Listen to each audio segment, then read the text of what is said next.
Hello and welcome everybody to the Curious Journey seasonal tournament for the Americas. I'm your host Casanova, joined by Mo, Charmer, and Silverfuse, here to bring you all of the top 32 action for the day. I want to get some initial takes, some things that you're all excited about, so I want to go down the line, starting with Mo. Just what are you looking forward to in this top cut?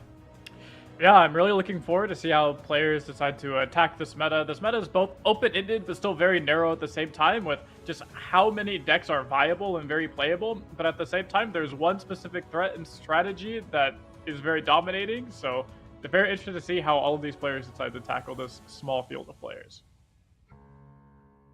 I am excited for completely different reasons. I am excited to see how many of these players step up from kind of unknown status, even if they're known maybe in the competitive community, but they go from that unknown status to seasonal champion. This is a time where they can make a name for themselves. We've got some notable absences this time around. There's no Majin Bay. Mo, the emotional player, that guy, he's not in the top 32 for whatever reason, probably washed, but this means that there's an opportunity for new players to step up and just really knock it out of the park and cement themselves as like, all right, I'm somebody to watch going forward throughout the career, the history of Legends of Runeterra. And I'm excited for the same thing I'm always really excited for, is seeing interesting deck building and lineups, people who think outside the box and see the meta and decide how can I target this, and then being successful with it. That is absolutely my favorite thing to see. So I'm really hoping to see some creative deck building. All right, well, we got new decks, new names, and a new face to the desk with Mo, and I'm excited to jump into all the action. But first, got to do some housekeeping for the top of the show. Let's go ahead and take a look at the prize pool. There's a lot of money on the line. In fact, it's over $20,000 in the prize pot, and 10,000 of that, almost half, is going to first place. The rest of the top 32 will also be taking home a portion, so no one is walking away empty-handed. But we got to take a look at the format. It's going to be a Riot Lock as we normally expect, but it's the 32 players in a single elim bracket. All those matches are going to be best of 3, and as I said, Riot Lock. That means no duplicated champions, no duplicated region combinations, and no more than one champless deck. Players, of course, are going to get one ban before the matches begin, and they have to win with both decks in order to win this series. Now, each tournament is going to have a round timer, so those players are going to have to keep an eye on the clock and make sure that they are not slow playing. But we've been talking about players a lot. Let's go ahead and take a look at that list. Let's see who these 32 players are. And just looking right away, Silver, who's jumping out to you? Well, of course, one of my absolutely jumps out at me. This is his 7th top 32 out of 9 seasonals. 7 for 9. Jeez. And just, I mean, no one else even compares that. That is just insane to me. That the consistency of this player, of course, was also at Worlds last year. So very much has a great name for himself, and of course could take this tournament down today. Yeah, he broke the tie with Majin and Black Boss. Now with 7, those two only having 6 and not being here today. So Charmer and Mo, starting with Charmer, just any other names that are popping out? For me, it's got to be Santa TCG. This is somebody that is kind of, you know, known-ish in the community. They haven't had that big finish, so that's somebody that I would like to see take that next step. But also with a name like Santa TCG, you know they're going to be bringing us presents all day long, and I want to see exactly how they deliver them. Yeah, and a couple of players I'm looking forward to is one is Zorg Dungu. Know him and his brother Filthy Gamerweeb are both really great players, so glad to see he's back. And as well as Aikado, he's an amazing player, kind of came up almost out of nowhere with a seasonal finals placement directly into a world's top 8. So he's kind of been on a hot streak since then, and it'll be cool to see if he can get higher than 2nd place at a seasonal. Yeah, a lot of amazing players, not only from North America, but some great South American players and Brazilian representatives as well. Maitri, Thomas Zamo really standing out to me. But we've seen the players on the list. Now it's time for us to hear from them. We were able to talk to a couple of these players and got a quick little interview mashup from those that we have for you all right now.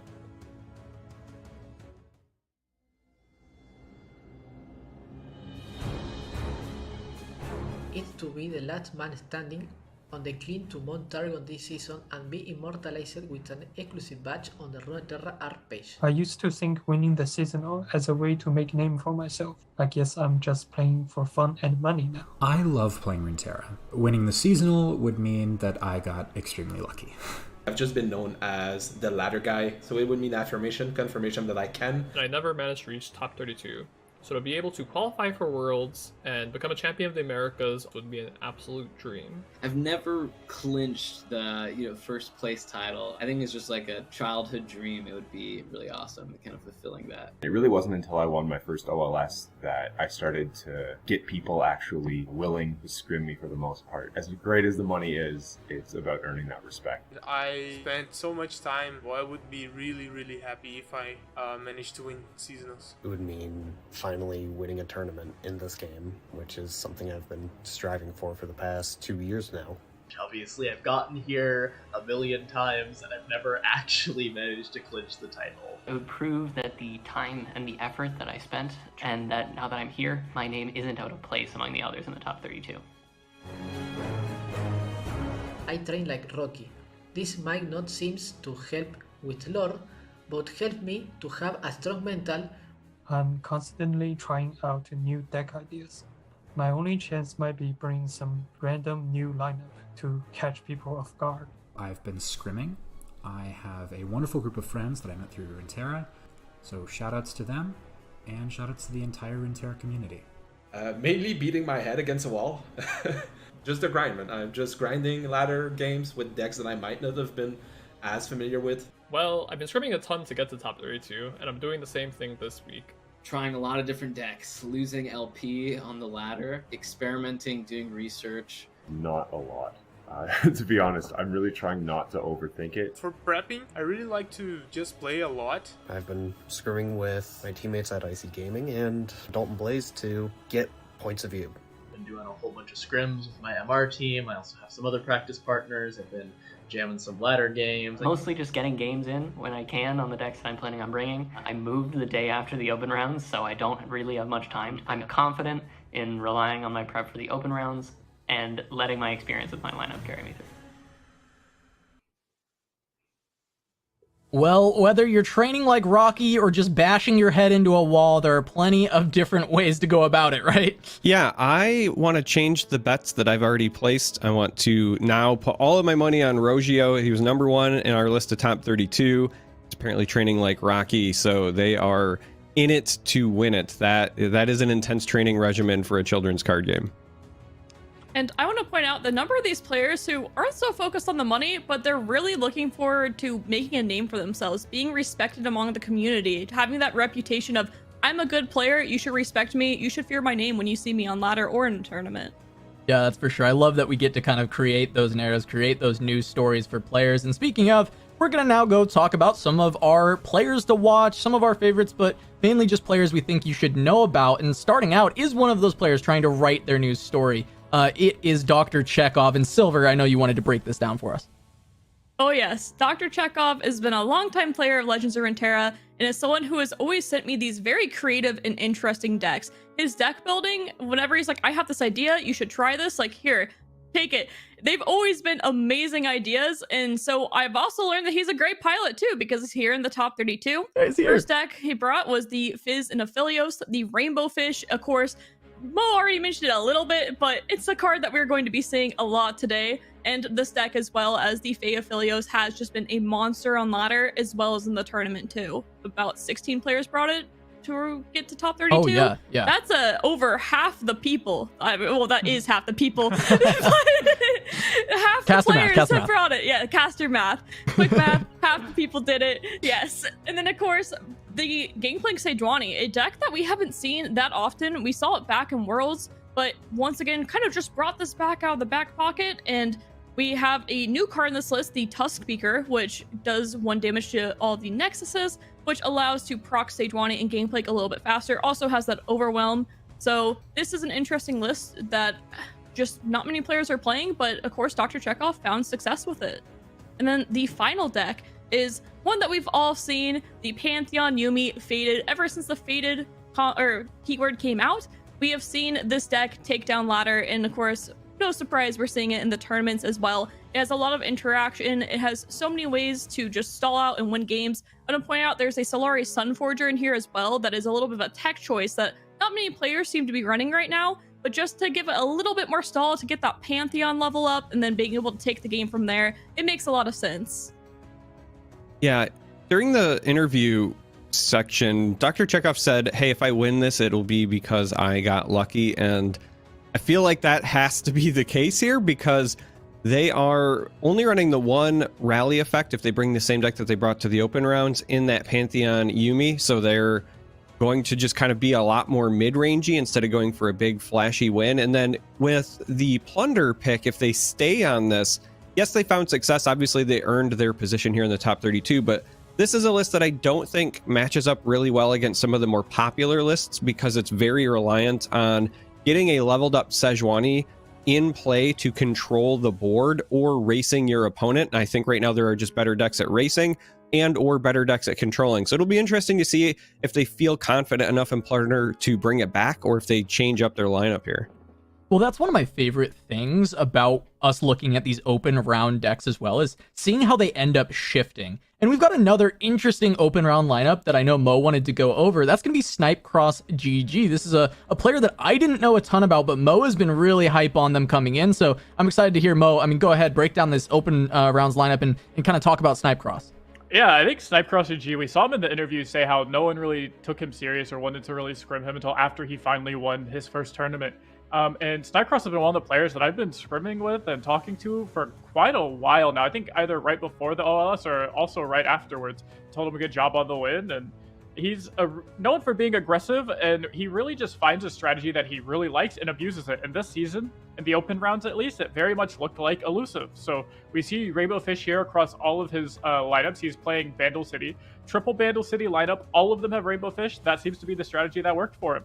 He said, hey, this Rainbow Fish idea broke it. I'm going to abuse it. So this guy is very smart, very analytical in the game, knows what's strong in each meta, grinds out a lot of games, which is very impressive because he's a family man. So being able to spend a lot of time in the game, we see here the second deck is that Fizz Aphelios, the more noted Rainbow Fish deck. And I think Snipe Cross will be able to identify that, hey, why are we just stopping at Aphelios Fizz? Why are we not just taking this huge advantage, this huge power card in the Rainbow Fish in granting elusive and not just spreading it out to even more decks? We saw the Gnar in the first deck, we have the Fizz on the second deck, and in this third deck here, we see that he's going to be playing it with the Sivir Auction.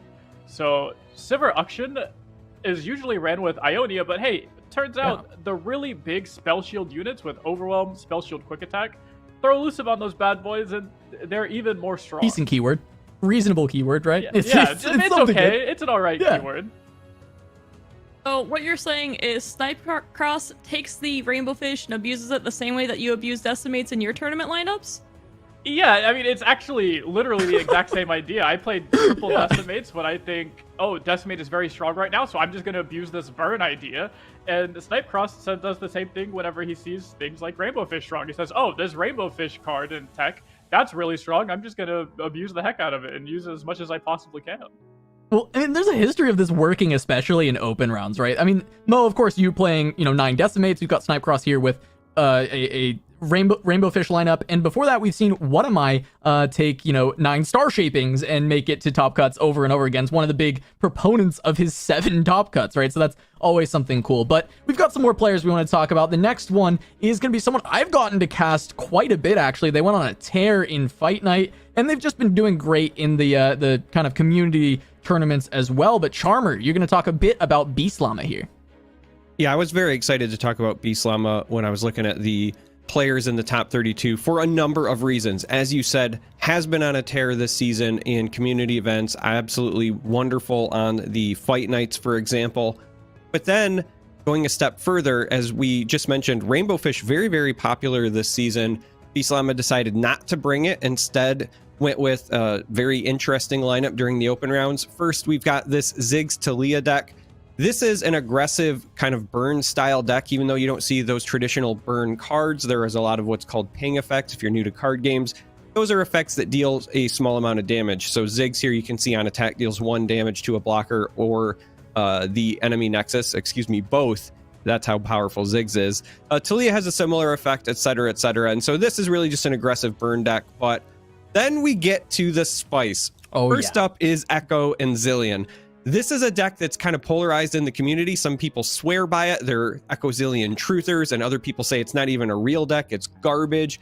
Beast Llama has obviously found a lot of success with this list. I think when you're looking at it, You don't see very many overly flashy plays in the cards themselves, but the real power actually lies in leveling Echo up very easily and very quickly, getting those chrono breaks. If you get multiple Echoes and you can play his champion spell, the parallel convergence comes up big as well, because it combines with Voice of the Risen, and that's the other power here. It's very easy to level up Echo, so Voice of the Risen often comes down, levels up, if you will. Followers don't really level up, but it activates, it turns on, and then it's powering your whole board. If you get to do something with Chrono Break or Parallel Convergence, then you get a bunch of bonus power as well. So this is a deck that when it pops off, it can be very, very powerful. Beaslama very clearly has a ton of experience piloting this list, so looking forward to seeing if they bring it again today. This is the other list I was very excited about. So Scion is an interesting choice because it's been very, very good in the other regions. And then when you talk to players from the Americas, they all recognize that Scion is a powerful archetype. They'll say, hey, you have to have answers for it. But then when you look at the players that brought it and made the top 32, only 4 players brought Scion and made it to the top 32. So don't know if it's the same level of respect here or if the meta's just different. What I love most about Beaslama's version, however, is the inclusion of Vi. This is a more mid-range version of Scion, very clearly trying to use Vi to control the board in the mid rounds to get to where Scion is on the board and can close things out. So this is a deck that I call a mid-range deck, but it's a late mid-range deck. So yes, mid and late, they don't really go very well together. So what I mean when I say that is rounds 7, 8, and 9 is when you're trying to close this thing out.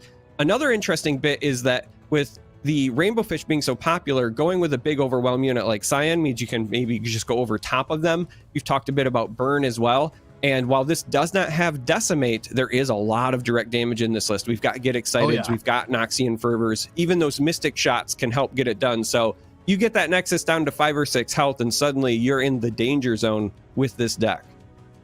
Oh, for sure. I mean, it's really cool to see this version of Scion where it's kind of that in between of that mid-range and that aggro, right? Because you got the Vi to still control the board, but you have that burn as well. I'm really excited for Beaslama, especially because I think of players that play Echo Zillion, I really do think Beaslama is actually just the best on it. I think he's really, really good on that list, and I hope that he brings it to the top 32 because I think he can show like the true power of that list. But we still got another player to talk about, and I don't think we can get away from talking about this player because he's kind of a perennial rank 1 gamer on the ladder, just hasn't had the results. But Silver, please talk a bit about Kevor.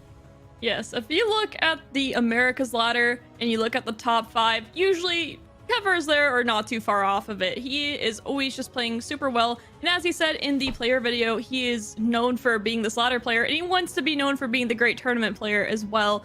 He has many times qualified for this top 32. It's his 3rd one, and I believe in the last 2, I think he even 9-0'd. I mean, he just always has great performances, but hasn't been able to quite crack that top 8 yet. He's always lost out in the 1st or 2nd round. So he, in the qualifying tournament, brought the Teemo Tristana, was the only person to bring this version of the list, but once again, it does abuse Rainbow Fish, so it is something that we have seen a bit, has that Fae package in it, and of course, it goes a little bit further with the Sign-In Thousand-Tailed, just gives a few little buffs as well as drawing a little extra. Next is the Scouts deck, a deck that we have seen for about 2 years now, but it does have a few additional cards in it, such as the Shield of Durand and the Durand Sculptor, to help give it a little bit more survivability than it had. And of course, the Golden Aegis, being able to rally has just been so good, and that hasn't really changed, so why not play it? This is one of those decks that does target some of these Fae packages a little bit by saying, I'm going to go wider than you and I'm going to burn you out before you really have a chance to kill me with this elusive damage.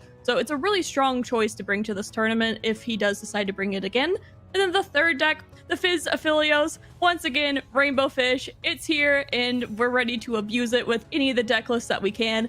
This was brought by half the players, as was, I mean, we saw it earlier. I mean, it's a very good deck, and I don't really expect that to fall off. I think it will be a frequently banned deck as well for players, so I wouldn't be surprised if even more bring it today.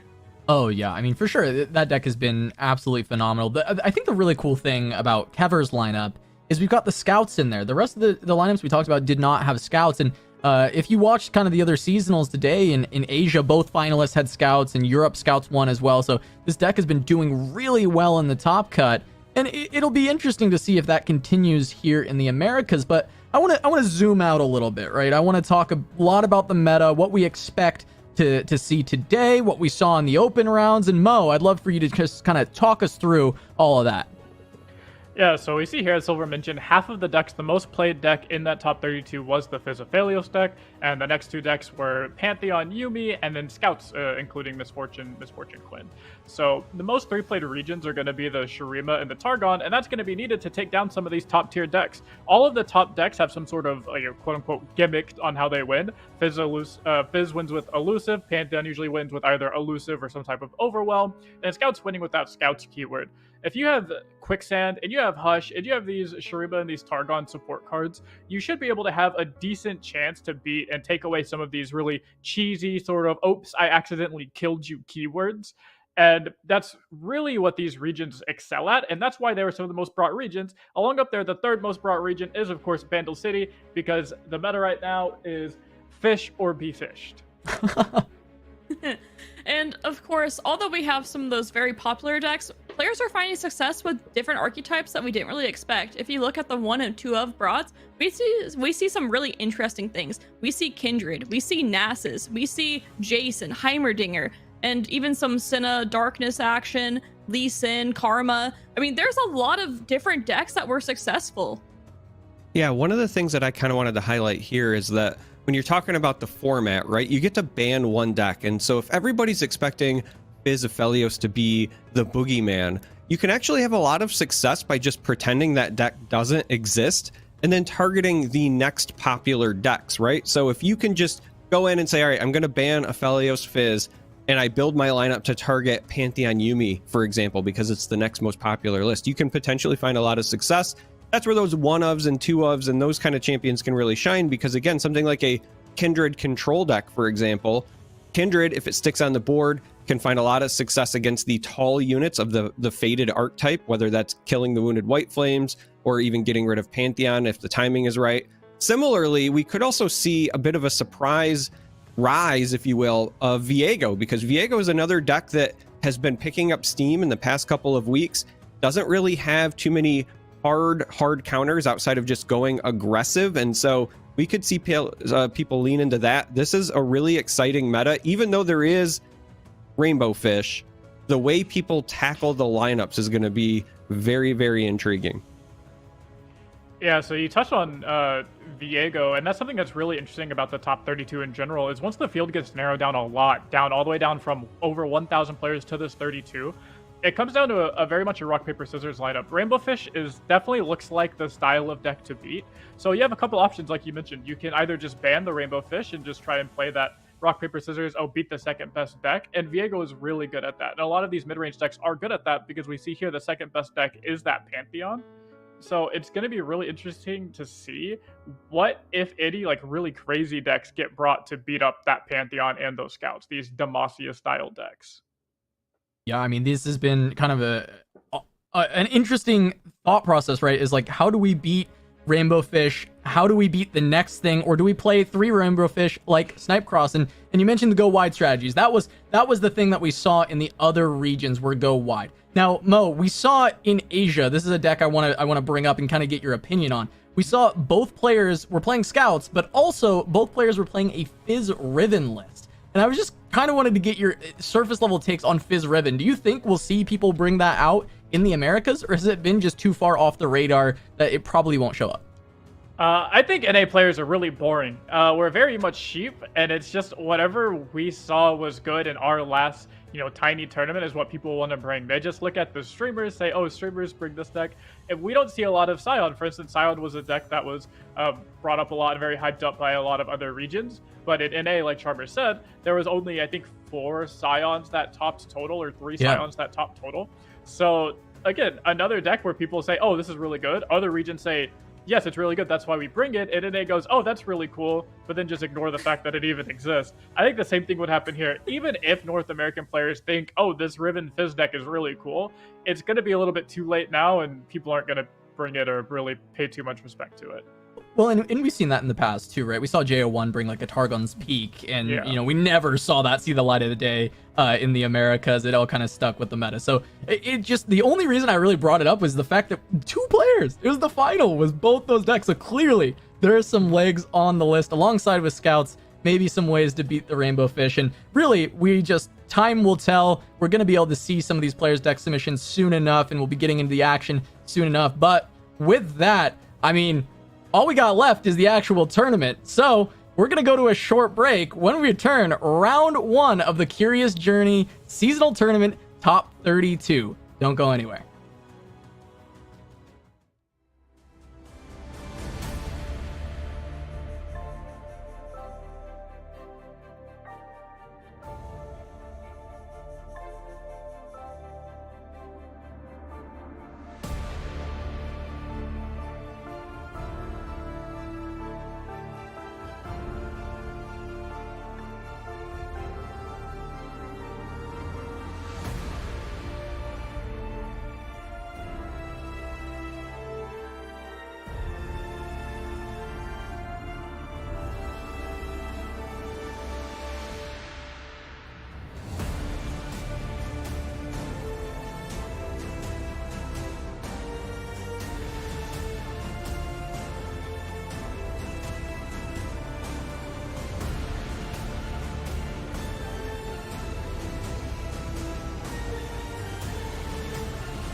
Well, welcome back to the Curious Journey seasonal tournament for the Americas. I'm still Casanova, joined by Mo, Charmer, and Silverfuse, and we're just about ready to jump into the action. So I don't want us to wait much longer. Let's introduce the very first match of the day that we're gonna take. We're gonna take Kevor versus Snipe Cross. And Charmer, I wanted to go to you first and just kind of give me an overview of this matchup, like what you're excited about between this bout of Canada. I mean, I'm excited to see who is going to be the maple syrup champion, because these are two heavyweights, and they also deviated pretty heavily from the lineups that they brought to the open rounds. I know we're going to cover the decks in a little bit, but considering that these players had a completely different game plan this time around, means they're definitely trying to target the other player. A lot of times when you see those top 32s, you don't realize that the players, for the most part, know who they're going to be matched up against, or they can make educated guesses, and they kind of alter their lineups to ensure that they have a good chance going into round one. Both of these players trying to pull gigabrain plays, bringing wildly different lineups to this round one, as opposed to what they brought in the open rounds. And so only one Canadian can survive and move on to the top 16, but I'm excited to see how this is going to play out. These are two great players, and they are very, very clearly trying hard to get past this first round. Charmer, I'm with you. I'm so stoked for these decks, and I love that we get to continue to tease how great they are without quite showing them yet to the audience, just trying to pull it every little ounce of suspense out of this moment. But, you know, let's go ahead and show him. Let's have Silver talk a little bit about Kevor's lineup and some of those decks that he's bringing. So the first deck is this one. We're going to hold on to the spice just a little bit longer because we've all seen this deck, Pantheon and Yuumi. It is one that has been here over and over again. As Charmer kind of pointed out earlier, only one Golden Aegis was in Dr. Chekhov, and it looks like Kevor also agrees, one Golden Aegis is the way to go. Another spicy thing is the Camphor is in this deck. That's not a card that many people are running, but it might be kind of for the mirror potentially, just because it does just give another win condition at times and allows the board to be controlled a bit more. But let's go ahead and take a look at deck 2, and that is a little bit more spicy. We have the Curious Shellfolk deck. It has 2 Ezreal, 3 Victor, and a Vi. So the Shellfolk deck is one that, once again, we saw this deck also pop out at Worlds a bit, but this has a lot of control aspects to it. It has the Sun Fumes, it has the Wallops main decked, it has the Stress Defense. This one's really looking to just try to stop some of the aggressive plays, and then, of course, do your Curious Shellfolk combinations. I just absolutely love this deck, and, of course, I love Pharaoh's Financier because we can always see really interesting things happen from it. And the third and final deck is Jace and Lux, another one that I personally wasn't expecting to see from Kevor here, especially against someone that you're worried about running all these Rainbow Fish decks. But an interesting thing to see is there is no Poro Cannon here for Rainbow Fish, so kind of making the read, which I'm not going to tell you exactly what was brought by the opponent yet, but that is an interesting thing to see, that even if you go on to the next game, how many Rainbow Fish do you expect to see, not having a way to stop the Poro, or to stop the elusives with the Poro Cannon? I want to see how this works out for them. Yeah, I'm really excited to see this Kevor lineup match up into the Snipe Cross lineup, primarily because one of the things we haven't talked about a lot so far on this broadcast is the changes to the way cards work when they are played versus cast. And by bringing Lux and then also bringing Ezreal, it's also pretty clear to me that Kevor wants to exploit those changes. And then now we get to see the spice from Snipe Cross here.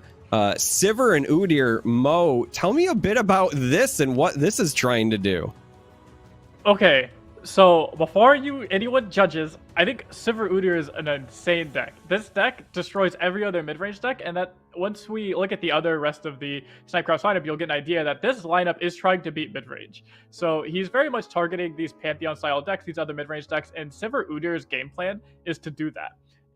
Freljord is really good against other mid-range decks because of the things like Frostbite, Troll Chant, the new Freljord card that we got, Inner Beast, giving you swap stances as well as Udyr's rework, makes it an extremely strong deck. It makes it really good into taking board control, making sure your units are larger, and just winning. The other deck that he has that's really good into mid-range decks is Scion Draven.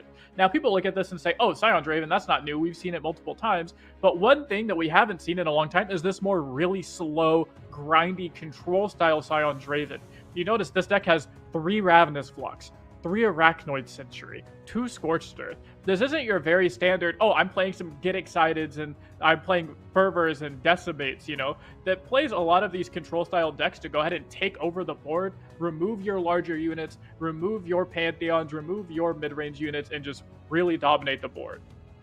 Yeah, what I really love about that version of Scion is, again, we see the Vi. It's not 2 Vi's like the Beaslama version, but just having Vi as another big option where you can discard Scion, give her Overwhelm. It gives you another kind of like burst win condition, and I love those builds. Yeah, those are fantastic. But this last deck, I mean, Yuumi Pantheon, you talked about crushing mid-range and crushing Yuumi Pantheon, Mo, but how does this fit into Snipe Cross's lineup?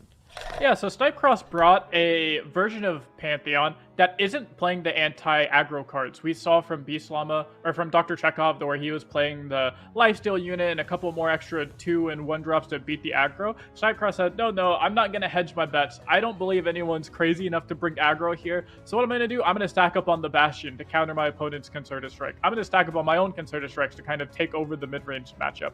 I'm not going to play too many early games. I'm going all in on making my units bigger than yours and then beating you on board control. Well, I want to drive further onto this with the lineup, Mo, because we're looking at the full lineup screen here, and honestly, I have not seen any Sivir Udyr in tournament, so I'm thinking ban strategy. You're talking about how it beats down on mid-range. What are we doing against Kevor? Against Kevor, we see he has 2 very good mid-range decks here in the Pantheon. That's the deck Snipe Cross wanted to see, and then the Jace Lux is also a mid-range style deck. Shellfolk is also a mid-range style deck, but because Shellfolk is more spell-heavy and does more shenanigans, it's probably best to go ahead and just ban out the Shellfolk deck, say, I'm going to take you on in the Pantheon decks. That's what mine are going to be doing well into. You know, I have the triple stun spider. I have the Freljord mid-range deck. I'm going to be trying to just take out these Demacia decks left and right. Okay, I like that a lot. That makes sense to me. The Shellfolk is the kind of variable on the Kevor side. But also, if you're Kevor, maybe you haven't played a lot against this Udyr Sivir style lineup. If you're on Kevor's lineup, what are you looking to ban maybe on the other side? Again, I'll go back to my statement I said previously before we went to break, was that NA players are pretty sheepish sometimes. We're not really great into experimenting into decks, and I think very few people will look at a deck that they don't know how to play against and actually respect it. Most of the time what ends up happening, and I'm not sure if Kevor is exactly that player or not, but they'll see a deck like Udyr Sivir, say, man, Udyr is a really bad champion, or I have formed this idea that Udyr is not good, or Udyr Sivir is not good, so I'm just going to try and 2-0 that deck, and Pantheon, really good. Draven Scion, I've seen that a bunch, so I'm going to focus on banning one of those 2 decks. Probably the Scion deck, because, you know, triple Flock, triple Stun Spider, really good. The odds of you beating that with your mid-range decks aren't very high. And then Kevor probably just looks at Sivir and Udyr and says, that's probably not a real deck, so I'll just use my good decks to beat your what I don't think is a good deck.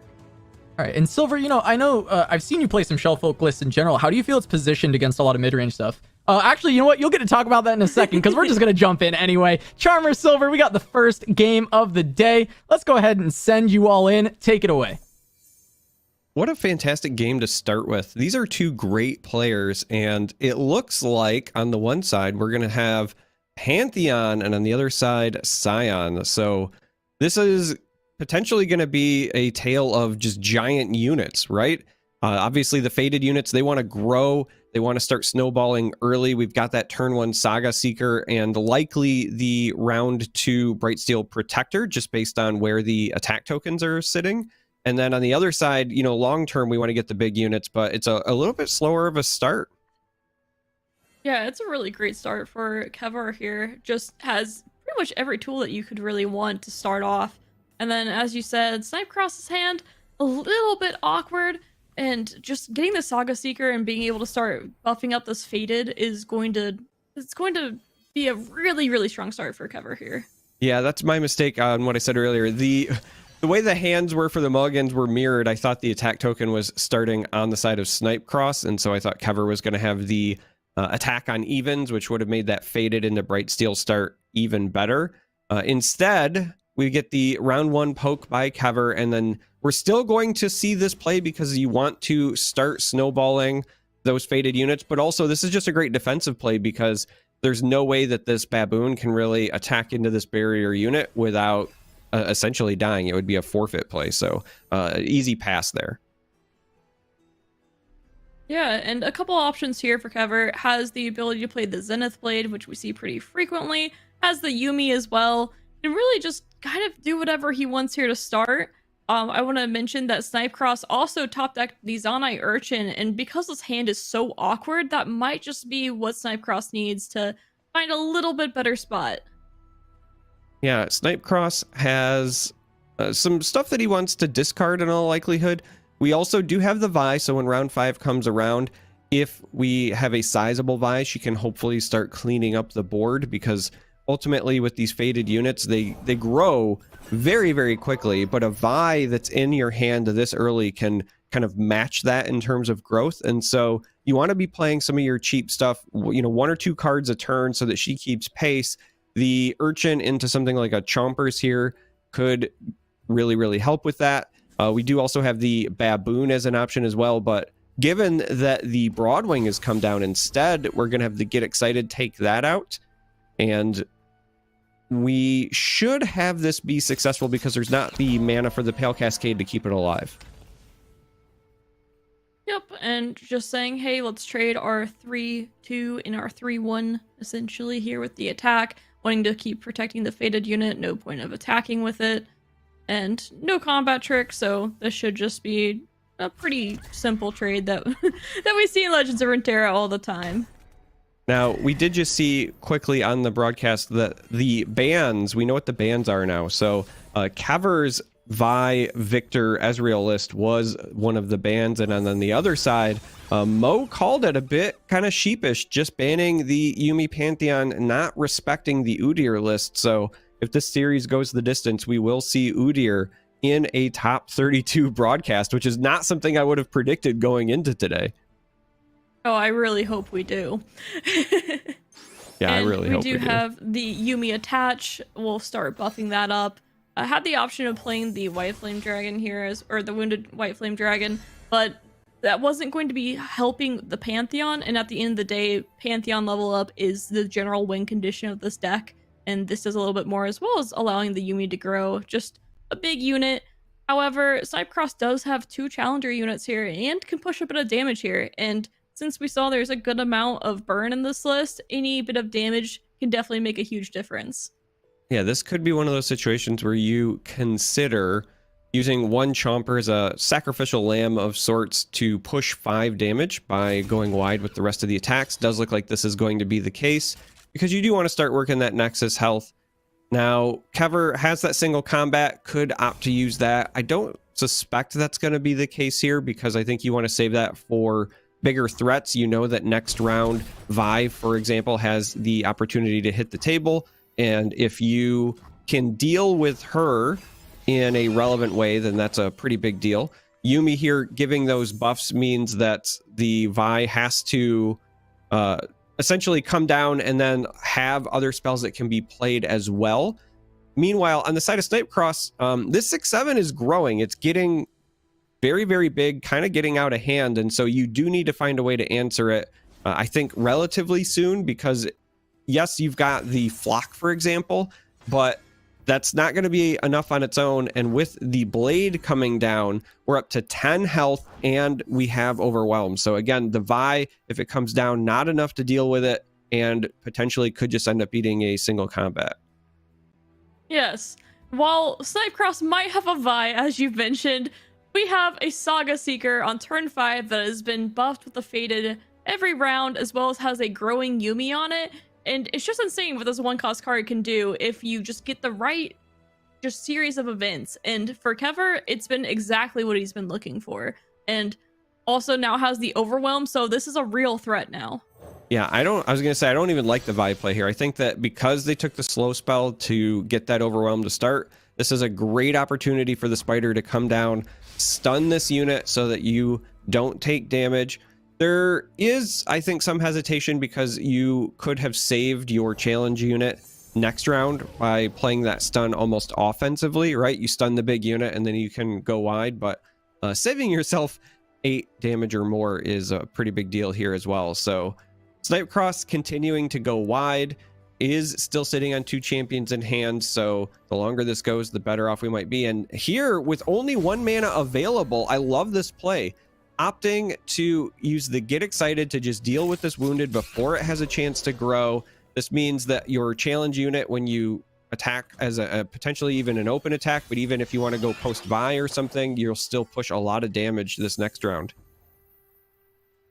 Yeah, I think that was a play that had to be made there. It probably didn't feel very great, but I think it was the only option at the time, and just really needing to push damage here. Snipe Cross identifying that my win condition is going wide against this and getting around this unit. And with the extra unit on the board, that's just less damage that happens. So, wow, it's a tricky spot to be in for Snipe Cross here, just because the cards just haven't quite fallen in your favor, and on top of that, Kevor does just have another dragon to play.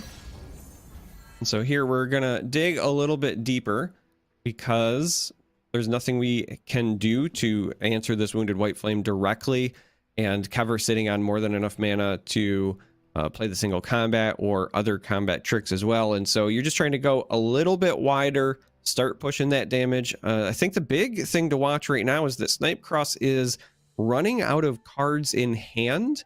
Yes, we've had these urchins pop down, but slowly but surely you're running out of resources. You've got this wide board, but if you don't start using it to push damage, you might just lose this as a game of attrition, because on the other side, these units are going to take a lot to bring down, and they still have cards like the Pale Cascade that can cycle with the Nightfall effect as well. So I don't think Kevor is going to run out of resources anytime soon. And then even here we see the Yuumi projectile coming down.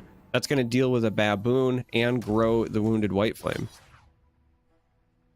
Yeah, and also still has enough mana to play the single combat here potentially, if wanting to try to save this Wounded White Flame. Does take a lot of damage for this big unit though, which it's an interesting decision to make, but it looks like it will just be the Pale Cascade drawing here. Yeah, I was going to say the beauty there is that you don't have to. I think that you just use your Pale Cascade and you deal with the Vi, and then you don't have any damage on your big giant 9/11, because yes, you saw the 1 Ravenous Flock discarded, but you still don't want to lose that. You don't have a Pantheon, you don't have anything else that you've really invested into. And if you know what your opponent's deck is, right, like if you're paying attention to the deck list, you also know that Scorched Earth is somewhere in the deck. There's 2 of them. So even just 1 damage on your giant Overwhelm unit theoretically could threaten it. And so I think that's what they were trying to avoid. They wanted to get at least 1 attack in, and we see that attack coming in now. Yep. And after top decking this Cataclysm, it does present lethal here. Or at least very close to it. It just more or less does. And the question is, does my opponent have Scorched Earth in their hand? Because if there's Scorched Earth, you don't want to be playing this Cataclysm and then having your big unit die and everything gets reset again. But, I mean, we do have that caster vision, so we get to see a little bit extra here. This could be an opportunity where you save the Cataclysm play and instead maybe you just go with another Blade. The idea being, like, if I play the Blade and then they answer with the Scorched Earth, I still have the Cataclysm. This is the America Shard. Players are known for the if they have it, they have it mindset. We'll have to see if Kevor applies that or plays it safe. And we do see a Blade coming. So again, this could be trying to either bait the Scorched Earth, or sometimes you're not trying to bait things. You're just trying to stall to see if your opponent uses enough mana and goes below that 3 mana threshold. That could be the play here as well. Draven coming down means that Snipe Cross technically still has that 3, so a bit of a fake going there, but I like the stall play by Kevor there. And it looks like if they have it, is about to go down here. And I do think it's about the only chance, because if they do have the Scorched Earth, you're going to be losing anyway. You might as well go for the lethal here. But, of course, the Mystic Shot will be countering this. The Mystic Shot trying to deny the Cataclysm. So, obviously not the Scorched Earth that Kevor was worried about, but this does buy Snipe Cross some time, and with Kevor only at 8 health, there is a chance to maybe push some damage here. by going wide. You've got the Scion in hand, so that can come down as well. You've got the Axe that can now be discarding the other unit, but Scion here comes down as a level 2 Scion. That is, of course, a really big deal because of the last breath effect. So things are looking really bad for Kevor at the moment. Yep. The Scion often is a game-ending card, and it will be trying to do just that here. There's just so much damage that comes down with this thing, and I don't even recall what the card is being hovered right now, but it is not looking great for Kevor with the Scion coming down. I think the issue is that you want, theoretically, like, you want to kill the Scion so that you're just dealing with the ephemeral one, and so that's a consideration. But you also need to get rid of another unit and consider blocking. Oh, it was a top deck Cataclysm. Top deck Cataclysm, just to take the game away, snatch it right out of his hands. Yeah, I completely missed that was what the top deck was. It blended in so well with the blade. I was like, oh, it's just the blade. So I guess congratulations there, Kevor, with a fantastic, like, I'm not even processing it. I can't believe that I missed the top deck lethal there. So it's interesting because Scion was a game-ending card, but also bait in many respects, because by playing the Scion, that gave your opponent the opportunity to then play the follow-up Cataclysm, and just like that, Kevor's up a game in the series. Well, I'm excited to see this matchup. We are getting the Udyr Sivir list against Jason Lux, another mid-range list that the Udyr Sivir list is meant to counter this list. It's meant to be a bit faster and meant to take it down. So I'm really excited to see the way this plays out, because I personally haven't seen Udyr Sivir play yet. I have not seen it played at all, I don't think, let alone here at the top levels. It's just not something that you traditionally run into on the ladder. And I like the call, as Mo was saying. If you're trying to target certain lists, then I think that it's a great one to bring. I am a bit interested in the kind of chess match. Chess match. I know what the game actually is. Don't judge me. The chess match here, because Jace and Lux is just not a traditional mid-range deck. So if this is a deck that, you know, you would bring for the purposes of targeting Pantheon and Yuumi, for example, yes, Jace and Lux together, they enact mid-range strategies, but this is a far more spell-focused list, and it's going to be interesting to see how Udyr handles that challenge. Yeah, and from both players, I feel like the hand's a bit awkward for both of them. I mean, the gifts for Arda are helping out a little bit, but it's not something you can just throw down right now and push damage with. It's quite awkward. And Snipe cross deciding, I'm not going to open pass here. I want to push this damage. As Mo had mentioned, that this deck is a little bit faster. It should be the aggressor in this matchup. It should be the beatdown. So it makes sense that Snipe cross identifies, all right, I'll take that extra 2 damage. It's not necessarily what he wanted on this turn, but it's something.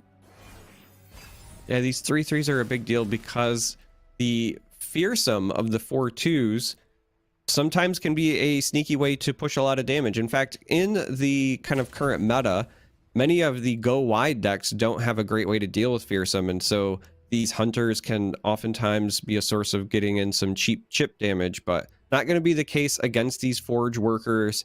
And it looks like the top deck this time around was another way to produce them that will help with the leveling up of Jace from the hit TV show Arcane, of course. You're watching at home, and that's what you recognize him from. So we're going to see the attack here. Yep, has the option of playing Inner Beast here to make this trade. However, it isn't a super high value trade to make, but you might be looking to, help your Udyr out later and such. A lot of interesting things that can be done. Like I said, Snipe Cross hand is still a little bit awkward. It will start to get online next turn, though, once we can actually play the Udyr. Looks like that Inner Beast is coming down and saving the Arda. Yeah, this is clearly just trying to get some value out of your cheap 1-drop. You get a trade into a 3/3. You spend mana that you likely were going to spend at some point anyway. You're just setting yourself up for the future.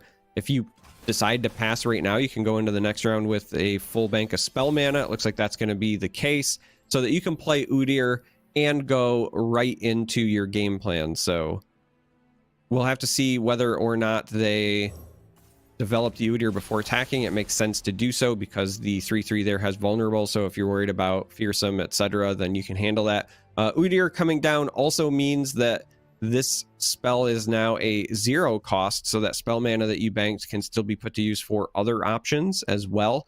We do see things like the quicksand and so forth in the hand, and so again, a lot of options here for Snipecross to kind of get control of the board. On the other side, the Lux comes down. This is a great kind of defensive play because of the barrier, but also when you talk about both players trying to get their game plans up and running, if you get Lux down and then you assemble some workers again on the following turn, you're going to level her up, start the lasers, get them going, and then you're also getting that progress towards those Jaces in hand. So both players doing exactly what they want to do. It's just going to be a question of which strategy is more effective.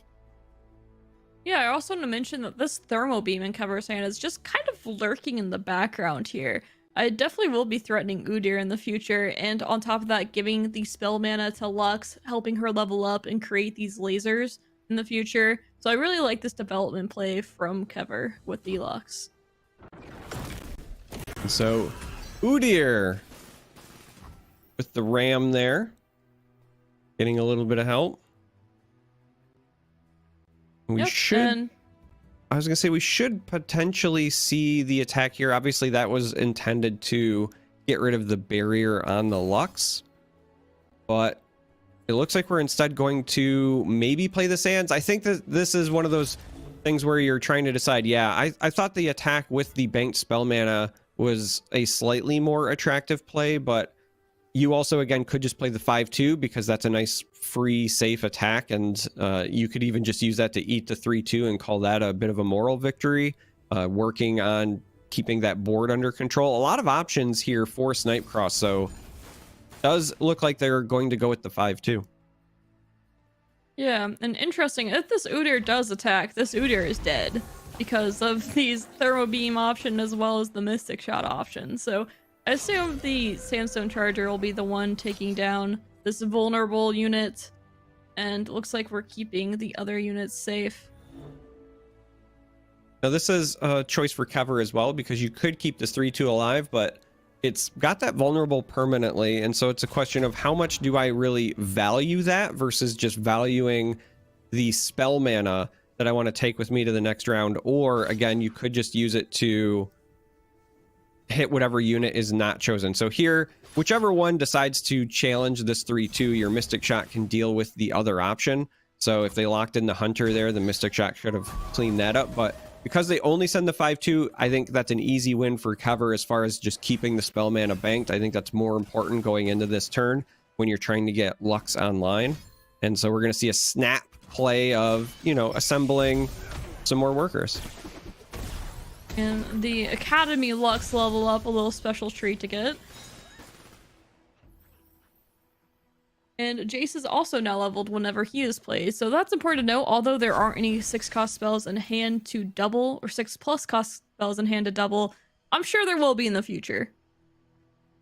Well, depending on how expensive that beam is when you play it, you theoretically could extra nuke something if you had a very, very tall unit, something that had 7 health or more, where both beams are going to resolve. But yeah, at the moment, nothing that Jace is going to directly copy, but just a leveled up Jace is, you know, already kind of important because you do get the spell that's going to be created, and Jace, the second copy, will become a champion spell as well. So there are options available once Jace comes down. But right now we're going to see this final spark at least threaten the Udyr. Yep, thankfully it does have the inner beast to be able to save him, but I feel like his days are numbered, as we do see there are more removal tools in Kevor's hand. Yeah, we do have the Mystic Shot or the Beam. We could actually see both played here as well. If you don't put Snipecross on another buff spell, you could theoretically try to Mystic Shot the 4/2 and then come back with the 1-point beam. if you really wanted to be sneaky, or you could just try the Mystic Shot and then see if they've got the buff spell and then go in with the beam. Obviously, attacking here is also relevant because depending on how they block and what combat tricks they use, you could get them to spend more mana. A lot of pathways for Kevor to navigate this, but I do think that ultimately Udyr will end up dying before the round's end. Yeah, and I want to point out too, that is 2 inner beasts that have been played. So Kevor does have a lot of knowledge here about how many combat tricks are left. I personally love attacking here first, saying, hey, you're going to have to block this, and then I'm going to remove your units. And really, it's feeling pretty firmly in Kevor's hands right now. I mean, has the Lux alive and well? We also see that Snipecross, once he loses his board, he doesn't really have much ways to recover it. I think there is a second Udyr in hand, I suppose. You know, it's currently its champion spell form. But Kevor says, I'm not going to take a chance of there being an inner beast here. I'm just going to go ahead and kill off this Udyr. And so we deal with the Udyr just completely. Still have the attack token. You could say, hey, you know, are you willing to trade these 3/3s for your 4/2s? Or you could be a bit defensive. I like the option of being a little bit defensive here because you don't know what's going to be coming down. And we now know it's an Udyr. That Lux, again, permanently going to have the vulnerable keyword at this point. So being a little bit defensive here, trying to keep her alive, is relatively important. Yes, she's got that 6 health, but Udyr with some buffs can challenge her very effectively. Yep, and now has that Ray of Negation in hand to protect this Udyr a little bit more. However, we see Kevor doesn't really have these big spells, and like as you said earlier, unless he does decide to play this Jace in the future. But leading off with the Mystic Shot. Yeah, this is interesting. This is saying, hey, I'm gonna take a poke at this Udyr, and in many ways it's a bit of a bluff because you don't really have anything that effectively follows it up. But it's not a direct bluff because if you force them to use a stance that's going to prioritize health here, then maybe you're forcing their hand as far as what they have for the rest of the game plan here. You're also potentially setting yourself up for a laser play, right? By getting this down, if you know that plus, 2+2 or +0+2 is the option, then if your Lux is at enough where this sharp sight will trigger a laser, you can burst speed. It does look like that's going to be the play. Get the final spark and then drop that as well. Now, we know there is the answer in hand. If you want to use this Rite of Negation, then that's certainly an option. But I liked the setup there by Kevor. It was a bit of a bluff because there was no direct answer, but not a true bluff because you were also just sitting on a laser. It forces the sharp sight, but that's also fine here as well because even if they did decide to save the Udyr, you weren't going to have anything big enough to outright challenge and kill the Lux. So just good navigation by Kevor to keep that Lux on the board. Yep, a very solid play, making sure to remove this Udyr. And looking at this, I mean, Snipecross's hand, it's just, I don't see a way of there being a way to push 15 damage, especially when Lux is on the board. Jace will soon be on the board to end the game, which I assume that will likely be next round even. There just isn't much for Snipecross to do in return. The Rite of Negation does get to hit 2 Jace spells, which is really funny. That might delay it a little bit more, but even then, the lasers are still created due to the cast change. So that's still double lasers coming down, and that's a lot of damage coming through, even if the units aren't getting all of the extra keywords. And attack, I suppose. And another Udyr top deck. Kevor, every time they find an answer to Udyr, it just comes right back. But again, this Jace, it hits the board, so the second Jace is going to become the champion spell. A lot of options available. So even if Snipecross windmill slams this third Udyr onto the table, Kevor is going to be able to come right back with answers. This Jace also with the challenger keyword, right? So you get the 5/5 body that can help dictate combat as well, but you've got these 6 cost spells and you've got lasers coming from Lux. This is exactly where you want to be if you're Kevor. The Shock Blast, for example, can likely clean up 2 units, and then you'll have the Spark If the board stays the way it is, however, you actually might see it just target a single unit and then deal 3 damage to the Nexus, because if you know you're going to get 2 final sparks, you want there to be units on the board for you to be able to target with them. So we'll have to see how that gets prioritized, or you could just go with the team-wide buff. You are very wide. But it is not necessarily the case with Lux anymore. You can actually, when there's no units on the board, you can now just directly target the Nexus. Oh yeah, that's right. I forgot. It's the boomer in me. There was a time when you used to have to actually know what you were doing with the Lux piloting. That is a quality of life change that I enjoy. But here we're going to see a massive Rite of Negation. This is going to stop the huge board-wide buff. Yes, we still have the 1 laser that will likely eat a 4-2 here, but if there was ever a time to hit that Rite of Negation, it was now. Yeah, the clock is definitely ticking. Looks like Snipecross is hoping to use this quicksand to delay the death a little bit longer, but we just know it's a matter of time at this point. And so, yeah, I was going to say, Snipecross is at 13 health. This should be a relatively punishing attack, because while it's not going to be enough to threaten lethal, you're going to push enough damage to the point where these shock blasts in hand will be likely threatening lethal the following turn once you count the Jace doubling effect. So this is a really big moment for Kevor as they try to lock things up. Yep, and I assume the quicksand will come here, although it doesn't feel great. It might just be your only option since the Udyr didn't come down to block earlier. So it will deny that extra mana, and as well as denying 4 attack. So only taking 4 here doesn't seem bad, but the fact is this board has a whole different story that it's telling. Yeah, ultimately, we kind of talked about how both players need to execute their game plan. Snipecross found and played Udyr twice. We now see the third one come down, but it's proving to not quite be enough for the combo of Jace and Lux together. So again, the shock blasts go out.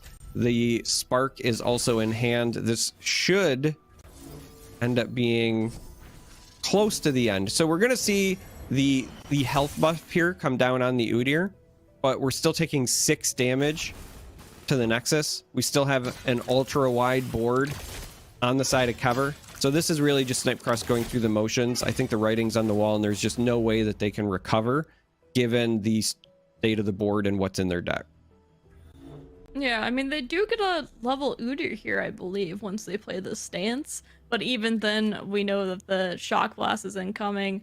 And it looks like the GGs come out at the same time. Both players know that this is the end of the game. And Udyr just isn't going to quite be enough to make it through.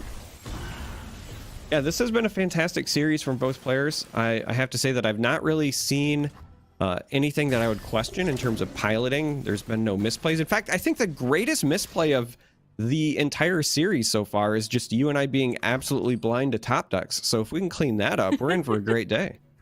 Yeah, and although Udyr, funny enough, can push a lot of damage here, it just isn't going to be enough. Yeah, you do get rid of the Lux. You do push 12 damage, but again, the lofty health total that Kevor was able to maintain throughout the course, because these 3/3 workers, they do a good job of blocking those fearsome units. The spells kind of kept things tampered down. You did kill that Udyr twice, obviously a third time now through combat, but Kevor just did everything that he needed to do to be in a position for his combo to win the game. And so here you've got the open attack, and if that were to somehow magically fail, you do have the backup of the direct damage in the form of the spells. So congratulations, Kevor.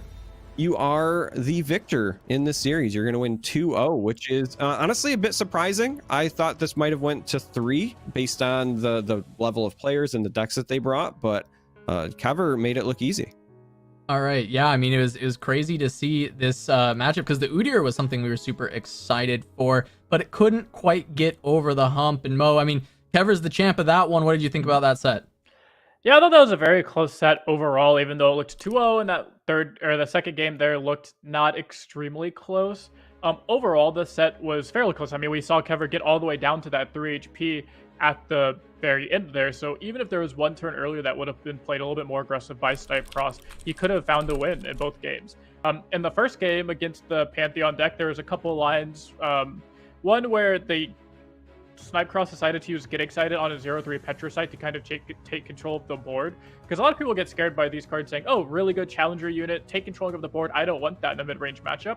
When at the same time, what Snipe Cross could have done, another line, was to go ahead and just Get Excited the 2-3 Faded unit. If you can kill the Faded unit that early on, before it gets the Yuumi on top of it, before it gets the Overwhelm, before it turns into, a 20-20 at that point, or however big it got towards the end, then that really alleviates your clock a little bit and can buy you enough time to where, oh, I draw my Scion and I win the game. Of course, that game was decided by an unfortunate top deck anyways, but that definitely could have bought him enough time to where that Cataclysm off the top wouldn't have really mattered. Yeah, I mean, it is just small decisions that can make all the difference. But round 1 isn't over yet. We've got a game 3 between Easy to Win and Aikado. So Charmer, Silver, take it away. So we're going to be diving in here to Aikado taking on Easy to Win. Again, this is game 3 of the series, so it must not have been that easy to win. And it looks like we're in store for some more Ezreal Victor action on the one side and what appears to be Echo Zillion on the other. Yeah, we have a Shellfolk deck. People who know Aikado knows that he does enjoy his Shellfolk deck, so not too surprising to see that that's a deck that he decided to bring today. And against Echo Zillion too. I'm sure they have both played this matchup on the ladder multiple times. However, not with this many stakes at the same time. Yeah, this is obviously to keep your tournament life alive, and there are still prizes to be won here. Again, over $20,000 in prizes, to be exact, $10,000 going to first place. But just jumping into this, not knowing anything else about what's going on, I think I really like where Aikado's sitting, because you've got both of your key champions already developed. You've got a handful of spells on the other side to make sure that you're keeping things going. The Victor here, if it's not answered, can start to snowball if you hit the right keywords, hitting something like Lifesteal, so that even if Easy to Win goes wide, and they've very clearly done that, they've hit the drop borders, holy cow. But even if they go wide, if you can hit something like Lifesteal on your Victor, then you can buy yourself a ton of time in this matchup. Obviously, no elusive available for Easy to Win, so that Ezreal mostly unchallenged. However, Quicksand could set up some interesting blocks and situations there as well. So Aikado has the key cards, has the champions. It's just going to be a question of, can they get the right keywords? Can they snowball this and then take advantage? And I want to mention that Easy to Win is just starved of champions here, specifically Echo. As you said, I mean, this board, it's been developed and it's ready to go, but there's no chrono break to help get the rallies going. The Voices of the Risen isn't able to be activated without the level champions. Really just needing the level champion to really get the rest of the game plan going, and doesn't have that, where Aikado is stacking this Victor. The Ezreal will be leveled in the future. So feeling pretty good about where he is. And this Quicksand not going to help. I mean, just really needs that Echo to win. That is the card he's looking for. He's predicted multiple times and just hasn't found it yet. Yeah, if you are going to draw something not Echo, though, a second Quicksand does help quite a bit, because being able to stop the Ezreal from getting in and making mystic shots, being able to stop the Victor from doing dangerous things as he starts to rack up keywords, that, again, might be a stall tool to help you find the Echo, but stalling and then playing Echo isn't enough. Echo is the kind of champion that he doesn't just hit the board and win. He's not like a Pantheon, for example, that can really snowball from the moment he hits play. Echo, you need to play him, and then you also need time to draw those chrono breaks to get those time tricks off so that you can kind of play that attrition game. And the longer you go without finding Echo, the worse off you're going to be. So we do finally see the Echo pulled here.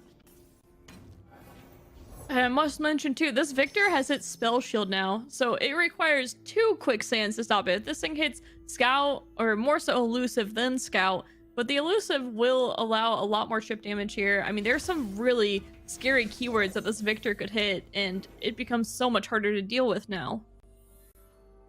As weird as it sounds, in the short term, An actual nightmare role would be something like regen, because then you're just never killing this Victor.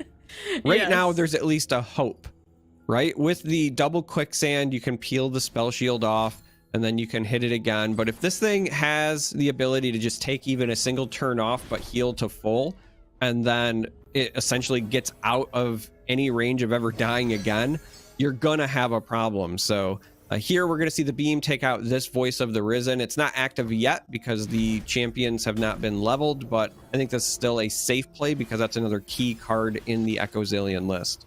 Yeah, I think it's a great play from Aikado here, and I think it gave him a lot of information. I think he has the read that Echo was what Zillion found, because that Voice of the Riven was so just, it had been held in hand for so long, and then it was just played with confidence there all of a sudden. So I think that gives Aikado a lot of information that Echo is going to be hitting the board, and we see that now the Chrono Break's being shuffled in, and it becomes a hide-and-seek game. One thing to keep an eye on that we can't really see, we joined this game as it was already in progress, but this Ezreal, right? Like, if it levels up, there's a lot of spells in hand, many of them target, and it could do a ton of damage. So you are, by attacking here, kind of baiting at least one quicksand to be used, and I would be shocked if we don't see that happen, because I don't think you want to allow this Ezreal to start creating the free Mystic shots. I think you also want to get rid of it if there's an opportunity. The issue is that even if you quicksand and block here, there are so many answers in the form of spells in the hand of Aikado that it ends up still being a net loss. And so looks like we're not going to see the quicksand. We're just going to say, all right, Ezreal is free to do whatever it wants. And holding on has the right of negation potentially. I mean, Easy to Win really wants to get the time trick here. It is kind of critical even to get the time trick here, because time trick being able to find Chrono Break is just way too important. However, Aikado does just have the answer, and just no time trick. The hand is back to being in a very critical state where you need to find Echo and you need to find time trick. Just time trick on its own into a Chrono Break just isn't going to be enough with this board when it's not that strong. Of course, you know, the Voices of Risen definitely helps that case, but without the Chrono Breaks, you're not being able to put on the pressure that you want to put on. So Archivist is coming down to give them more firepower for responding, but it's also a 3/3 body, so it can block one of these drop borders very well. The drop borders are far more threatening as long as the Voice stays on the table, but another thing to consider here is that with 6 mana available, you could set up some blocks and then even still get some value trades of sorts if you just kill that Voice of the Risen on the stack before the combat resolves, because then those drop borders will drop back to being 1/3s. We could even see that being the play here, and then you just don't block them because you'll take a net 3 damage if you go that route as well. A lot of options available to Aikado. Yeah, and of course Aikado has some removal options here. Does still have to fear that Rite of Negation, though. There are 2 in the deck, so we at least have seen one of them. I assume that there wasn't one played earlier, but we certainly could have missed that since we jumped into the middle of this game, and we'll have to see what Aikado decides to do. I mean, it's a fleeting spell, so I'd be shocked if it isn't used here. There aren't a bunch of buffs here that, you know, if you play this removal, then they're going to play like a bunch of Shapestones or something. So I'd be shocked if that didn't come down, but the question is, will the Wallop or anything else follow through with it? Or even perhaps, I guess there's not enough mana for Static Shock. There is enough for a Poke Stick, though, to kill those Voices of the Risen. In fact, you could kill the Voices here, and these drop borders go back to being 1/3s, but decides, nope, I'm just going to let this go out. Yeah, this makes me wonder whether or not Ezreal is close to leveling up, because there's a case to be made about, you know, hanging on to a bunch of your targeted options and then having a really big pop-off turn with the Ezreal. You've attacked a few times trying to bait a quicksand out, and your opponent hasn't, you know, taken the bait, so perhaps you think that it's safe. But this, you know, earlier I had mentioned, hey, you can really stabilize if you roll lifesteal on Victor. Well, that just happened. On top of that, we have the lifesteal, but we also have the fearsome. Very relevant keyword if this Voice of the Risen dies. This probably changes your game plan here. If you can kill this Voice of the Risen, set yourself up for an open attack next round with a lifesteal Victor that also has Fearsome, so your opponent doesn't have a good way to block it, then that could potentially be a very big deal as well. And we're going to see a Mystic Shot try to answer this Ezreal. And there's no negation now, so this Voice of the Risen, I feel like it is likely to die here. Yeah, we're going to see a bunch of spells played. Well, I say a bunch, there's only 3 mana, but we're going to see a number of spells played in response because Ezreal will still get those triggers. I was going to say, we can give our Victor elusive now. That is the game. I mean, there's double quicksand in hand, so I guess it's not quite there yet. Whoa, no, the double quicksand is incredibly relevant because that stops the lifesteal. And now that the Ezreal is dead, your secondary win condition is gone. So this actually is a nightmare situation for Aikado, because with the Ezreal removed from play, we are going to see Victor have the spell shield peeled off, and now it's going to go to a benign 7-2 that will potentially trade with a drop border. You could also just, you know, let it through, but you really need to get rid of this Victor, and so you're gonna see the block go into effect here. Now, the one saving grace is that there's no other direct damage options in the hand of Easy to Win right now. So this wallop will save the Victor from dying. It'll get the keywords back next round. However, I say in hand right now because this Archivist could come down and potentially find like a Mystic Shot, and that would be the fate of that Victor. So Easy to Win does still, I think, have some options here. Yeah, we have to wait and see how this goes. Aikado has a lot of options here as well. I mean, still has the Conchologist, has the draw through the Pokey Stick. I'm just waiting for those Voices of the Risen to die, so these units are no longer very useful. But I think they're just worried. Aikado is just worried about this Chrono Break potential. Maybe is playing very passive because of it, I feel like. And looks like the Zillion is dying next. And of course, does have more options to remove the rest of these cards as well. Does find Vi from the hit series Arcane off of the Pokey Stick draw, and we never see the Archivist go down. No dig for the Mystic Shot quite yet. You do have the attack token, so you're, you know, theoretically kind of buying yourself some time for a round, but you don't want to attack into this unit with lifesteal. You do now have the time trick as well to maybe find an answer for the Victor, but now your opponent has a fistful of additional mana. Now the Hexite Crystal, turns out, does kill the Victor if it resolves. But it won't, because there is a stress defense in hand that will give Victor the 6 health to make sure that he lives. He's not going anywhere anytime soon. Yeah, that stress defense is gonna do a ton of work for keeping the Victor alive, but it does have a potential side effect. So the thing you have to remember about the stress defense is that it does set Victor's attack down to 1, and Aikado is trying to stabilize by getting some of that lifesteal off. Now, you have to use it here. You can't lose the Victor, but it does potentially give Easy to Win an opening. They have the Absolver in hand, and so if there's not a ton of health gained, you might be able to go over the top depending on how blockers are assigned when they attack.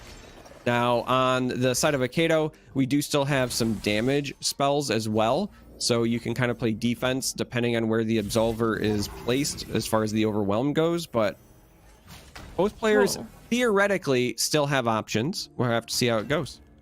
Yeah, this is quite an insane turn of events here. I mean, Easy to Win might just be able to just get this out just a little bit. It's so close. And of course, Aikado knows that this last card was a predicted card. It's got to be something fairly important. The decision did take a little bit of time.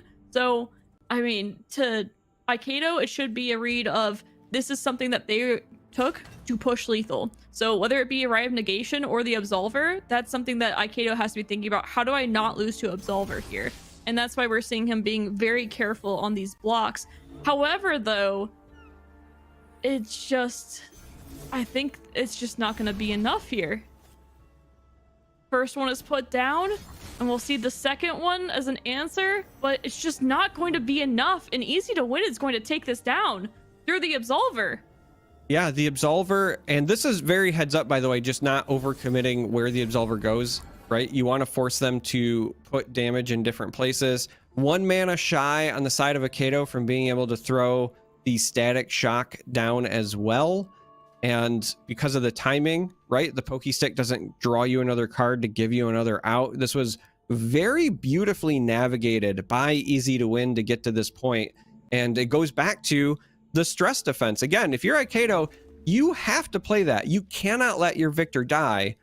But the setting of the attack to 1 ultimately meant that you are not getting the big lifesteal that you needed. And that was incredibly relevant. So I think that this is one of those games where you look at it and you say, hey, if you were Easy to Win, it would have been very easy, pun intended, to just give up, right? You just mail it and you say, there's no way I can pull this out. But he played to his outs, kept trying to push, and as a result, they're going to get the victory here. Congratulations, Easy to Win. That was an impressive victory given the board state and the amount of control and the size of the victor. Just very well done.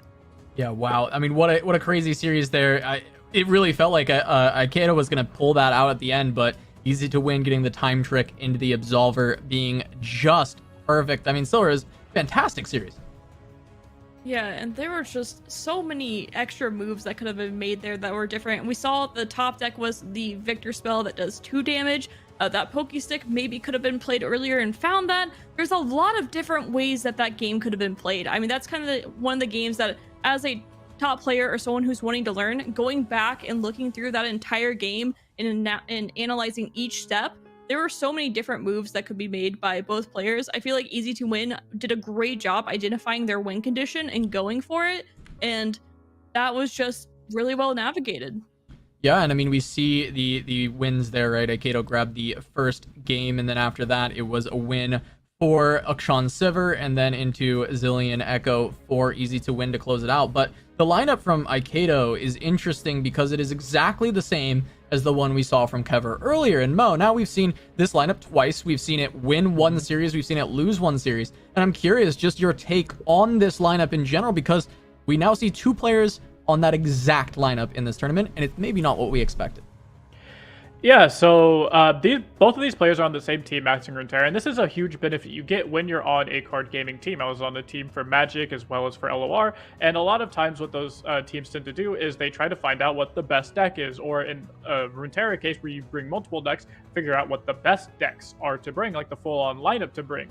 And so then the mentality goes, well, okay, if our team decides that this is the strongest deck or these are the strongest lineups, then why would the rest of us not just be on that, right? Or why would we not all be on the same deck, or all be on, as long as it's, fits our playstyle and we're comfortable with it, let's do it. So to see the fact that one of them lost 1-1 their match, it really comes down to, I think, the matchups that they played against. I mean, even Kevor's match, like Kevor did win, but game 1, how did he win? He won off of top deck.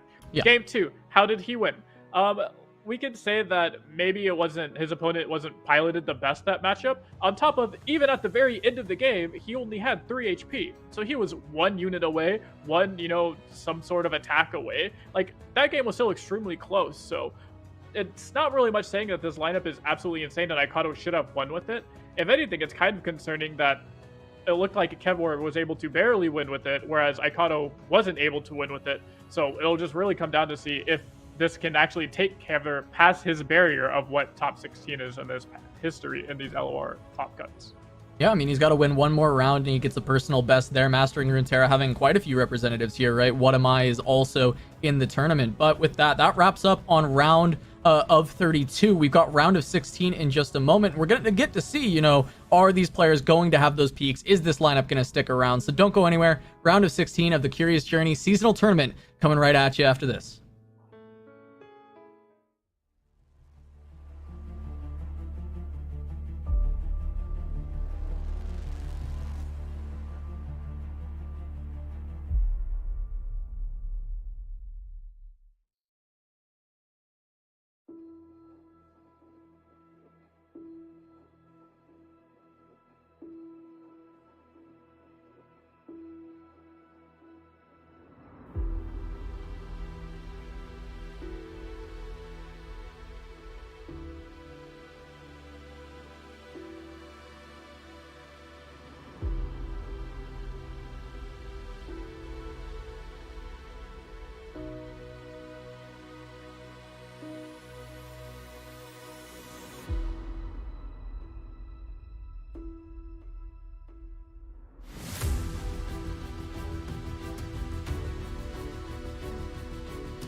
Welcome back to the Curious Journey Seasonal Tournament. I'm Casanova, joined by Mo, Charmer, and Silverfuse.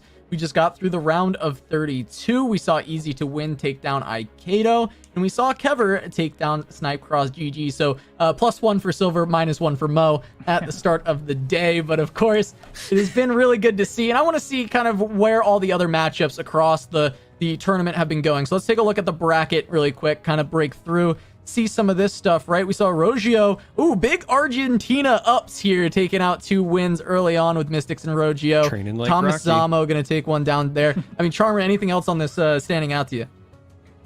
I mean, the guy who's training like Rocky got Training a like victory, Rocky. so that's what stands out to me. I'm going to keep an eye on Rogio as the day moves on. Another thing that stands out to me, I know you were just about to get to it, but Trevo with the early loss that was 2-0. Trevo is a player that has also historically found a lot of success, great player from Brazil, and so that's a bit surprising. Something we see about these training like Rocky and Cass, you mentioned it, the Argentinians. A lot of times people reference the America's server, I just almost did it, as the NA server. People say, oh, look at NA go. I don't see very much NA making it to that round of 16 in this quarter bracket here. Not on this side of it, right? We got 2 Argentinians, Thomas Zamo from Uruguay and Skate This Out from Australia. And hey, look at this quadrant as well. Still, you know, a lot of other players making it through. Chelo, somebody who I have been a big proponent of for a long time, interestingly enough, only has 1 seasonal top cut, which is this one, has made it through the first round. But Silver, in this quadrant, anything big that you're looking out for? I wouldn't say there's anything too big. I do want to see how Chelo does as well. I've also heard of Affinda Patrons as well, so that will probably be a really interesting matchup. And then we have Y Rebellion and Prodigy, who both at least have some interesting lists that we will talk about in the future. Yeah, Y Rebellion and Prodigy probably going to be our feature matchup. Maitri actually falling to Y Rebellion, who, if you follow the Brazilian scene, you know how good Maitri is, but keeping going through, trying to catch everything so far. Santa TCG still in, Charmer. Yeah, really excited to see that. And honestly, that's another matchup to watch because Real Prism Sword is a player that was happy to hit the top 32, but has been very successful as of late as well and had a great showing. When Skarzig and I were covering the open rounds, we got to see them on the broadcast and they looked phenomenal at that point. So if they continue to move on, I think they're one to watch. But Santa and Real Prism, that's going to be a heck of a game. And looks like we caster cursed. Oh, we did. What am I? We did it again. Beast Llama. We did it again. It looks like the only person that... I think the only person that went through is the one who I picked, right? I mean, well, we haven't seen if Dr. Chekhov made it or not, but Kevor did. But after that, we just caster cursed everyone. Everybody's getting caster cursed out here. One of my Beast Llama both falling in round 1. And let's see, Chekhov made it through, so Silver's 2 for 2. Silver's 2 for 2 right now. You want me to vote on you. That's how you get through. If anyone else, you're just going to get caster cursed. Yeah, Silver's 2 kind of players to look out for are the only ones we can still kind of look out for in this tournament, with Chekhov and Kevor still in the mix. They're on a collision course, though, in the quarterfinals if they're able to win this round. Kevor versus Rolls and Chekhov versus Easy to Win, who we just saw have a great set against Aikado. But going into this next matchup, that's what I want to talk about. I want to see where we're going next. It's going to be Y Rebellion versus Prodigy. This is going to be a fun one because we just saw Y Rebellion, I mentioned, took down Maitri. Charmer, why don't you give me the overhead on this one? Yeah, Y Rebellion is going to be very spicy to watch because they brought Viego. Actually, both players, spoiler alert, both players brought Viego. And so, you know, we had talked a little bit about that going into this day, right? That some players might opt to drop the Aphelios Fae or at least try to target that with their bans and then beat the next best deck. So both players did end up bringing the Viego, but Y Rebellion brought some spice that we'll see in a moment, bringing Lee Sin. Now that's normally a name that you're familiar hearing on these broadcasts, but not in this capacity. It's going to be the Victor Lee Sin. So curious to see whether or not that gets banned or they get an opportunity to play it. On the side of Prodigy, we can see obviously Sundisk favorite archetype, so it's not much of a spoiler to guess that they are going to be bringing that part of their lineup as well. All right, well, I want to look at the big picture. I want to look at all of the decks that they've brought between the two of them, kind of look at the scale. And Mo, I want you to kind of take a look at these two sides, take a second to take it in, and talk a bit about the ban strategy between Prodigy and Y Rebellion here. Sure, so Prodigy's lineup is very much looking to beat very specific styled decks. We see the triple Shurima coming out. He's very good into control, as well as good into some of the I have one unit or I'm maybe a slower styled deck. We see on the other side from Y Rebellion, Lee Sin is that slower styled deck. So if I had to guess, I'd say Prodigy probably tries to attack the Lee Sin, maybe the Mono Viego. All right, yeah, exciting to see. Looks like we will be jumping into game in just a second here between Prodigy and Y Rebellion. This matchup looking really great. So Charmer, Silver, take it away. All right, we're going to be jumping in to see why Rebellion take on Prodigy. And, you know, I like the question, why Rebellion? And the answer is because Rebellions are fun, right? I like to rebel a little bit on the weekend. It's a good way to let off steam. But it does look like we're going to see the Lee Sin deck in action right out of the gate against the favorite art type Sundisk on the other side. So both the spicy decks with the debut here in this round. Charmer, is Rebellion for you like drinking coffee after noon or something? No, I drink coffee all the time. I mainline that. Rebellion for me would be like not doing push-ups. Oh, okay. We have Y Rebellion here with the favorite deck. Everyone loves Lee Sin, all right? Everybody loves Lee Sin. You can't say anything otherwise. It's just facts. And of course, we have Prodigy on their favorite archetype, the Mono Shurima archetype. This deck, once it got buffed, it's been a deck that became a little bit too good, got a slight nerf for the Sundisk countdown from 10 to 9, but it is pretty cool to see it here in tournament play. I love this heads up play here by Y Rebellion. We saw double Rockhopper come down, creating these landmarks that are going to get vulnerable to the units that get played. So Rebellion says, okay, well, I'll just make some 1/1 Poros, and I'll play those to eat the landmark so that none of my good units end up with the vulnerable keyword. And also, if you wanted to pull anything with the Rockhoppers, you're only going to get 1/1s anyway. So you're trying to get that edge in terms of value, right? The Poro is just not traditionally worth as much as the Rockhoppers, both in mana spent, but also board presence. So heads up kind of back and forth here between the players as they try to set things up. And we do see some searching for answers for the Sundisk, right? That's the key here on the side of Prodigy. You want to see the Shuriman cinema experience, right? Where your champions level up and then Sundisk triggers and then your champions level up again and you go make a sandwich in between. It's like when you summon Knights of the Round in Final Fantasy VII. That's the experience that is Sundisk. And the perfect top deck for Y Rebellion, getting the Victor, being able to start getting those keywords through, as well as getting this chip damage in with the Poros, just making it easier for Lee Sin to close out the game whenever we do find him. However, the question is, who's going to be faster? Is the Sundisk going to get leveled first, or is Lee Sin going to be able to combo off first? Actually, I think the real story here might be this Victor, because Lee Sin nowhere in sight. Meanwhile, we've got Azir on the board, we've got Xerath in hand, we've also got an Hourglass to protect them. I think that the Sundisk is more in danger of popping off than we are seeing a Lee Sin come down and make an impact. However, Victor, if they roll the right keywords, right? Like that's always the story with Victor. If they roll like Elusive and Scout, then that could become a real problem for Prodigy. And so I think right here, you just want to survive as much chip damage as possible and really work on ensuring that this Victor grows and hits a critical keyword. Even if it's just something like Overwhelm that can go over the top of these low health units, start pressuring Prodigy. That could be your path to victory. Yeah, and Y Rebellion after this attack has so many options here for this board.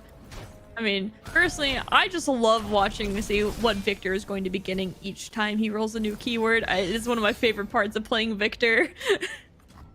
Yeah, and so we see the bans on the screen right now. So interesting, on the one side, we have the Viego list banned. So Prodigy will not be able to pilot Viego. On the other side, however, Y Rebellion got to keep their Viego list and instead loses access to the Yuumi Pantheon list. So one player might have the edge by being allowed to pilot Viego. I'm very interested in what the choice was on the one side to not ban Viego, because that means you feel like you have a good matchup into it. And as I look at these lineups, I'm not 100% certain that I understand. Perhaps it's because they did bring the Ziggs Talia. Maybe they just feel like they have the ability to go underneath it. But if they won with that early and then they had to win with the Sundisk deck into a Viego, that feels a bit weird to me. So we'll have to see how that plays out. Meanwhile, just to highlight, while I was monologuing, that Victor did end up picking up the elusive keyword. So I'd mentioned I really felt like Victor was going to be the story. They had the Nopify to protect it. This is exactly what you wanted if you were Y Rebellion. However, the top deck Quicksand will be a bit of an answer to this Victor. He is leveling, though. Will be quite strong. We'll see what the new keyword is, although it'll likely be removed unless there's a spell shield. Spell shield, Victor? Let's see what he gets. And it looks like it's a Fury, so one of the lower impact keywords. But we'll have to see if this, I assume this attack goes through after we buff up Victor and the bot a little bit more. I mean, there is so much damage. If this Quicksand hadn't been top decked, this game could look like an entirely different game. Even with the Quicksand being top decked, there is still a bit of an uphill climb for Prodigy because there's nothing that they really have available to answer or to kill the Victor. You can stall, right? You're not going to die here, but this is likely going to be a recurring threat because, again, we do see the deny still in hand. You could maybe get some action in with Xerath. That's probably got to be your game plan. Otherwise, this Victor is still going to be very relevant in the turns to come. And I want to point out, looking at killing the 3-2 instead of the 3-1s, and the reason being is that the Hourglass can summon another Roiling Sands, and that can help level up Xerath, because right now it's either 2 out of 4 or 3 out of 4, and it's just critical to be able to level him up to get the Sun Disc to go down. But looks like changes their mind and says, actually, I want this 2 health. I still have another Dune Keeper to, or not Dune Keeper, but yes, the Rock 3-1. Hopper. Rock Hopper, yes, thank you. I was like, all these Shurima cards.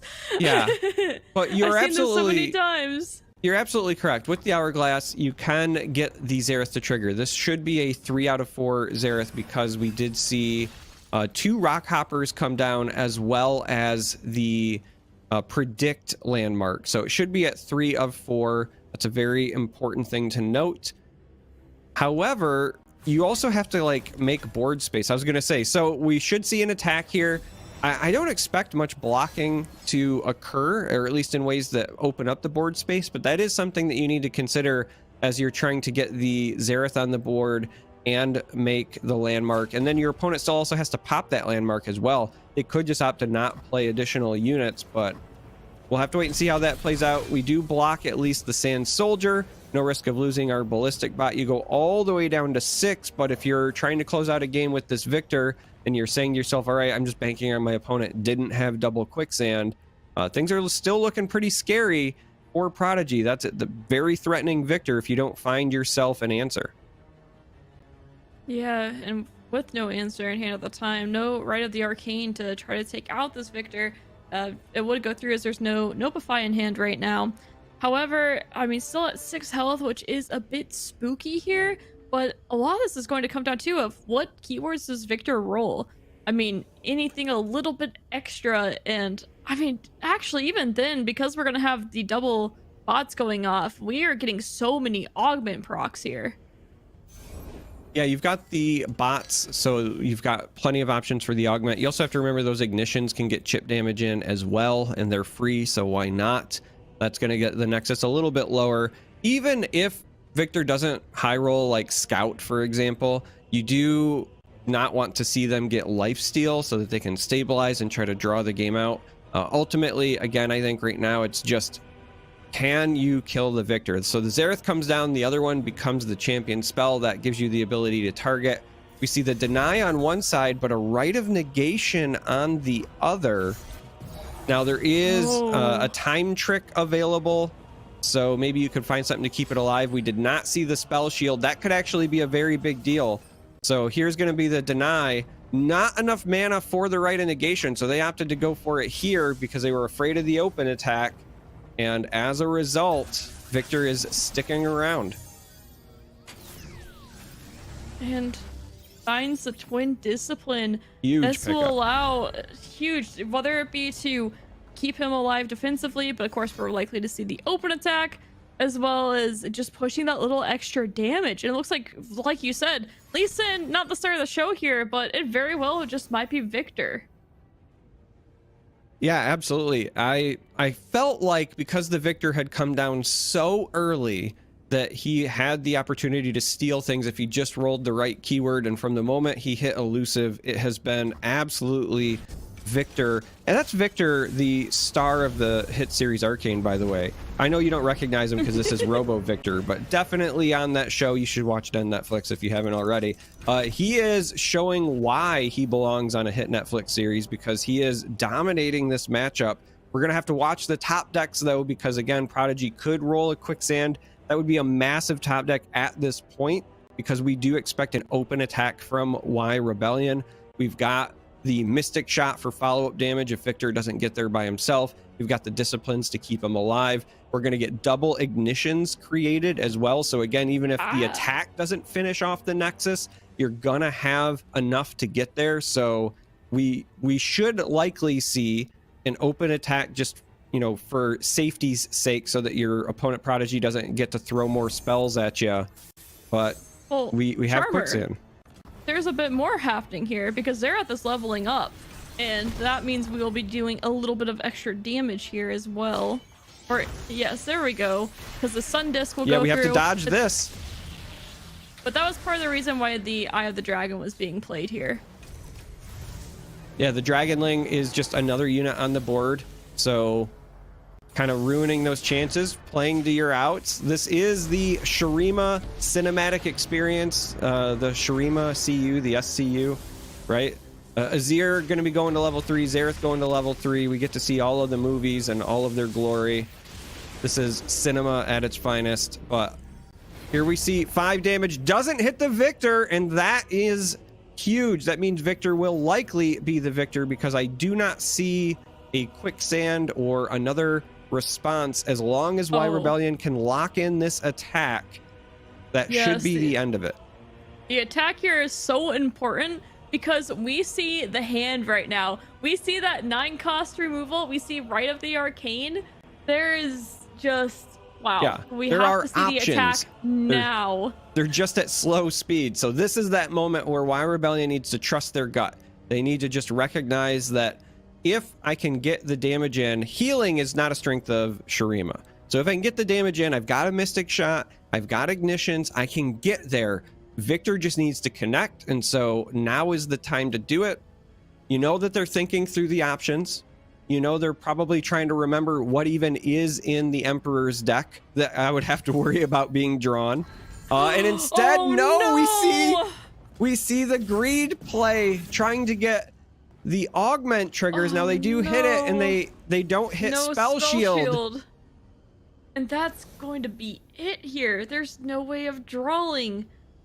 That was how to decide, do I play around Quicksand or do I play around one of these slow removal spells? Besides, I'm gonna try to play around Quicksand, I suppose, and just isn't gonna be enough here. It's just devastating. Y Rebellion must just be palm on the face right now. Never something you want to see in this position, and pretty devastating overall, because I mean this is it for the game 1 though, but of course still 1, maybe 2 more games. Yeah, I can understand for sure playing around Quicksand. You had already seen one used though, and if we're being honest, if your opponent had a second one at this point, it's very hard to imagine winning from this position unless you were just trying to drag the game out forever and just win by ignitions over time. So would have loved to have seen the attack locked in. We're gonna see an attempt to stabilize a bit here, so an iterative improvement going out. But with Victor gone, with the level 3 Shuriman units on the opposing side of the board, it's looking like Prodigy will be able to secure this. One open attack away from Y Rebellion claiming it, and now the tides have turned. Yeah, I feel like what was happening there too is Y Rebellion was really hoping to hit Spell Shield. It have a lot of keywords on that Victor, and the Spell Shield would give you a higher chance of being able to win the game around Quicksand. So it is kind of a gamble that maybe he felt like he was willing to take, and that might have increased his odds of winning, rather than saying, you know, maybe their hand's just filled with these slow spell removals.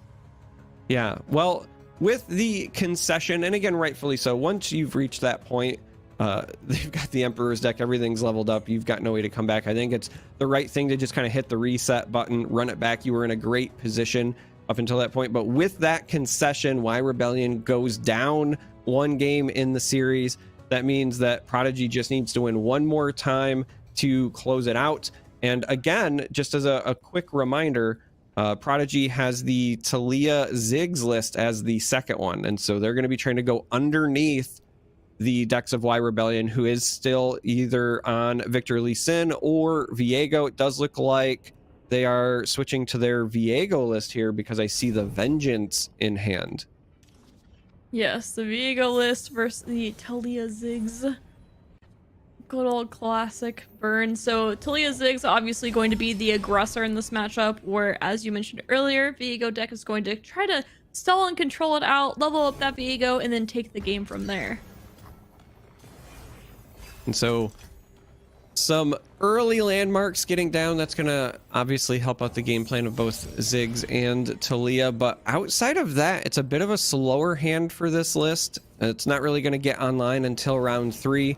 Now, the units that they're going to play on round 3 and thereafter are great units. They're exactly what you want when you're trying to set up this deck. But as we look at the hand of Y Rebellion, we also see some of those soldiers that will be coming down on round 3. Those go a long way toward growing that Viego while it's still in the deck. They also just give you great access to easy ways to block.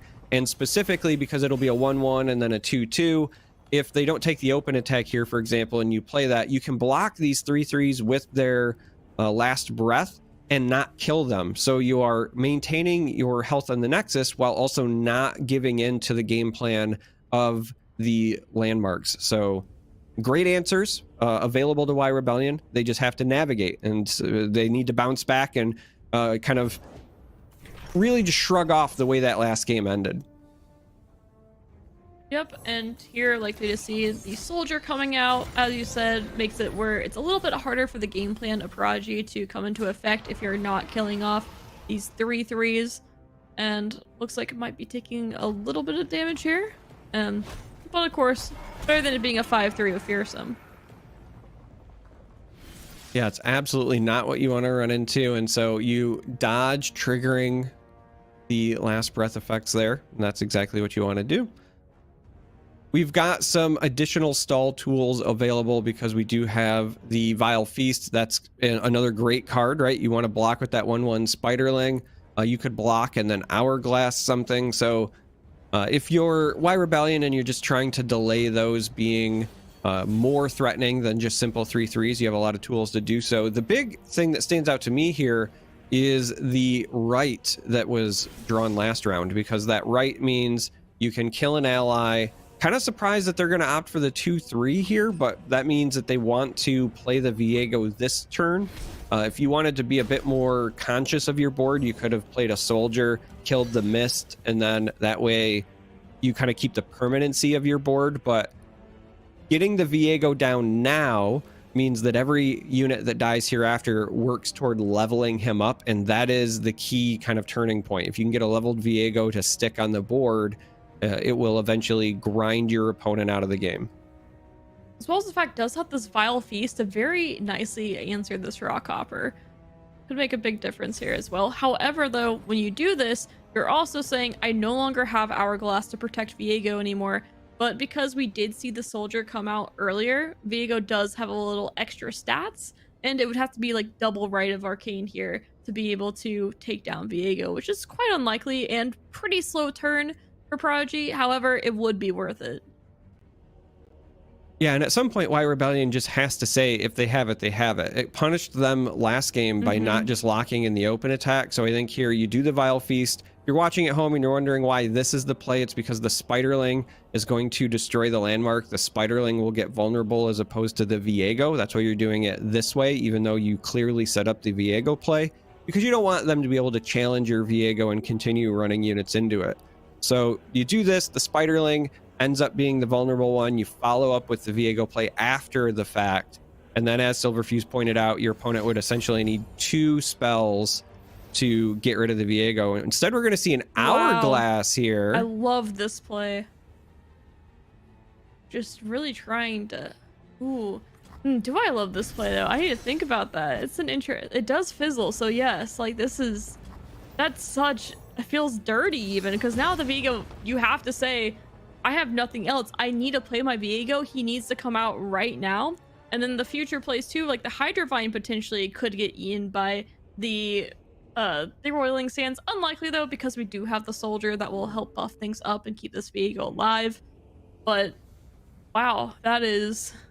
The actual interesting bit about this is that you still have the opportunity to hourglass your own Viego. Now, normally doing so is a bit of a risk because it resets some of the progress, but even though this Viego has vulnerable, it doesn't mean that it's going to be easy to kill. You've got the hourglass and you've got now 2 with that top deck quicksands.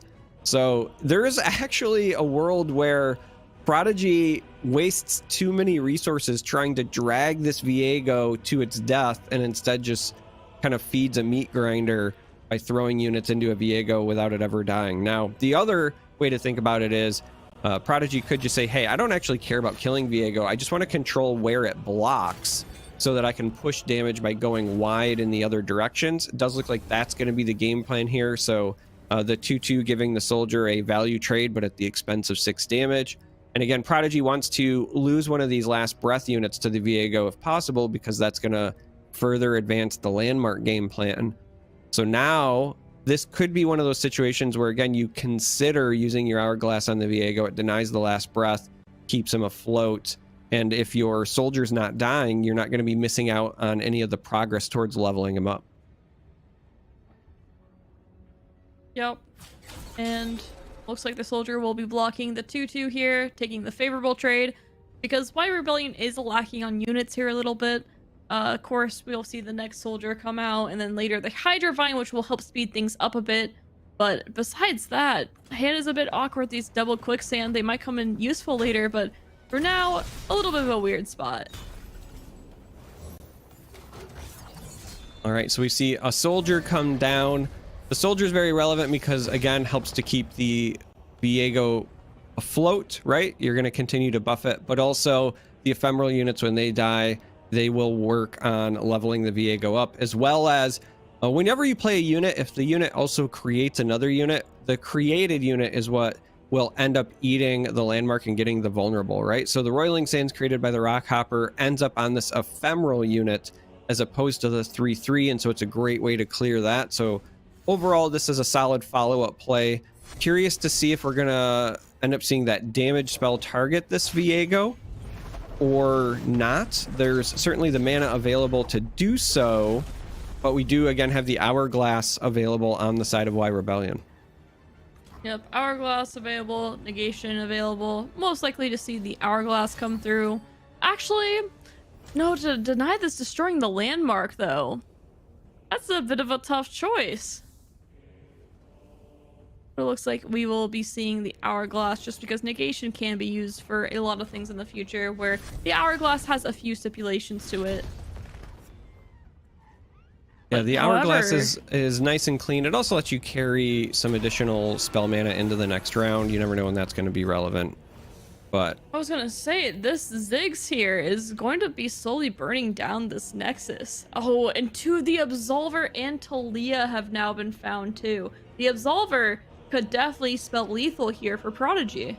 yeah, the Absolver is a massive top deck because Prodigy has a very wide board. Y Rebellion down to only 9 health, and so with the extra damage from Ziggs and the additional units here, you can absolutely push a lot of damage.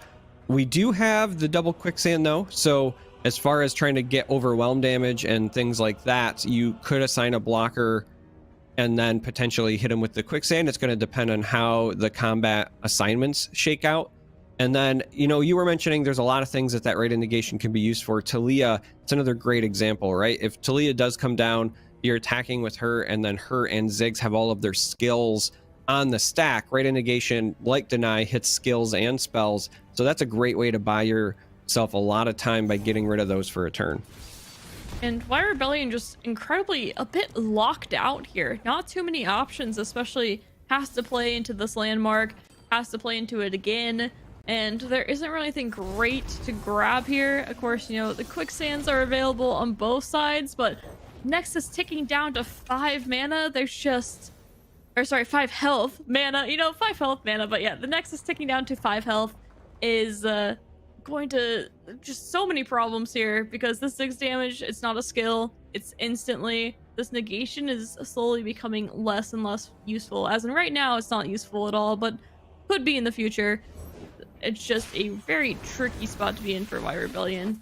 It could be useful right now depending on how this shakes out, because again, Talia next round, when she attacks, gonna have a lot of things on the stack. So the point in the game where Rite of Negation stock goes up is really right now when you have Ziggs and Talia on the board. This is going to come down to, can we get this Victor big enough to, you know, block, be relevant?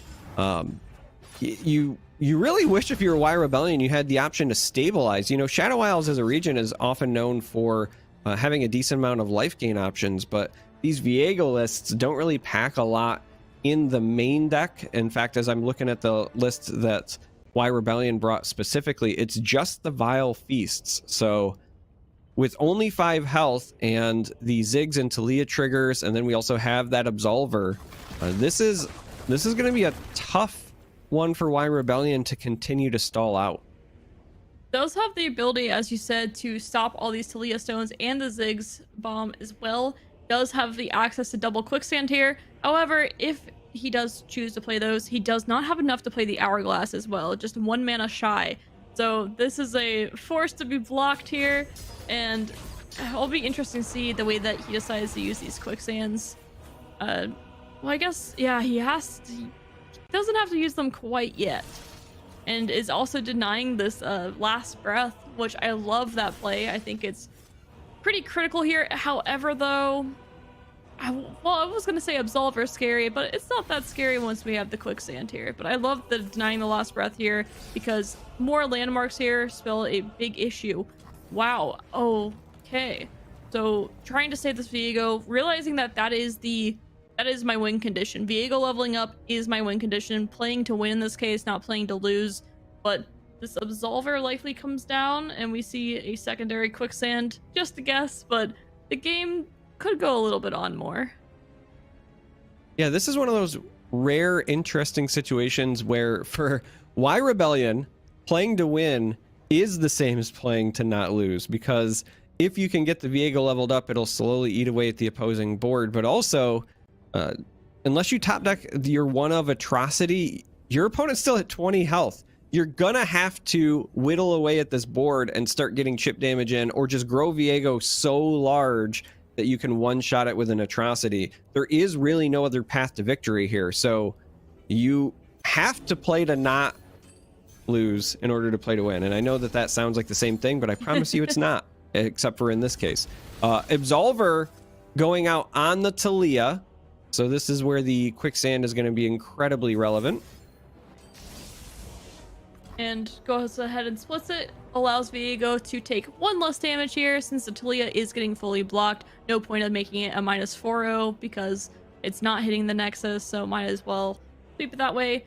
And at this point, Y Rebellion really hoping for no second Absolver, which I actually think in this list there isn't a second Absolver. So go ahead and take a look at that. Yeah. So that is, you know, doesn't have to worry about that one at least. The quicksands are out of hand, and this likely resolves here unless... I don't see a reason why it wouldn't, unless the quicksand is played. I'm not sure what the target would be here. Unless you're really wanting to... Okay.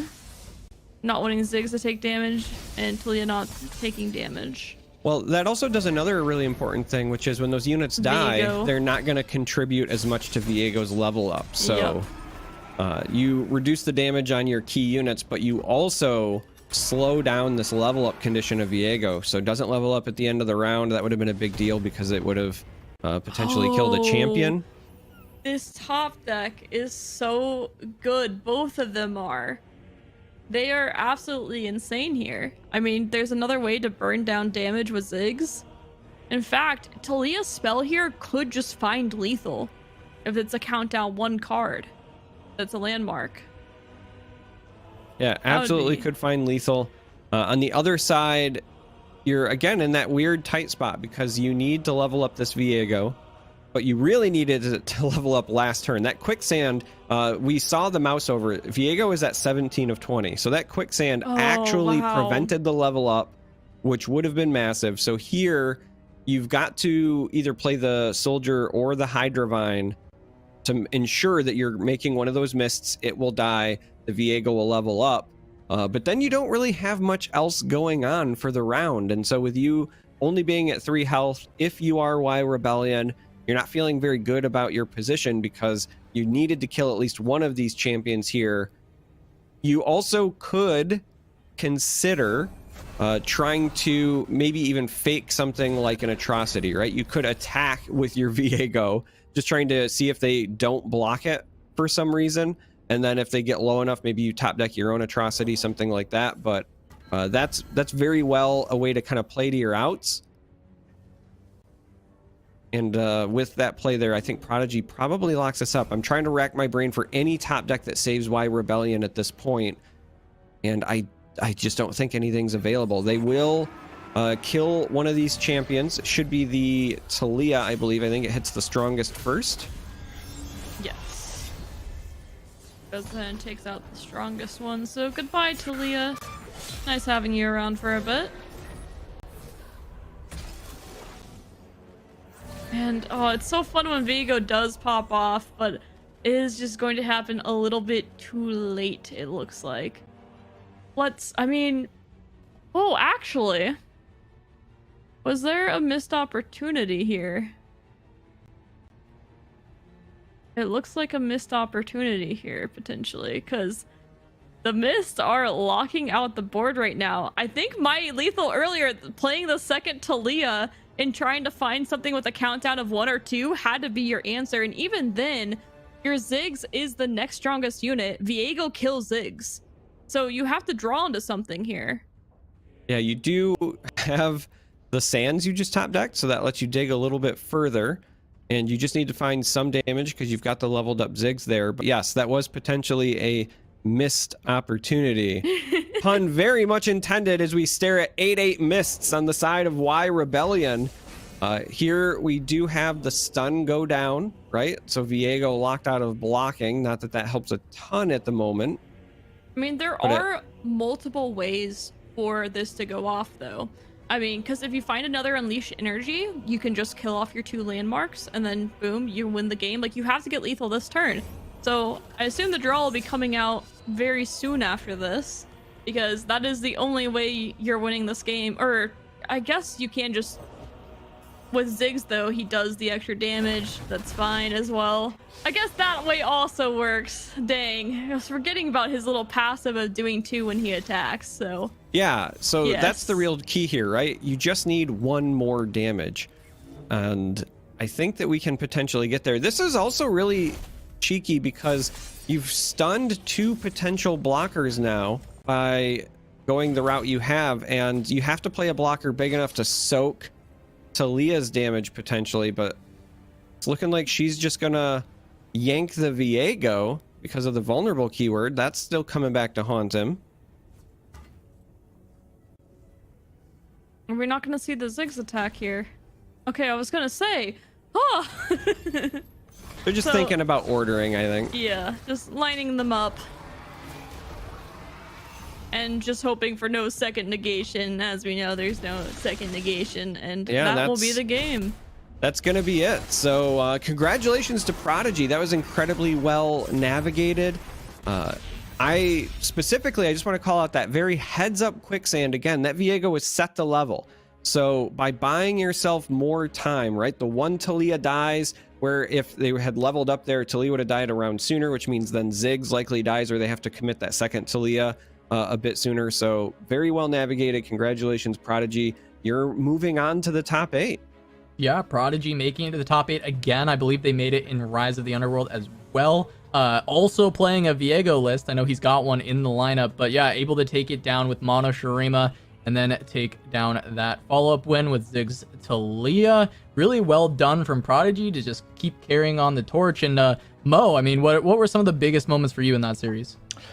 Yeah, I think the biggest moment was not open attacking into the Sandstorm. I want to let everybody know I ran the math as card players do. I didn't do the exact math, but I did card player math. And there was most certainly a higher % chance that the opponent had second Quicksand over drawing exactly Sandstorm off the top of the Emperor's deck. So the odds of them having the second Quicksand was higher. So developing there was more correct. Because if you attack into that Quicksand, you instantly lose the game. If your opponent happens to have exactly Sandstorm off the top of the Emperor's deck, then you also lose. But when you play card games, it's all a game of percentages, and you just have to take the most correct line possible when it comes to percentages. Not everyone just has Rebellion. Yeah, Y Rebellion doing a great job there, being able to play to their outs. Don't quite find it. The Sandstorm takes them down. But we're going to be jumping into another matchup here. Game 3 of Infinity Patrons versus Chelo. This is going to be an exciting one. It's going to be game 3 between these two. So Charmer, Silver, take it away. I'm excited to see where this goes. I also want somebody to run the math on that again, because there's more than just one removal option in the Emperor's deck.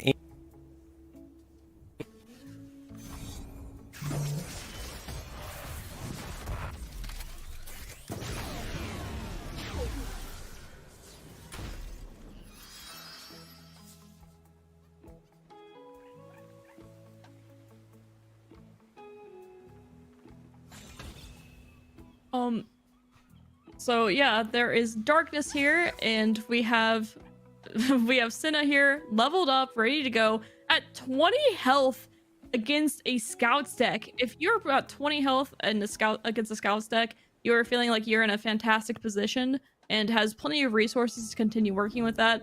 And also too, I do want to say, do not trust Mo math. I mean, I don't trust that guy to tie his own shoes, so I don't know why we're trusting him to do math. I'm not trying to say that he's not. I'm simply actually just trying to point out for those at home that it is not as easy as it sounds math-wise, especially when you're in game like that. It's not cut and dry because, again, you know that their deck got replaced, so they only saw X number of cards in their main deck, as well as there are multiple removal options in the Emperor deck. So just one of those things that is not necessarily easy. So we do have the challenged, and we are trying to go against, well, push a bit of damage here because there's only so much time. You see there's no misfortune in this game, which misfortune usually is pretty key here, and the Quinn will be going away as well. And after looking at Chelo's hand, the value just isn't there. The late game value, there are a bunch of small units, but generally ones that Infinite Patrons isn't going to have a hard time removing, especially when the Senna is going to still be alive and consistently creating darknesses over and over again.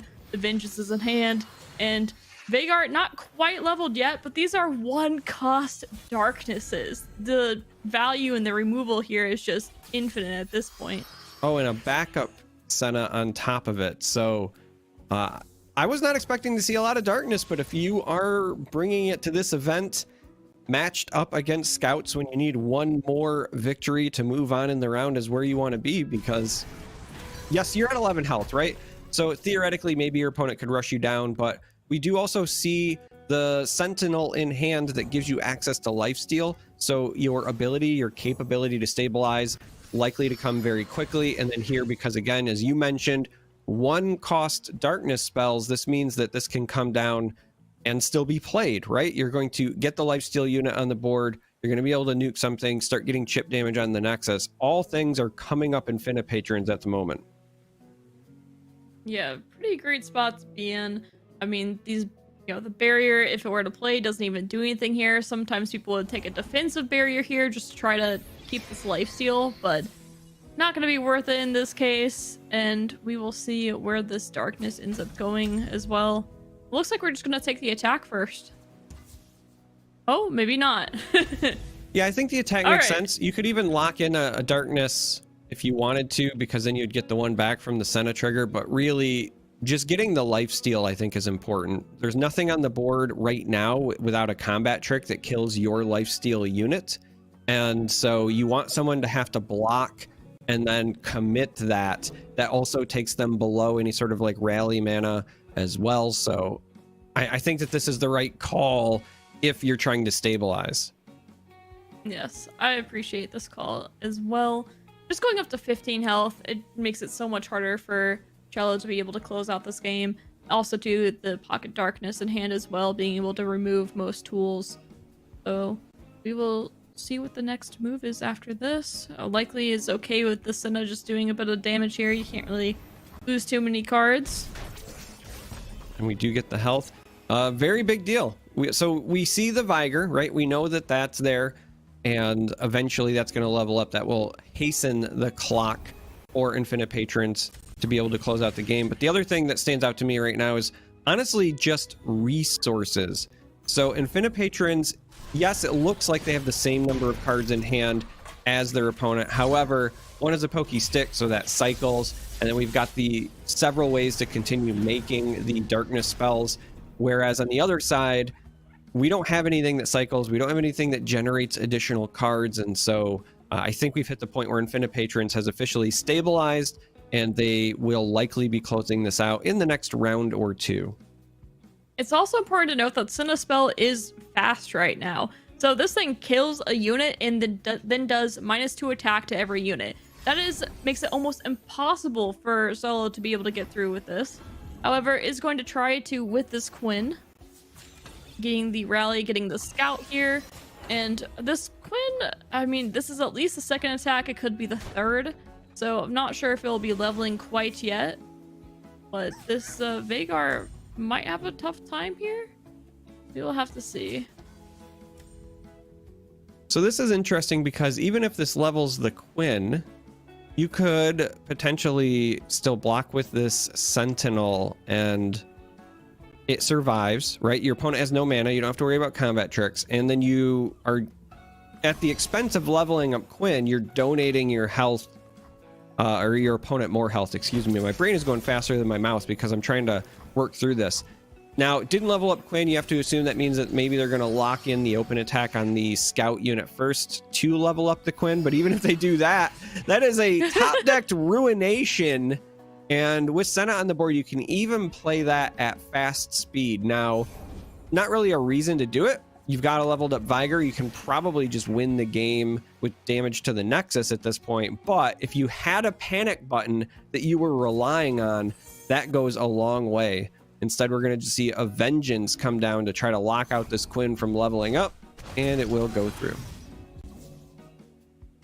Yep, poor Quinn. No Valor left. And it looks like from that, the round will be ended, and Infinite Patrons likely just continue on their onslaught here with the Veigar. I mean, this darkness is at a pretty high number at this point, and will likely just be ending the game here with the Senna attack, creating another darkness that will be able to go face. There's no way of interacting with this Veigar to stop it, so that will be the game here. I mean, there might be a few motions played before then, but it looks like Infinite Patrons is going to be taking down this game. Yeah, we're going to see a big darkness on the Nexus here. We got another darkness in the hand that's coming down now, and that's going to be it. So no ways to gain health at a fast speed or burst speed.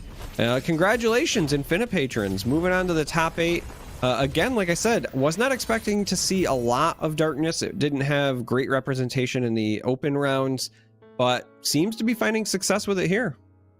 Yeah, Patrons bringing out the darkness, very surprising to see, and actually taking down Chelo, who played at Worlds last year. Actually, he was one of the few people to actually take games off of Alan ZQ. He actually beat him in the group stage, so beating the world champion there. Chelo had a great performance for the Americas, and you know, Infinite Patrons taking him down, moving to the top 8, and potentially trying to get their own spot at Worlds with the top 4 if they could win one more. But yeah, game went to 3 games, not quite able to, or Chelo not quite able to take Patrons down, and Patrons been kind of on the rise. But on the last game, at least there, Mo, what were some of your kind of takes that you saw, and what do you think of darkness in the meta?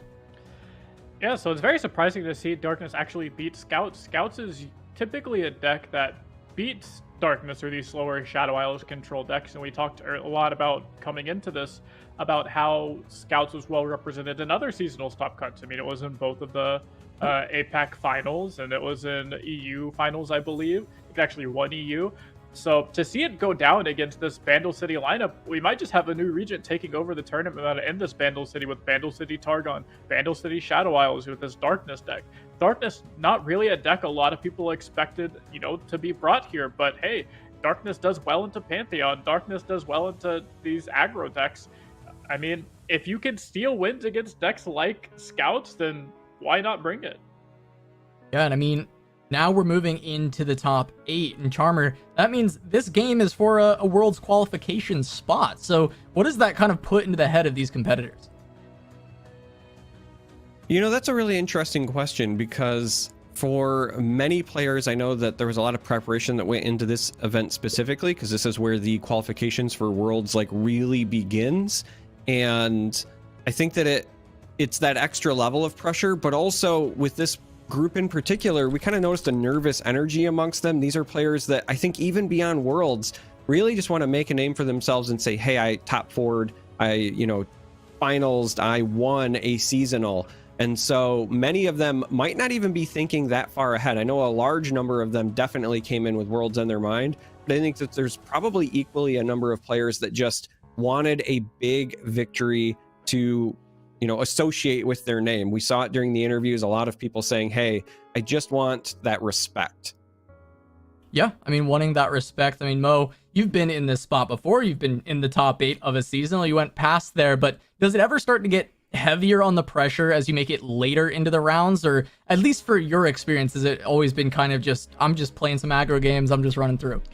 Yeah, so this specific round that we're coming up on, this round of top 8, is by far the most pressurized round of the entire tournament, at least in my experience, because once you get past this top 8, you're qualified for Worlds. That's the biggest picture if you're a competitive player. Your biggest picture is making it to the grandest stage in LoR, which is that World Championship. So if you can make it past round 8, get to that top 4, good job, you've made it. After that, maybe in the finals, if you really care about, I really want to take down the seasonal and make history, then the finals can definitely be a big break point, but that only has pressure on, 2 people.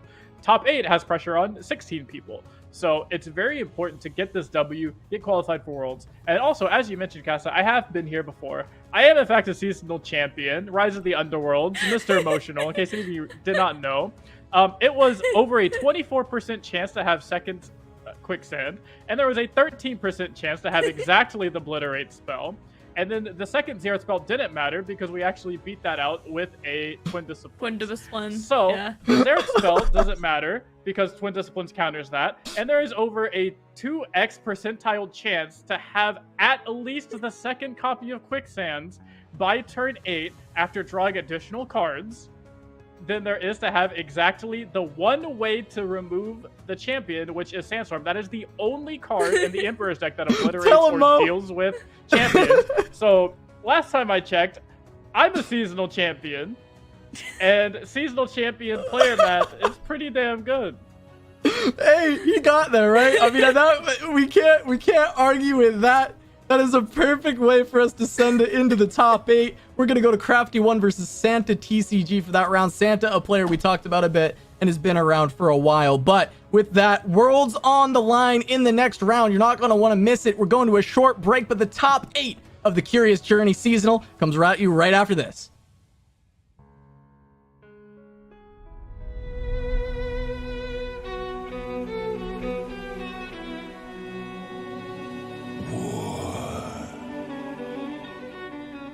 It throws our world's ugliness into sharp relief.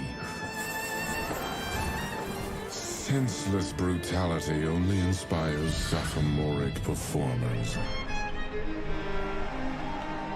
Desperate for purpose, for a muse.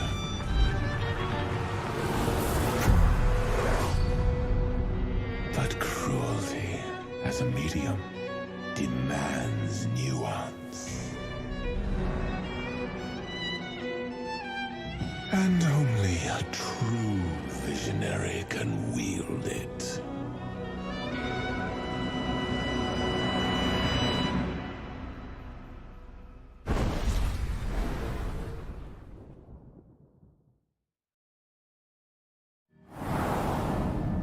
Life is too short for fear.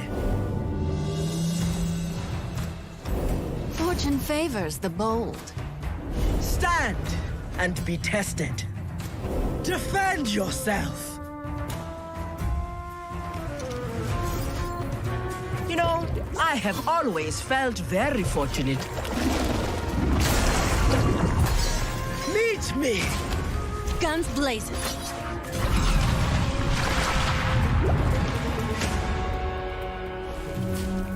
Look and see the glory of Nagakaboros.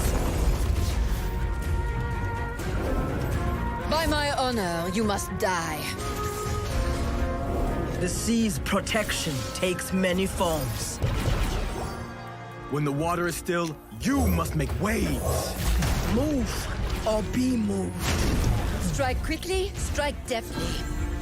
Stand strong beneath her gaze. This is it! Land or drown!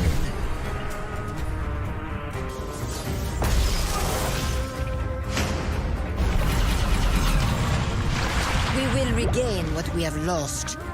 Nagakabora smiles upon victory!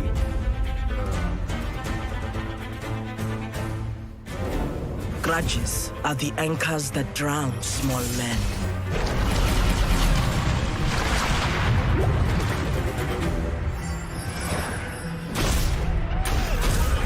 A life lesson! Dark!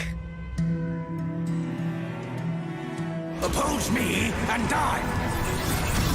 Growth demands effort. Witness truth! Nagasho!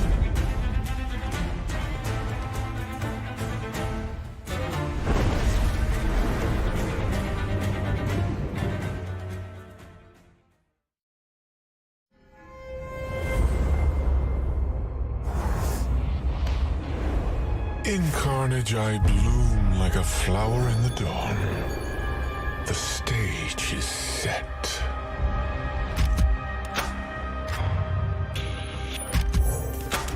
I am frightened, but I am ready. Come, dear, you will bring our show to a close. I will give them a show to remember. They look on and the music swells.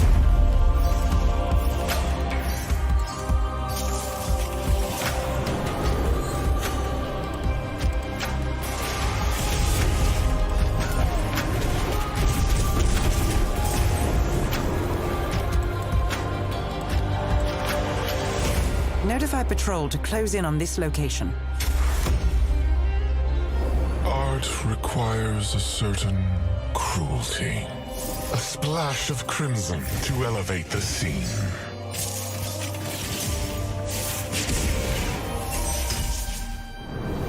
The audience loves you.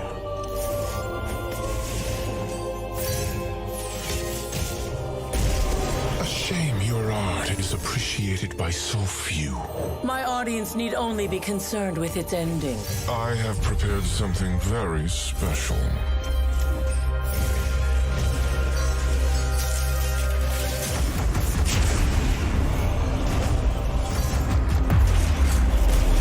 Through my work, you shall transcend.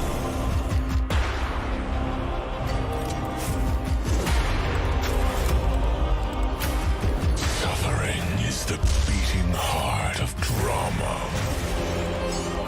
I hear it now, the thunderous applause. We must all play our part.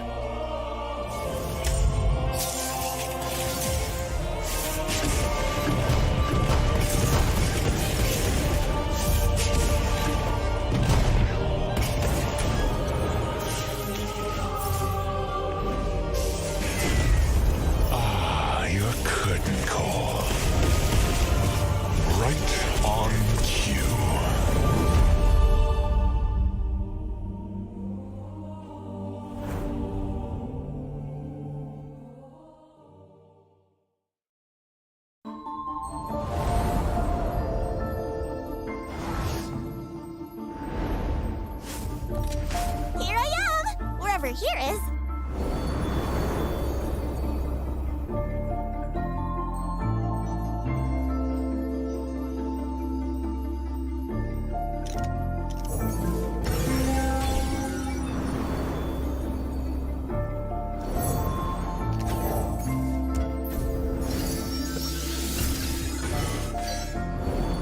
use all the colors.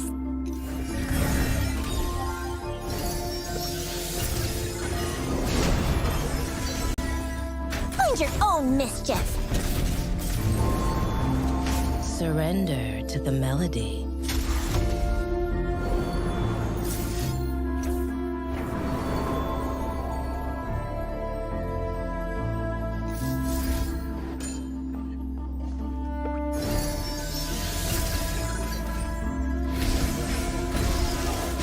You should stay.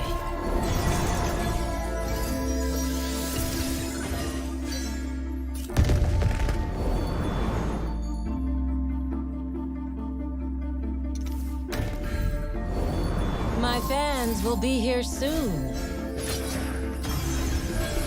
Relax.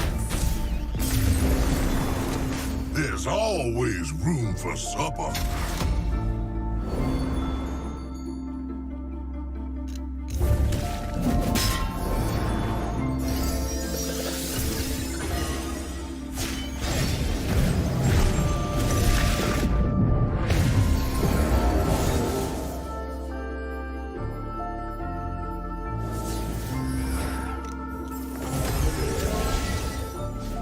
River always provides.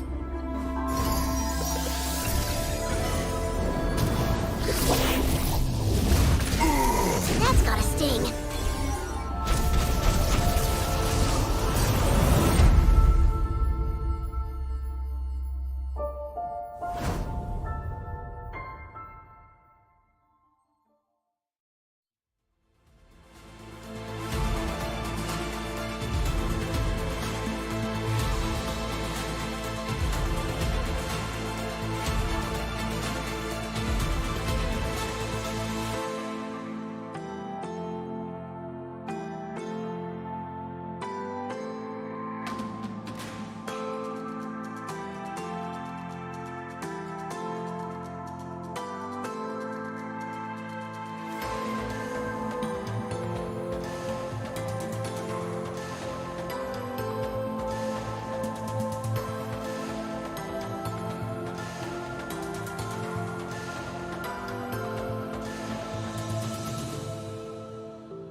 Welcome back to the Curious Journey Seasonal Tournament. I'm Casanova. We got Mo and some new faces for the casting desk. We got Jdoza and Boulevard joining us for the top 8. Jdoza, Boulevard, starting with Jdoza. What have you guys been making of the tournament so far? Listen, I love it. Everything I've seen so far, I love. I've seen a lot of Victor. I've seen a lot of original decks. I think we saw a Sivir Udyr deck in the beginning. I don't know what that's about, but it's there. And unfortunately, again, this time, number 1 on Boulevard's list, What Am I? We just, every cast can't catch a break. 2-0'd in the top 32. Feels bad, man. Not as many twists and turns as I expected Casanova. I thought that there would be a lot more unique decks, things that we hadn't seen before, a lot of crazy technology coming out for the top 32, just because that's sort of what we're used to, right? When the open rounds are happening, that's very public knowledge. All the tournaments are leading into that, but top 32 is a more tight-knit secret, and I just feel like we haven't seen that dark technology yet. Maybe it's just the matches that we've caught on camera so far. Yeah, I mean, Mo hit it right on the head, though, with NA maybe not experimenting as much. We saw the Riven Fizz in Asia that was doing well, but we did see Sivir Udyr, it just didn't go super far. But let's take a look at the bracket. Let's see who has made it to our top 8. Who's going to be fighting for these world spots? And just immediately as we jump onto this, Mo, is there any big names that you're like, okay, this person I think is going to get that world spot, make that top 4? Yeah, so as far as people that I think for sure are going to make it, I actually have someone in almost every bracket. I think Thomas Zamos is looking really good. One of the strongest tournament players, I think, in the America Shard, just period. Just North America, South America, I think he is one of the most consistently performing across not just minor grassroots tournaments, but across these major seasonals as well. He's just constantly putting up performances and doing well. So no doubt in my mind, he has the ability to get to semifinals. We'll have to see if Rocky Rogio will be able to beat him.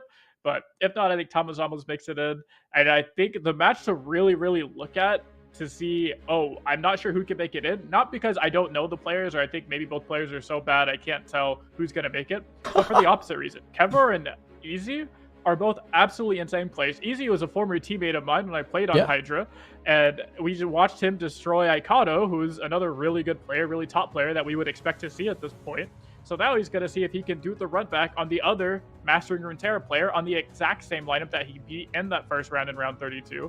And only one of these players is going to get that free Worlds qualification and have a chance to win the seasonal tournament. And that's going to be a really exciting match to follow.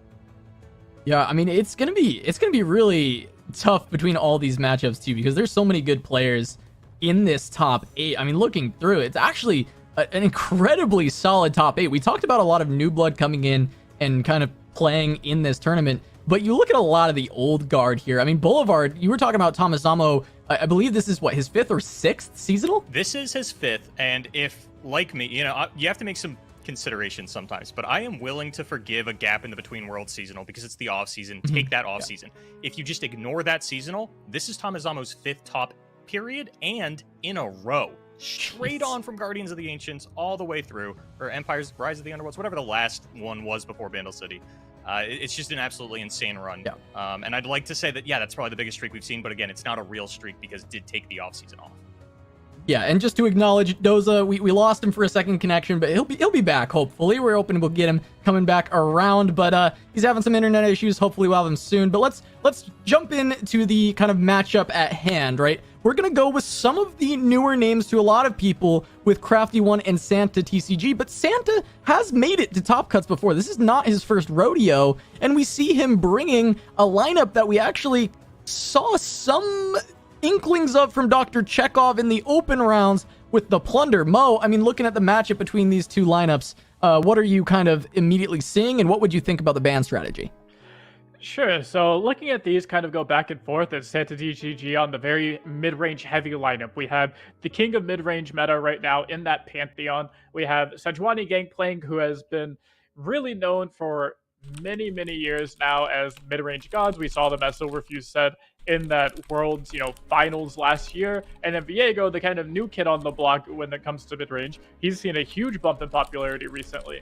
So Santa with this very mid-range heavy lineup trying to take out Crafty1. Crafty1 has a very much anti-control style lineup, and they are playing the Aphelios here with that Rainbow Fish. So it's going to come down to see if Santa can really find ways to disrupt these combo decks. The combo of the Talia Ziggs Overwhelm that we saw last round. The combo of the Mono Shurima being, uninteractive style of gameplay, and then these combos of, give my Fizz quick double attack, give a spell shielded unit elusive, and it's going to come down to see if Santa can provide enough pressure with their board state and just kind of get really big really fast with their decks.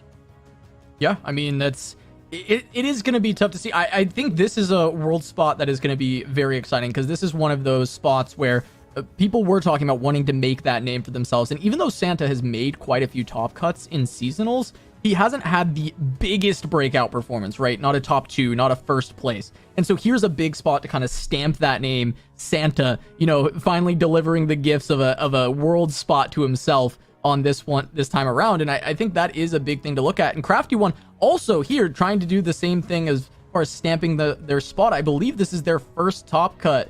If it's just so awesome to see these two. I mean, Mo, if there's any final things on this, I just want to get your prediction, because you're looking at the lineups. Who do you think takes this one? I think lineup-wise, if we go deck for deck, statistically, Crafty1's lineup looks better here. It looks less interactive with the opponent. It looks like it's going to be a little bit harder to disrupt, and we don't really see Santa with the ideal disruption tools. All right, seems like Crafty might have a slight edge, but we'll see how it works out. With that, we're going to be jumping into game 1 of this top 8. J-Doza Boulevard, take it away. Thank you, Casa. Well, thank you. I'm back. I am back, by the way. I do apologize for that. Internet not being fun over here. But I'm super excited to get in here. I know we were joking about solo casting, but yeah. Joking. I was ready for it.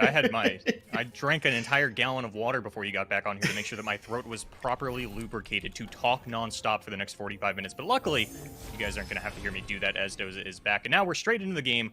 Crafty1 starting us off with the Zixtalia up against Santa on the Plunder. Now, Doza, we saw Santa play in the last round of Swiss. That was on camera. Played the Plunder. I believe got 2-0'd on the Plunder. So, obviously has made it to the top 8. Didn't get 2-0'd on Plunder for the rest of the tournament, but it is one of those things that I'm keeping in the back of my mind. The one time I've gotten to see Santa play this deck didn't impress.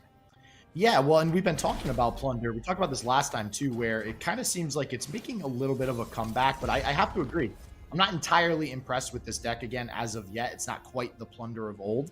Well, I have a question, actually. Been around for a while. So, all right, we got the bans here real quick. Santa gonna lose access to the Pantheon. Crafty gonna lose access to the Aphelios. Doza, I do have to ask, when Plunder was popular post-Worlds, how were you feeling about the deck then?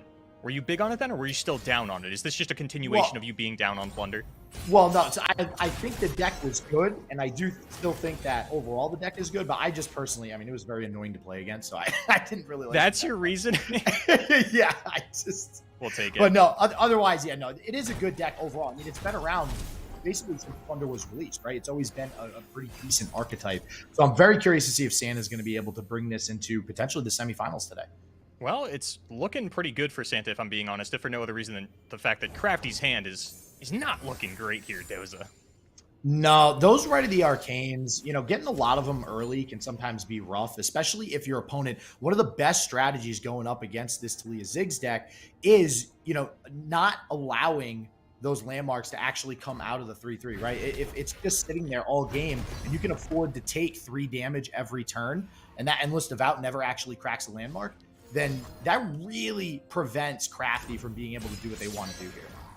Okay, I do want to point out here Santa actually choosing to commit the mana on the slow speed parlay rather than using the warning shot, saving that as a burst speed activator for a Sejuani or a Gangplank, or we could sit here and list all these cards that Santa just does not currently have access to as things to save this warning shot for, but I did want to call that out as these players are moving on to the game. Crafty, still not, just no champions, Doza. Where are the champions, man?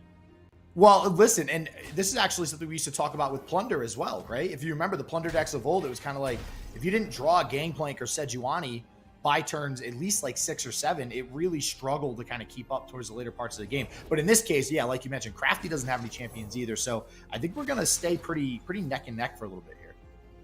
Which I guess is going to work out for both players, although this is a beautiful Make It Rain setup, and I'm kind of conflicted on how I feel of the prospect of Santa firing off a Make It Rain here and Crafty responding with Rite of Negation. I feel like you probably have to write this, if for no other reason than the fact that there are just so few things to write in this deck. And it looks like Doza's gone again, so I am talking to myself on that one, but we'll see if it does play out that way. Santa does still represent the mana for the Make It Rain. It looks beautiful. Wants to... Oh, just going to take the pass, actually. Moving on over, Santa summoning that Powder Monkey at the start of the turn, which is actually going to pair beautifully with this Bark Beast. For those of you that haven't seen Bark Beast before, because it's been a while, gonna get +2/+2 when an ally dies, so if you can order the attack so that Powder Monkey connects first, the Ephemeral will kill it. That Bark Beast is gonna go up to a 3/3. A very wide board here on the side of Santa, guaranteed to push through damage this turn if they want to, or just going to take the pass and say, there's a lot of mana that you're floating. I kind of like that. I'm going to get the Plunder proc anyway from the Powder Monkey. But still, Santa has not found a champion, and Crafty has found both the Ziggs and the Talia, but now just doesn't have enough landmarks to get it done. Really needs this Endless Devout to die. And with Santa just being so high in life, I don't know that Crafty can really force a situation where Santa has to kill this Endless Devout and activate that landmark.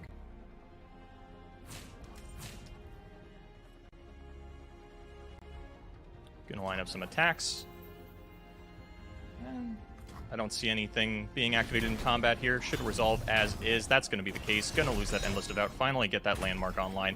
Now you've got a beautiful thing to double up with the Talia. I believe that'll even level the Ziggs as well once those countdowns complete.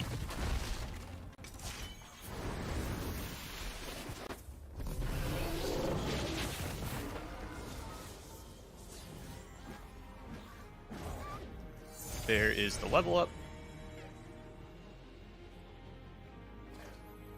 Oof. Still, no champions for Santa TCG, and this was a problem that players always had with Plunder. The Sejuani is a great tool for shutting down, especially decks like this where they want to use that Absolver and 3 Warning Shot in hand. Santa's got their pick of the litter, finally finding a Gangplank, but there's still answers on the side of Crafty.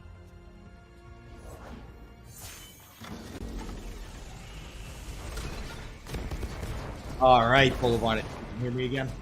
That I can, Doza. Oh man, I love internet. Well, we were just talking about Gangplank earlier. At least I was before I got disconnected again. And I don't remember that. Why don't you refresh my memory on what you were saying about Gangplank? You can't just come back in, see a Gangplank on screen, and be like, ah, yes, the point I was making before I disconnected that nobody remembers. Why don't you refresh us? What were you saying about Gangplank? And he's even leveled. Basically, that once Santa draws Gangplank, leveled. There's 3 Warning Shot in hand. Of course, it's leveled.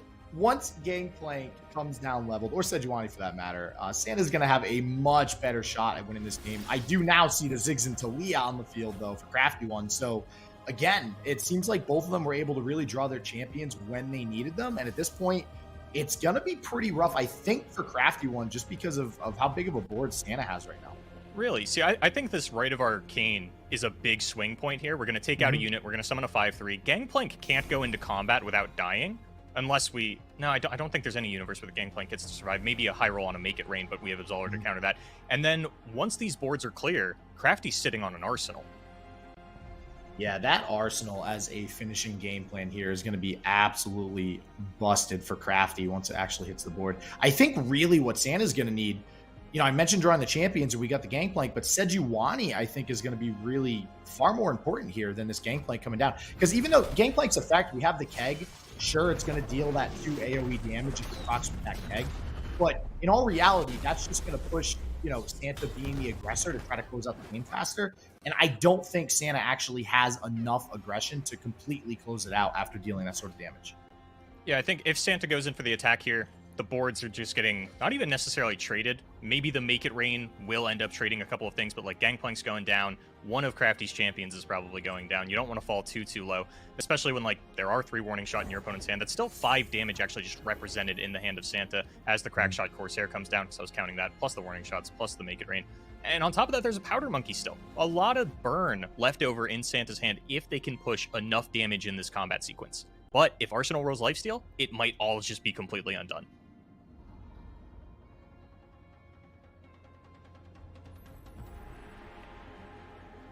And Doze is gone again. It's just to me throwing questions back to myself. Sorry, everybody. It is how it is. But we're bringing in Casa Nova so that I don't have to talk to myself. Casa, are you there? Well, I mean, at a certain point, it's still kind of us talking to ourselves, yeah, really. Because, I mean, it's just, it's you know, Casanova and Taller Nova back at it again. I guess we haven't had that many casts together, so this will be fun. But yeah, just trying to jump in. I've been following along. Of course, we got the Talia and the Ziggs. We got the Gangplank on the other side. But looking at this spot, it feels like Santa's got a lot of pressure that he can still exert, but Crafty also has that burst factor coming in. From this spot specifically, Boulevard, who are you kind of favoring? Crafty, I would say, because if Santa goes in for the combat here, the boards are getting traded, Arsenal's coming down. If Santa passes, Crafty just summons Arsenal on their attack turn. Yeah, I mean, it is a tough spot in general then, because it's essentially you make the play, you lose, you don't make the play, you still lose kind of situation. And really, to come out of that, kind of need the Sejuani, and it might just be too late if it comes down next turn. Yeah, and I think Crafty can even take a block with the Talia if they want. They really do have to be careful about how much damage they're taking here. As we were saying earlier, there's a lot of damage still being represented in Santa's hand with all those warning shots with that Powder Monkey. But I think this Arsenal might just be the make or break here. What keywords can we roll? Which, with Pantheon being a top deck, that's kind of been the hallmark of the season. Yeah, I mean, it really is, right? Like, you're just looking for, I mean, Victor, too. He's been in the season as well. Oh, absolutely. Always looking for the keywords. We're looking for, you know, lifesteal in a lot of situations. It feels like is one of the keywords that you end up looking for. But for Arsenal at this point, because it's going to be on token, really, if you just get anything that helps you go over the top, that just might do it, right? If we get elusive, if we get some extra damage there, impact even can, that extra damage might make a difference. Those are going to be the big things. I mean, lifesteal, yeah, I guess that probably just seals it out as well, because how does Santa get over all of that HP at that point? Yeah, we'll see how it goes. I mean, with the kegs being summoned by the Gangplank, I feel like that's actually almost more of a liability, where Talia can just drag that keg, throw on the Absolver, and that might just be enough for lethal with that Pokestick top deck. Yeah, I mean, just going in right away. There's the Pokestick, there's the Absolver. You even have right backup. I mean, it's really tough for Santa at this point, but I think the fact that Crafty One can't develop because of fear of Sejuani does make it so Santa maybe has a live out here. I'm trying to see. One thing I do want to point out, 7 more. Yeah, go ahead. Is Crafty only plays 1 Rite of Negation. Santa does have 1 nabbed card in hand. Crafty knows it is not Rite of Negation because it is in their own hand. They are completely safe to do everything here. That's a big call. That's a big call. You know, when you know you're safe, you can just do exactly this, right? You can just push in all that extra damage, throw down the Absolver ahead of time, and you know that Santa can't do anything. There's nothing in this deck because you went aggressive that can come out to stop this, right? The Sejuani would need to be on board. You know there's the warning shot, so if you let the Sejuani be developed, you open up an opportunity to lose. But because you go for the open attack, you don't play the Arsenal, Crafty One is able to take that game and starts a 1-0 over Santa and is 1 game away from qualifying for Worlds. Yeah, and Crafty, I definitely want to say, of the players left in the tournament, I think it's fair to say Crafty is the one that we know the least about as far as just established tournament players. This is Crafty's first seasonal top. This is the first time I've ever seen the name before. So if they can come in and instantly claim a world spot, that's massive, Casa. That's why we do this. I mean, that is like why we have seasonals. We always have these amazing moments. I think back to like Ochiti winning and none of the casters, nobody on the talent team, most of the players had never seen Ochiti's name before. And he shows up and spikes the seasonal, refuses to elaborate, and I haven't seen him since. And the thing is sometimes that happens, but sometimes you have someone like Pushpi, won our first seasonal and stayed in the community and has done some awesome things over at Massinger Terra. You know, I really kind of hate that sometimes we get these players that come in, we don't know them, they come in, they win the seasonal, they do an interview, we see them one time, so we get to confirm that it's not Winding God. Yeah, we confirm it's not him. Because of that, I would love to think it's just, okay, I don't know this player, they come in, never see their face, it's just Winding God on a different account, and a huge make it rain to start off the game here. Oh yeah, I mean that's big, completely wiping the board. Santa gets the triggers for both their champions and just has the early aggression open to try and push extra damage. You need to rush down this Mono Shurima list. Oh, and even getting the vulnerable onto a Sand Soldier. Things looking great for Santa here, who does not care about their board in the slightest, is, as you said, just going for the damage push. You have to race down this Mono Shurima.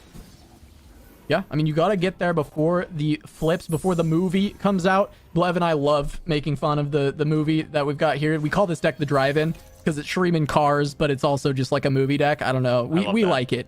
We love it. It's the Drive-In, but usually it's flipping their champions. It's leveling up the champions, proccing that movie around round 6. And it doesn't look like we're getting there for Crafty One on this game necessarily, unless they draw into both champions. They have the Golden Ambassador at the very least, right? So we'll get one. Yeah, but Santa has a very aggressive hand. I would imagine, I guess it kind of depends on how Santa wants to play this, because the Parlay does set up a very good open attack, and it looks like that is the line that they're going to take. This is going to progress the level up to the Sejuanis and the Gangplanks, make for a beautiful open attack for, I'm not going to try to math, what is that, like 9 damage? I said I wasn't going to do it, and then I tried to do it. And then you did it immediately, yeah, but it is 9, you're right. So at least you kind of like got there. Yeah. You know, we take those every now and then the caster math just like lines up perfect. You just throw out a number and it just happens to be right, and it always feels good when that happens. Beautiful. And honestly, Casa, I don't know if Crafty can clean it up from here. We're only getting down one unit a turn. We cannot play Right of the Arcane and one of our units this turn, so we've kind of got to pick our development. And then Sejuani's Overwhelm might even just solo be enough to end this game. Yeah, I mean, you're at 4. You don't have healing. You don't have, Frostbite. There is the Quicksands, maybe. That can help out. Can maybe save you. But yeah, the Overwhelm, as you mentioned, probably just going to do it if the wide board doesn't do it itself. And finding another Xerath means no Azir, means no movie time, right? We're still in the previews. We're not quite getting to the full feature-length film. And even if we get there, do we deal with this board when we're at 4? The answer is probably no. I thought he was aiming that right at the Nexus, and I was like, can you gotta go that? face. No, I think it's actually a spectator bug, because I've noticed that all day with the Right of the Arcane. It like always targets top left at the start. See? Yeah. Yeah, there we go.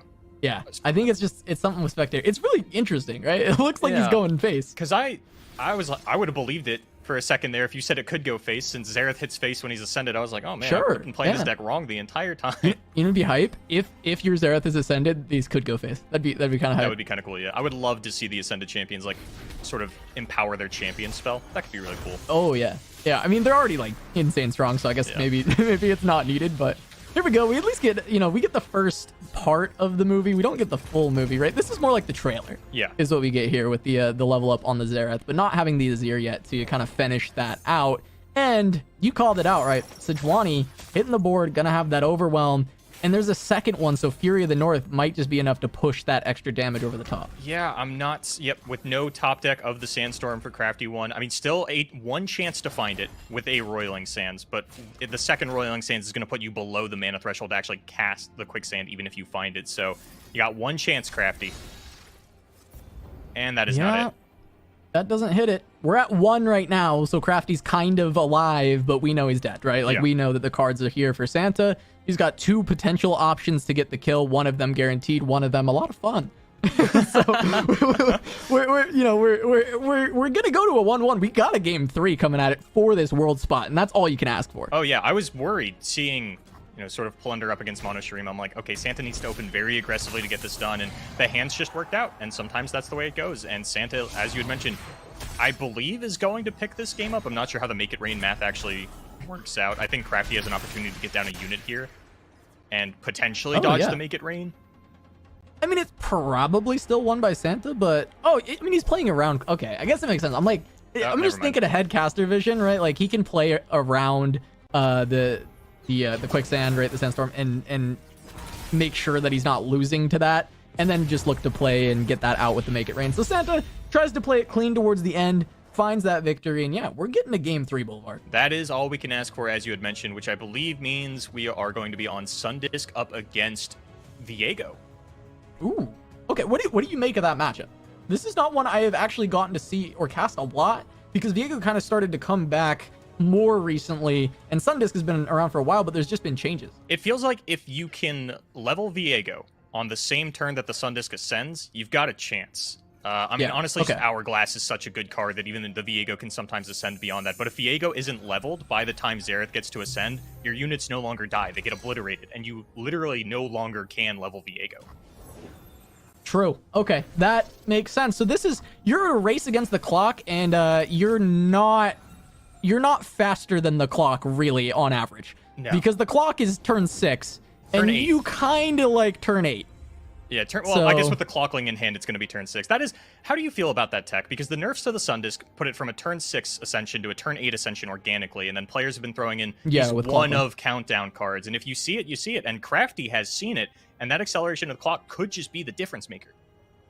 Yeah, I mean, and if it is, it's the difference between going to Worlds and not, right? So there's a big deal on that one-of tech to improve this list, and maybe without it, this is not playable in the current meta in this level of tournament.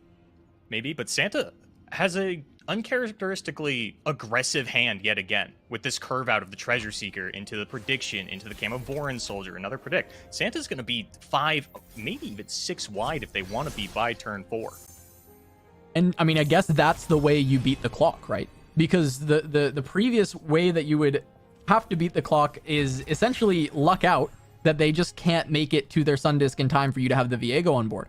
But the other way is you actually do have a fair bit of low to the ground units that can hit face. And, Sundisk if they miss on their early game units, not going to be able to stop that. We've already got 4 pushed through. Crafty One has not developed something. He does have the Clockling, so he could actually delay his Sun Disc a little bit and go wider here by using it on the Ancient Preparations instead to just buy time because he knows what his clock is. But we're actually going to see Santa just go for a draw. Yeah, securing the Viego, and I think that is going to really take the decision point away from Crafty. Now you're never going to make 2 Clocklings. You're going to maybe you throw down a Clockling still, get it onto the Sun Disc, but I think this is where Xerath is going to come out, and that's going to, you know, be kind of important in turning off like this Spirit Leech from Santa, or just picking off some of these smaller units and making sure that you're not getting aggroed out like you did in the previous game. Santa just really not committing to the go wide strategy like they did previously. I like to see Santa adapting to the current game state and not just, you know, this is what worked last time, let's run it back, even though it's not the same style of strategy. So, I mean, Vengeance pickup is nice in the sense that there are things that you need off the board. The problem is, in this matchup, Vengeance has a very hard time, right? We have Rite of Negation, we have Ancient Hourglass, and you're committing the 6 mana, which has made Vengeance a great card again, but the reason it got buffed to 6 mana is there's so many things in the game now that make Vengeance so difficult to actually complete its goal of actually killing the unit. I am curious if Santa skipped that predict, because like you said, I don't think you take Vengeance into an Hourglass deck. I don't know that Hydrovine is really what Santa wants to be grabbing here. Did see the prediction before Crafty got the countdown onto the Sun Disc, so might have thought, you know, I get Hydrovine on 7, they're not ascending until at least turn 8. Immediately you pick that Hydrovine, now they're on a turn 6 clock, and you're like, oh no, I might have just thrown the game with that prediction, but I'm very curious to monitor that. Yeah, I mean, we'll watch this next draw, because I'm kind of with you. It felt like a skip. You know, I don't think you're in a position where you have to YOLO Vengeance and hope they don't have an Hourglass, right? Like, I think we can play around that as of right this second until you start to see both those champions hitting the board, and then you're like, all right, well, we got to be worried. But that's a Hydrovine, so it feels like that was selected on the predict. Yeah, which is unfortunate that immediately the clock accelerates, but Crafty still doesn't have Azir and doesn't have access to Azir. None of those champion grabbers, no Right of Whatever or Golden Ambassador, none of those kinds of cards. But the Xerath, I think, did just level there with that Rockhopper. Yeah, so Xerath is up. So Xerath is still going to be doing a lot to control the board. But as you mentioned, no Azir in sight. And until you get the full movie, right? The trailer, that's one thing. It's a little rough. You know, that's a strong leveled champion. But until the full movie goes, you still have an opportunity to come back in, make some edits, make some changes, and make sure that the final product goes your way instead of their way. You want their movie to be like the original Sonic design, not the new one. Ooh, you know, I've seen a resurgence of that. You know what? That's off topic. We're not even going to go there. This is not the broadcast to talk about Shadow the Hedgehog. Well, you know, we're going to get at least the level up on Xerath to see if anyone can get Shadow Realmed by this champion. Oh, and, you did it. He's going to be doing plenty of damage overall. He's got the Obliterates once we get the full flip, and we've got the Waking Sands to just kind of counteract, get some more aggression, and try and push this Viego level up. I'm really curious to see how Santa's going to play this one, Casa, because it feels like the game is no longer in their hand. It is just a matter of can Crafty find the Azir, because once that Ascension goes off, Santa's not going to be able to level Viego. And this hand does not look great if you can't level Viego. Yeah, but this is a great turn for pressure and forcing that Viego level. We're getting about halfway done, maybe a little more, right away with these double Sandstone Chargers. So this is exactly what you want to see for Santa, because you need to push that level as you've been hammering down. Yeah, I'm actually... No, that probably would have been a little too greedy. I was like looking at this, not Sandstone, Quicksand in Santa's hand, wondering if we could push through maybe some Viego cheeky, fearsome damage. Not worth it, though. Definitely better to go for the double Sandstone Charger. And Crafty just taking the pass, not going for the Right of the Arcane to take one of these units off the board, because it would just immediately be replaced by a Mist. All right, so here comes the swing. The Mist also I didn't even really consider that as much, because that's also going to add more towards this level up. Plus, we have this Spirit Leech in hand, so you can instant force, you know, a bit more towards the Viego. We're getting very close on the side of Santa. Yeah, if Crafty draws Azir for turn, though, then they get first action, they throw it down, Xerath is ascended, we obliterate units, you can't do it anymore. And I think that's why we see Santa even going in with the Viego and saying, it's out of my hands, I just need to try and push as much aggression as possible. I want them to take at least 5 damage this turn. Let me check real quick to see if Santa is actually on the Atrocity, because that could be a big difference maker here as well. And there are two copies of Atrocity. Okay. So, I mean, that's more doable again, right? We found another out for Santa outside of just the level on Viego, as long as he can push the damage. He's only pushing 2 here, so that's going to put, you know, Crafty down to 10. That's not quite the threshold that we need. No, and Crafty can actually turn around and kill the Viego post-combat with Rite of the Arcane, and then still have another Xerath in hand to play once the Sun Disc has Ascend. Well, obviously it's going to draw another Xerath anyway, but little concern for Santa at the moment, Casa. But they are going to maintain most of their board through this. This spot does get a little bit dicey, right? I mean, they maintain a lot of the board, but if they lose the Viego, I don't know if this game is in a good enough spot. This would be great for Santa. If Crafty lets their HP drop that low, I mean, even 7 is risky, right? Hydrovine, that's Hydrovine just an atrocity target. And Viego, as Viego will pump up to 7 here when the Mist gets summoned. So Right, we've got 2 game-ending atrocity targets with the Rite of Negation on backup. Okay, I mean, Viego's going to be gone. You could top deck another, but at the very least, you have Hydrovine Atrocity as an out for Santa. And still, we saw so many predicts in Noah's Ear for Crafty this game. It's been tough trying to find it. At least has the Xerath to stabilize this kind of mid-game, buy more time. But until we see the Azir, this deck is just not online. No, this is I mean, at the very least, you've got the Xerath leveled, and the 3 damage is going to kill really everything in Santa's deck other than the Hydrovine and the Viego, so you're at least not really worried about taking any more unit damage. Now you just have to worry about getting one shot, which is arguably scarier. Yeah, I guess at the very least you have this Rite of Negation, and so you probably never have to tap below it, so you shouldn't be too concerned about the atrocity. Now, admittedly, Santa has their own, so if they can set up a turn with 10 mana to spare, there does still end up being a big problem. All right, Casa, we've got the Rite of Calling. There's 1 Xerath left in the deck. Santa might even fight over this with Rite of Negation. Yeah, I mean, because the odds are not in your favor, right? No. Like, you really don't want them to hit the Azir, and it feels like Crafty's going to get there now, because if you do use that Rite of Negation on this Rite of Calling, where does that put you for the rest of this game, Boulevard? You can't use that to stop any amount of removal. You can't stop another Rite in the future if you are playing to your Atrocity out. You can't stop an Hourglass if you find a Vengeance that actually works, but we just saw this Spell Shield hit the board, which is going to make Vengeance even worse. Yeah. It gets very difficult. Ooh, good. Okay, we're going to take the Xerath off the board by attacking with a fearsome unit that is presenting lethal. So the Xerath with the Spell Shield actually going to be preserved by the Ancient Hourglass. I still like this from Santa, trying to... This is the best way you can get to your outs. Because Crafty's playing a really solid game, holding on with the Xerath, trying to find the Azir. He's doing a good job controlling the board. He was able to take out the Viego. He's trying to eliminate win conditions. The only step that we can even consider there was another option that potentially was better was in the spot where he dropped to 7 instead of dropping to 10, right? The rest of this has looked exceptionally clean. And it just comes down to, can Santa pull the cards that he needs with these draws, pull out a bit of a miracle here to turn it around? But Rite of Negation, he wants this Xerath gone. Oh no, and this is probably going to be a Rite from Crafty one as well. Or just going to let it go because we have another Xerath. He can't.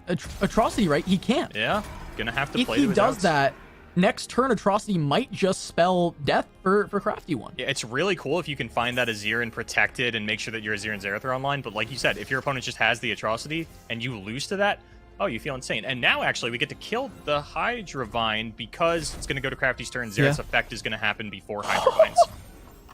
He finds the last Xerath. Still no Azir. Oh, baby, we've got a game on our hands, Casanova. Oh, Crafty, it has been a tough one for you, but at least we've got another extra draw with Preservaria. Maybe we find Azir. No, well, here's another one. Let's keep digging. I thought that was going to work.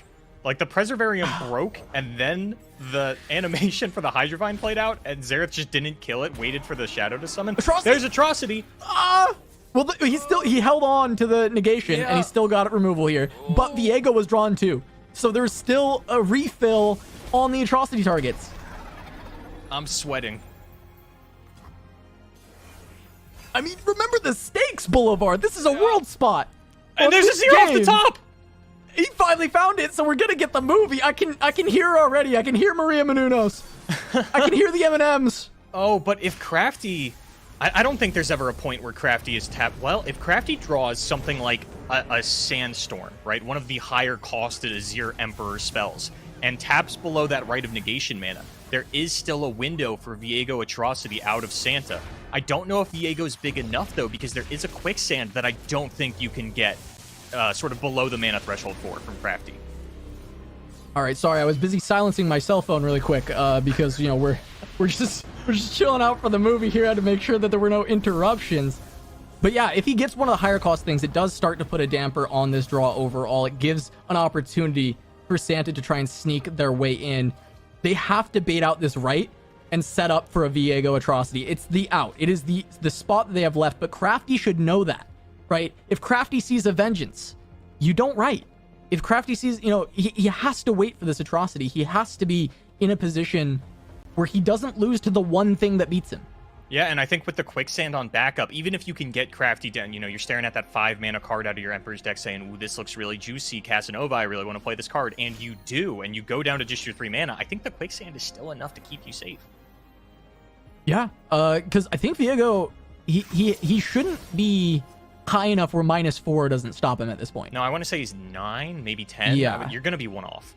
Yeah, he's got, I mean, you have to make it to 11, and I don't think we're getting there unless we find, like, what? Camavorin into Viego, but then you don't have enough time. Yeah, there's just, the math is not on the side of Santa TCG here. It really, I mean, it comes down to, do you tap below right in a spot where Atrocity can be cast? It was fine to tap below here, right? 6 mana Yep. on the side of Santa. You can't get there with Atrocity just yet. But also, Quicksand. It's another spot. I mean, this feels, the odds are stacked against Santa. Crafty can taste the world championship slot, right? He's there. He's there. He's ready. And okay, so Santa can actually take out the Xerath here with the Viego. It does have vulnerable. Quicksand would stop it though. Forces an answer already with the Atrocity on deck. It feels Just like Santa's leaves the best right. bet. I think Santa has to go for it. I mean, it's not going to work out, and even if it does work out, there's another Xerath in Crafty's hand. It doesn't mean too much, but Santa has to go for it. If you're going to win this game, it starts with this attack. You got to try, and I mean, we see Santa going for it. He's leaning in, and he's put the Viego forward. Last thing he has to do is hit okay, but I'm pretty sure he's going to commit this. Even if Santa falls asleep at the keyboard right now, I'm pretty sure when the timer runs out, it locks it in for you. So the attack is committed. We'll see if Crafty just lets it go. No, is going to use the Quicksand to preserve the Xerath on board. Aiming at the Nexus first, and then throw it on the Viego. just a couple of 5/8s. Okay. Still, though, has the blocker for the Atrocity. Is in such a good spot. There go and 2 Xerath units. just blasting the board. And Crafty looking at lethal here. Or 30 damage. Very, very close to it, yeah. And Santa, unfortunately, does not have the mana to Vengeance something, bait out the right with that, and then finish the game with Atrocity. Yeah, you just try. Yeah, you just try. It. Wow, what a close game. Santa, I think, really, this matchup did not feel good for Viego, but I really felt like that was a valiant attempt trying to grab that world spot, but Crafty just going to take it home.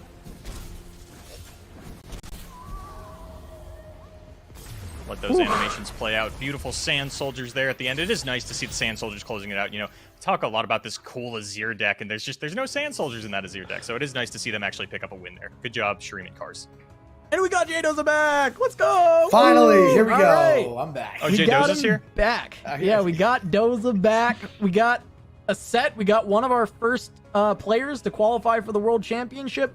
Mo, why don't you break some of that down for me? Because that was quite the set to unpack. Yeah, so the set basically went how I expected it to, and how I kind of prefaced the whole match was Crafty One's over here with the uninteractive decks. Santa CCG is going to have to find a way to aggro Crafty One down before they start getting their combos off. We saw game 1, it didn't work out. Santa CCG didn't draw the champions to actually close the game out. We saw game 2, and even with Crafty One had an extremely underwhelming opening hand. And in fact, I remember Boulevard saying, like, oh, this hand from Crafty One looks really bad. The advantages for TCG. Eventually, Crafty One drew a champion. Even if he didn't, he had the arsenal for the late game. So he had the late game locked down. He had his combo game locked down. It just required Santa TCG to go ahead and draw something better. He didn't. Game 2, what happens? Santa opens up with a 6-wide board by turn 4. Sejuani over the top, Sejuani spell over the top, burn spell over the top. Game was pretty simple. That was exactly what Santa's game plan needed to be to beat these uninteractive combo decks, is just to aggro them down.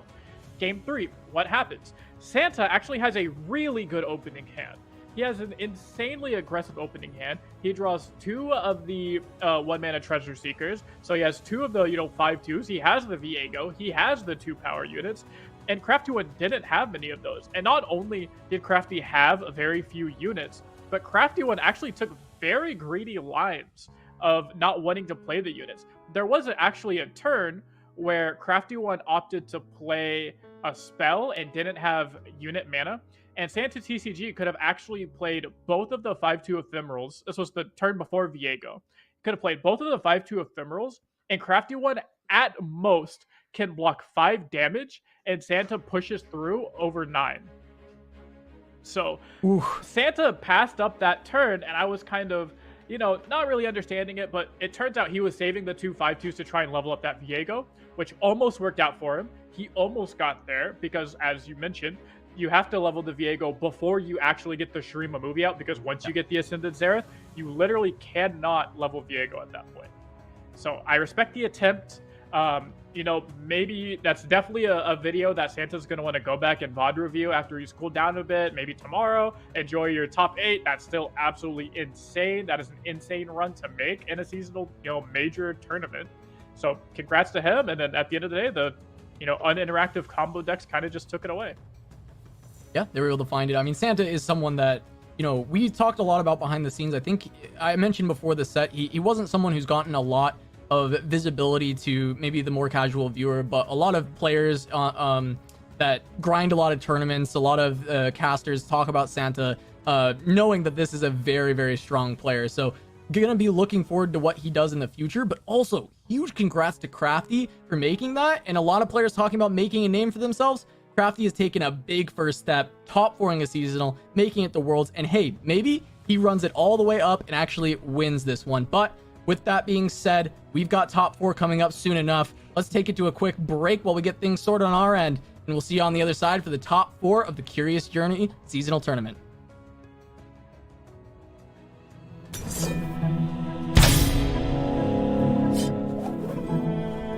With the top 32 of the Curious Journey seasonal happening this weekend, it seemed appropriate to highlight what is anticipated to be one of the most played decks, with the deck that ended at rank 1 on the America's ladder, Aphelios. My name is Boulevard, here for Giant Slayer TV, ready to break down the game plan of one of the new boogeymen and what sets it apart from decks like it before.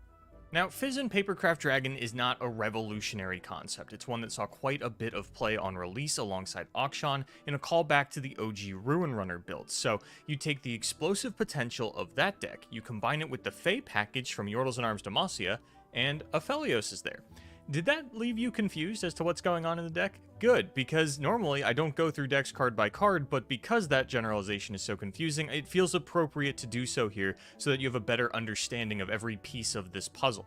In my Demacia Yordles and Arms deck profile, I lightly went over the math on the amount of Fays in the game to try and explain that Fey Sprout is a good card on average because more often than not, you are either going to hit a Librarian or one of the attach units, as well as just getting that +1/+1 is something that you are willing to pay that 1 mana for, and in this deck it kind of doubles down as the 1 mana burst speed spell for Fizz's sake to either gain elusive or dodge a tricky spell, and while not in every list, Trinket Trade does run in a similar vein. Now, for those of you that don't know me, I hate 1-drops, but Yordle Squire, I can't deny the heavy-hitting power of in a list like this, because for starters, it's going to put you at 6 1-drops, which is going to do a lot in terms of staving off early game boards and helping in those burn matchups that Voltron decks have traditionally struggled with a little bit, things like Pirates and Spiders. On top of that, this is a pretty spell-light list. There's only 14 spells in here, and that is with the addition of this optional Trinket Trade. So sometimes you can struggle to level your Fizz, so you need more units that generate spells, as well as getting a cheap Nightfall activator for Aphelios, because you can Yordle Squire on 1, past turn 2, and all of a sudden you can play whatever sword or shield you got onto the Squire to activate the Aphelios and get that gun train rolling a little bit earlier than normal, because there are no copies of Lunari Duskbringer in this list, which is an optional card. Kevor, the rank 1 player that I'm alluding to when I say this deck finished at rank 1, did play 1 copy of the Duskbringer in order to get an earlier access to Aphelios, as well as have that, again, cheap spell generation off of an early game unit. So you take those 6 1-drops, you add it to 10 2-drops. That's right, 25% of your deck is 2-mana followers. Now, Librarian missed out on being an S-tier Fated unit in the same conversation as Wounded Whiteflame just because they're in Vandal City instead of Targon, so they missed out on making it into the Pantheon decks. But here, they get to be one of the many vehicles for a Formula 1 attach unit to hop in, win the game, or even just accumulate value with an Infernum from Aphelios. Now, obviously you could just try to connect this into the Nexus, but for those of us that have played Chempunk Pickpocket in the past, we know how difficult that can be. Your opponent is going to do everything in their power to make sure that this Nexus Strike ability does not go off. So you got to get a little tricky with Infernum or Rainbow Fish, and of course that Fated keyword is going to help you stay alive through things like Mystic Shot or the other things that would traditionally remove a 2-health unit.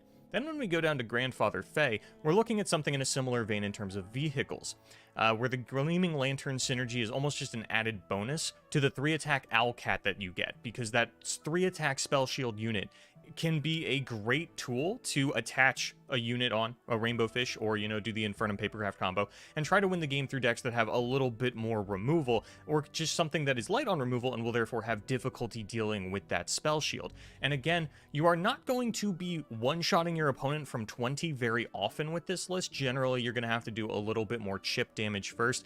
14 to 16 is about the range that you're looking for on a good day in terms of one-shot potential. So the ability to go wide with the Grandfather Fey, get those Owlcats down, and just go in at your opponent, get that little bit of chip damage in necessary, is one of the reasons that Grandfather Fey is so good. And then Conchologist we can kind of just gloss over because it's a Bandle City staple. It makes sense in this list. And then Bandle Commando, this is another optional card. Not everybody is running this, but if you like the Owlcat strategy, then 1 or 2 copies of this card, as well as just having an inherent elusive within the deck that you can throw a Papercraft Dragon onto without needing to get fancy like you do for Fizz, is something that a lot of players are valuing and something that I personally am a big fan of. So I'm going to kind of gloss over Guiding Pale and Pokey here. They make sense in the deck. They're cheap spells for Fizz activation, for Aphelios activation, for your Fated unit and Assistant Librarian. But Flamespitter is something I do want to talk about because this is the first mainstream deck we've ever seen Flamespitter in, and some of you, rightfully so, I'm sure, are skeptical. So if you find yourself with a double attack unit with either Elusive or Overwhelm, which, spoiler alert, is pretty common in a list like this since that's most of what you're trying to do, Flamespitter is 2 mana for 6 damage, which is the most damage you will hopefully ever be able to choke out of a 2 mana spell in Legends of Runeterra in a common scenario, because building up to a Papercraft and a Fizz, that's not a combo that takes you 6 turns and 5 cards to do. It's something that just happens, especially when you include the math off of Face Sprout being able to potentially find you another Papercraft Dragon. And again, it doesn't have to be on Fizz. You can throw it onto the Bandle Commando or just combine it with Infernum. I know it sounds like a lot, but trust me, once you've played the deck, you'll find that it's pretty easy to run into a scenario like this. And even if you're not getting the 6 damage out of Flamespitter, it is Grant, which means if you really want to, if the monkey brain in you takes over and says we have to go back to the basics, we have to smork, you can just turn 1 Fizz, turn 2 Flamespitter, and now you have a 5-attack elusive effectively in terms of damaging your opponent's Nexus. So on turn 2, bam, there's 5 damage. Turn 3 rolls around, oh, I set up a Gleaming Lantern. Turn 4, look, I played a spell. Here's another 5 damage at the Nexus. You can chip your opponent down extremely quickly thanks to this card, and I would not cut it entirely. I've seen people go down to 1. I think going down to 1 is fine, but I would not cut it entirely. You got to trust on this one. Now we kind of get into the stars of the show. Gleaming Lantern, obviously you look at all the Fey units in this deck, you remember that attached units are Fey, it all kind of comes together and makes sense. Rainbow Fish and Papercraft Dragon with... It's important to remember that attached units persist through transformation effects like Minimorph, as well as negative effects like Quicksand. So if you Quicksand a unit that is attached with a Rainbow Fish, it will still have elusive because the Rainbow Fish persists through that. That is just how attached units work. Also worth remembering that the only way to get rid of attached units permanently is by obliterating the host. Otherwise, these units will just return to the hand when the unit dies, which is one of the reasons that this deck has so many resources at its disposal. If you just Vengeance the big Rainbow Fish unit, they get the Rainbow Fish back, and then they make another big Rainbow Fish unit. But the real thing that set this deck apart from other decks like it in the past is Aphelios. by giving you consistent access to Overwhelm with Infernum, and very importantly, nearly single-handedly making the deck tier 1 by taking away your weakness to aggro. You see, Pirates and Spiders actually tremble in fear of Aphelios because one Severum is really all it takes to basically end the game, and with Rainbow Fish, it's nearly impossible to use Fervor to dodge the lifesteal like they try to do in a more traditional manner, or of course you can get the Severum Infernum combo so that nothing can possibly stop your lifesteal from connecting onto the enemy Nexus.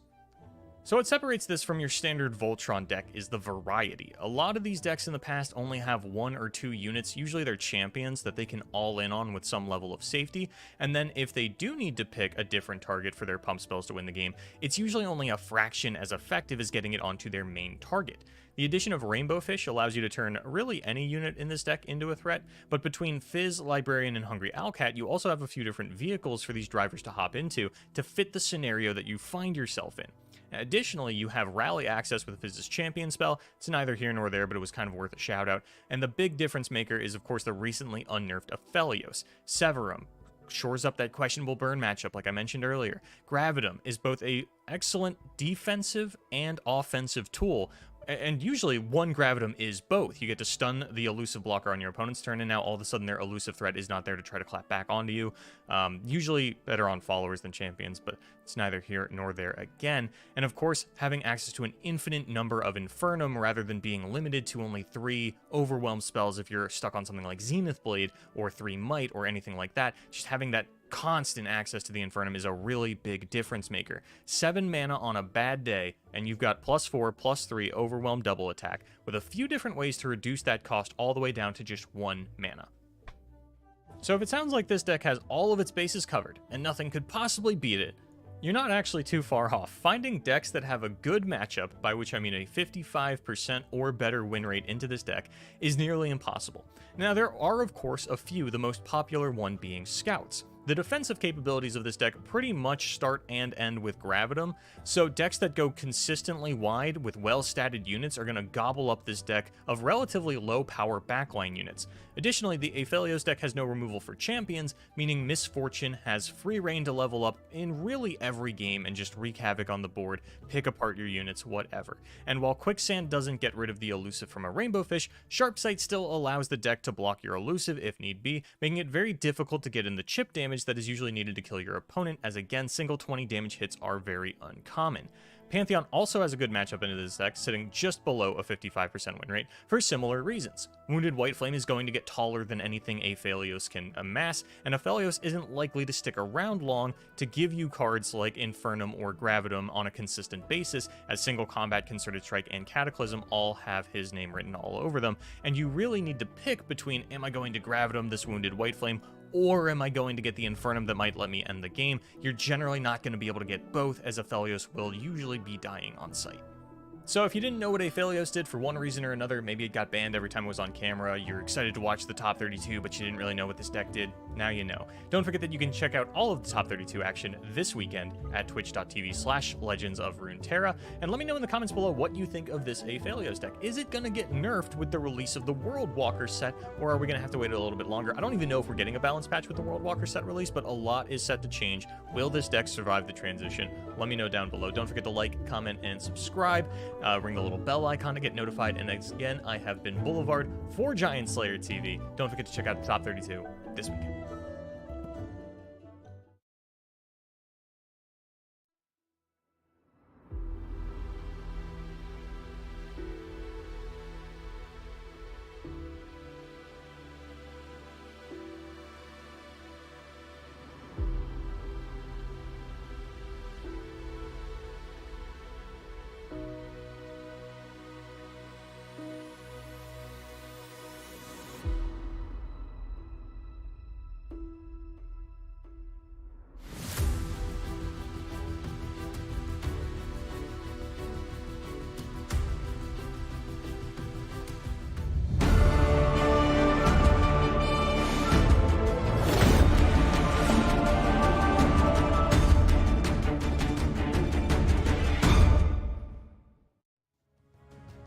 Welcome back to the Curious Journey Seasonal Tournament. We're moving into the top 4.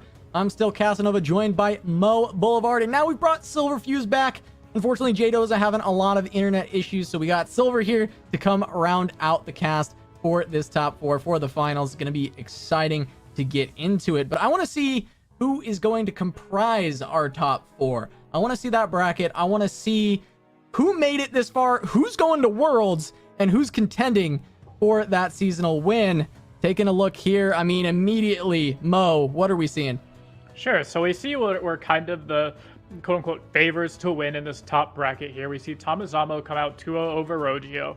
Still a great showing. I believe Rogio said this was his first top 32, making it into top 8 of a 1,000 person major in a card game, and your first ever top cut is absolutely insane. So props to all of these guys. And Thomas Zamos just using his experience, and again, everybody knows how great this guy is, making it to the semifinals, trying to make it already qualified for Worlds with the first seasonal possible to qualify for Worlds. Making it there is great.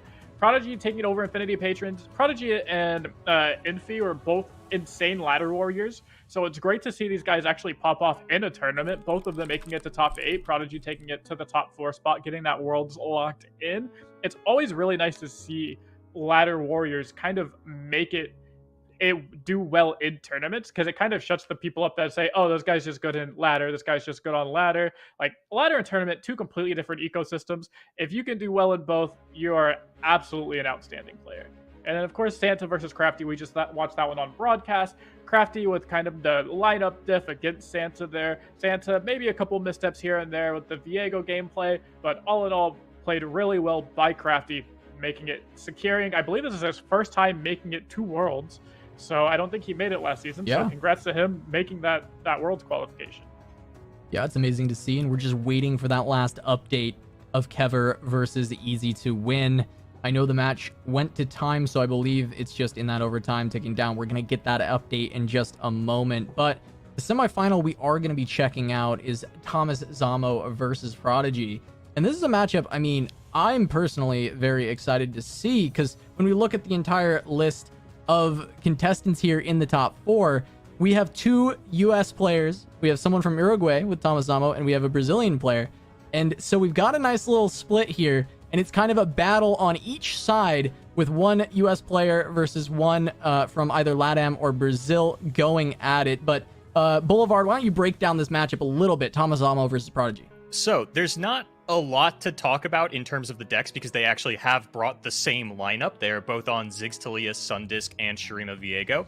Now, I believe in Thomas Zamo's ability to play these decks with maximum efficiency, but throughout this entire season, since the beginning of patch 3.6, Prodigy has been the face of innovation for Shurima Viego.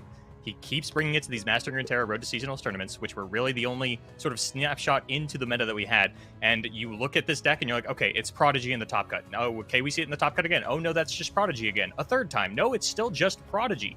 There is something about this player and this deck that just performs well. And I do not think that that is the deck that you want to be banning in the mirror match. I'm pretty sure you want to ban Sundisk, if my memory serves correctly. So the fact that you have to give Prodigy his comfort deck is really going to be something that Thomas needs to keep in the back of his mind.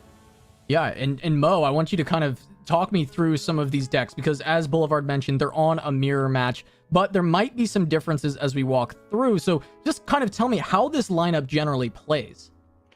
Yeah, so these lineups are typically really good into control, and that's kind of why you want to bring them, is because they're good into control and they're not very interactive. We saw in the last matchup, oh, how do we beat, these wannabe interactive mid-range style decks? It's to be as little or as non-interactive as you possibly can. Catch them on the hands if they're not 6 wide on turn 4 like that game 2 against Santa, and you kind of just, stomp them and run over them with, oh, what are you doing? You're making a Viego? I don't care. Oh, what are you doing? You have a Pantheon unit? I don't care. I'm just going to kind of OTK you with my Overwhelm and my Trickery, and just kind of call it that. So that's really what these decks want to be doing, especially if you take a look at the Ziggs Talia list here on screen. And this deck does really well into control with the Overwhelm from the units, the attack buffs that they get whenever they attack, putting all the stuff onto the stack is really good, and then having the deny for any type of important removal spell or something like that is great. Now with the Mono Shurima, it has about the same game plan of just going ahead and saying, hey, I'm going to beat any control deck, because what's really hard for control decks to deal with? Landmark removal. You know what Mono Shurima is based around? The landmark called Buried Sundisk. So anytime you can just find these decks that don't have landmark removal do kind of just get destroyed once you get the Ascended Xerath, as we saw in that last game. Once you have the Ascended Xerath, you literally cannot level up your Viego. So it is quite literally just a race against time. It was a joke because, like, Hourglass has... That was so funny, I forgot to laugh. Mo, you're hilarious. We got there, Mo. You're doing amazing, just buddy. Phenomenal. Mo, love it. It's great. Did you guys know that I'm actually a seasonal champion? I did not. Did you know that I'm a world champion? Anyways, so Viego here again for Prodigy. Prodigy being an amazing Viego player. Yeah, he's so good on this deck. Yeah, absolutely insane. At this point in the tournament, I know Boulevard, you touched on you don't want to be banning Viego.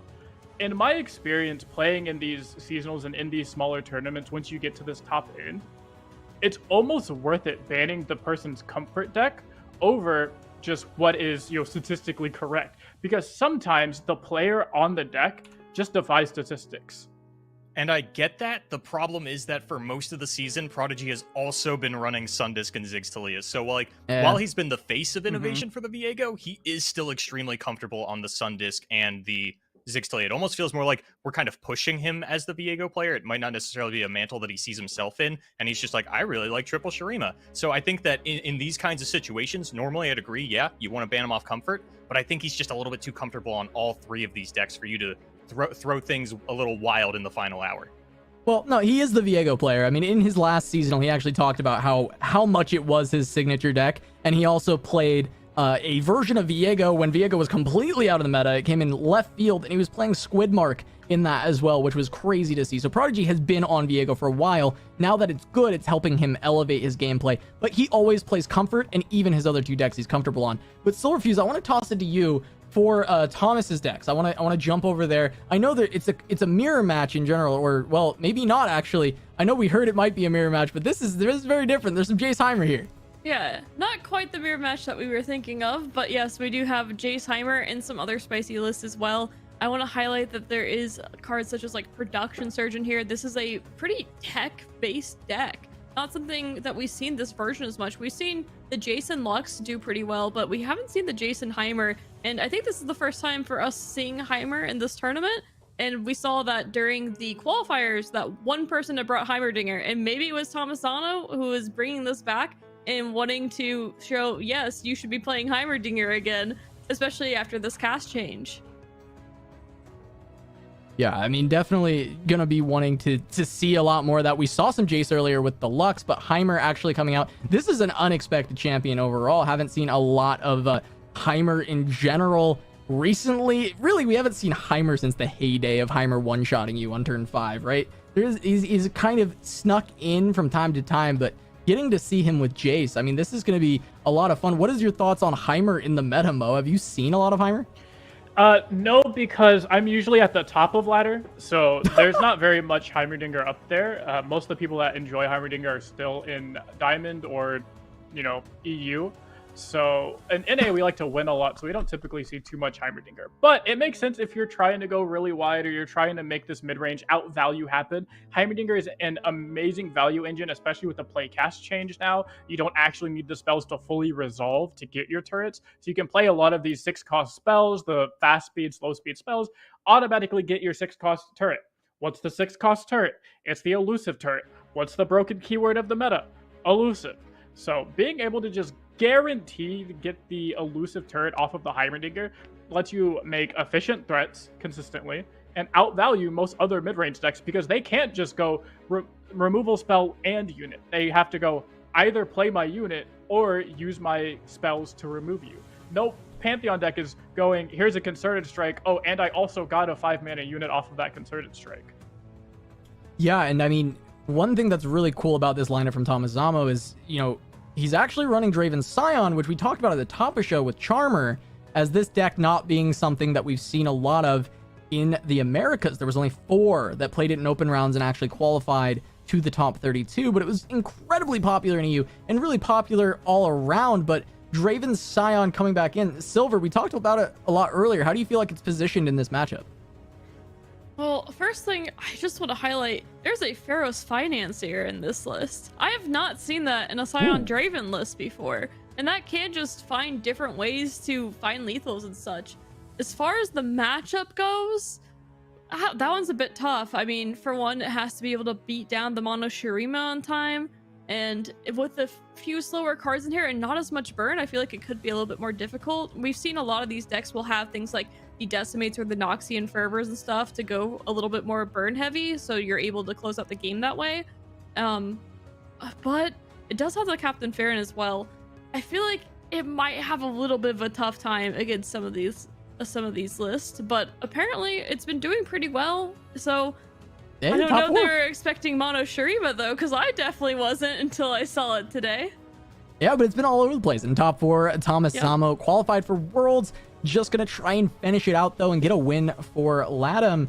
But, you know, we talked about how Jace was paired with Heimer, and we saw it earlier with Lux, but one of the reasons it can't be with Lux is the next deck for Thomas is actually Aphelios Lux and Boulevard. I mean, come on. It makes sense of Aphelios Lux being thrown into this lineup as well for me. Oh, it's so easy. Have you heard of 4LW? Well, yes. Well, I have. This is a 4LW deck if I've ever seen one. He picked it up at the start of last season. I don't know if necessarily he was the creator of it, but as 4LW often does, he was definitely the popularizer of it. And every now and then, like, there is just somebody who makes a lot of decks that makes a deck that vibes with you. And Thomas Zamo played the Aphelios Lux this was the one deck missing from his lineup in the open rounds. He played Aphelios in the open rounds alongside that Draven Scion, alongside that Jace Heimer. So now switching it up to the Lux, I think just trying to dodge the Aphelios targeting in the top 32 that's going to be more prevalent than it was in the open rounds, while still playing an Aphelios deck and saying, okay, I'm defaulting to this because I think it's a little bit better than the Ruben pile. I still want to have another control deck to pair with my Jace Heimer, and I don't know that in this matchup in particular, that it's going to be a decision that pays off for him. Now, he's already qualified for Worlds, so he's in the clear in that regard, but he is now taking 2 control decks and Draven Scion into a triple Shurima lineup. 2 of those. We're going to be going into this match soon, but Aphelios Luxmo, I know you got to have some thoughts on this. Yeah, so first off, when you said, have you heard of the name Drizzoth Boulevard? I don't know who that is. Okay, well, he's about 8 inches taller than you are, Mr. Shortstack. I don't think that's true. That's definitely true. He's 8 inches taller than you, and he's kind of pushed this idea of orthogonal in the LoR community, meaning you didn't even pronounce that right. Yeah, orthogonal. What do you mean? That's how you say it. Trust. Okay, I do English, just so you know. I was a math wizard earlier. I'll bust out the dictionary now and just show you I'm classified. I'm classified. But this idea of making a whole bunch of different styles of win cons, this deck list was actually really pushed by Drizzoth a while ago, showing, hey, what if we just shoved in a bunch of 1 and 2-ofs, and his version had a lot more invokes in it. So this is definitely a way more updated list, probably from 4LW, like you said. But the original creator of this deck was Drizzoth, and it was really interesting to see this just pile of cards make it to top 4. It has to be piloted really well for something like this to make top 4. Well, and who better to pilot that than Thomas Zamo? He's been constantly at the top of the tables. We talked about how this was his 5th seasonal, the top cut that he's made it to. He's representing LATAM in every single tournament that we see. And, you know, there hasn't been a seasonal champ from LATAM since Push P in the first seasonal. Going to be exciting to see if Thomas can be the one to do it. So really, I want to take a look at those full lineups for a second if we can. And just, even if not, you know, Mo, I want to hear kind of your thoughts on the ban strategy between these two. Yeah, so between the 2 lineups, we're going to see one of them is very much mid-range oriented again, and that's going to be the one on Thomas Zamo's side. You see we have the Draven Scion, king of mid-range, a long time ago during Worlds. Kind of fell off of the pedestal a little bit, overtaken by some of the other mid-range decks like Pantheon, but still a very good mid-range choice. And then we have Heimerdinger Jace, again, has a bunch of really good removals and units, and with Heimerdinger, you get both. You get to remove your opponent's unit and create tempo and board advantage. And then we have the Lux, who is, again, really good at taking board control with the lasers. And Aphelios, you have the Targon, the Demacia, the Challengers, the units that can just kind of outvalue your opponent. Prodigy doesn't care about any of that. He's not trying to outvalue you. He's not trying to take board control, whatever that means. He just wants to simply put your Nexus from 20 to 0, preferably over the course of 1 to 2 turns at most. So it's really going to come down to, does Thomas have ways to deal with Overwhelm? Does he have ways to deal with large units? Does he have ways to deal with Atrocity? Some cards, yes, but the majority, not really. So it might have to look like the same matchup as the last round of how quickly can Thomas kill Prodigy if Prodigy's deck isn't working perfectly. If he doesn't have the turn 6 kill, if he doesn't have the turn 7 kill, can Thomas Zamo put himself in a spot on the turns 1 through 6, 1 through 7 to either just kill Prodigy and win the game, or can he at least set himself up to win the game shortly afterwards?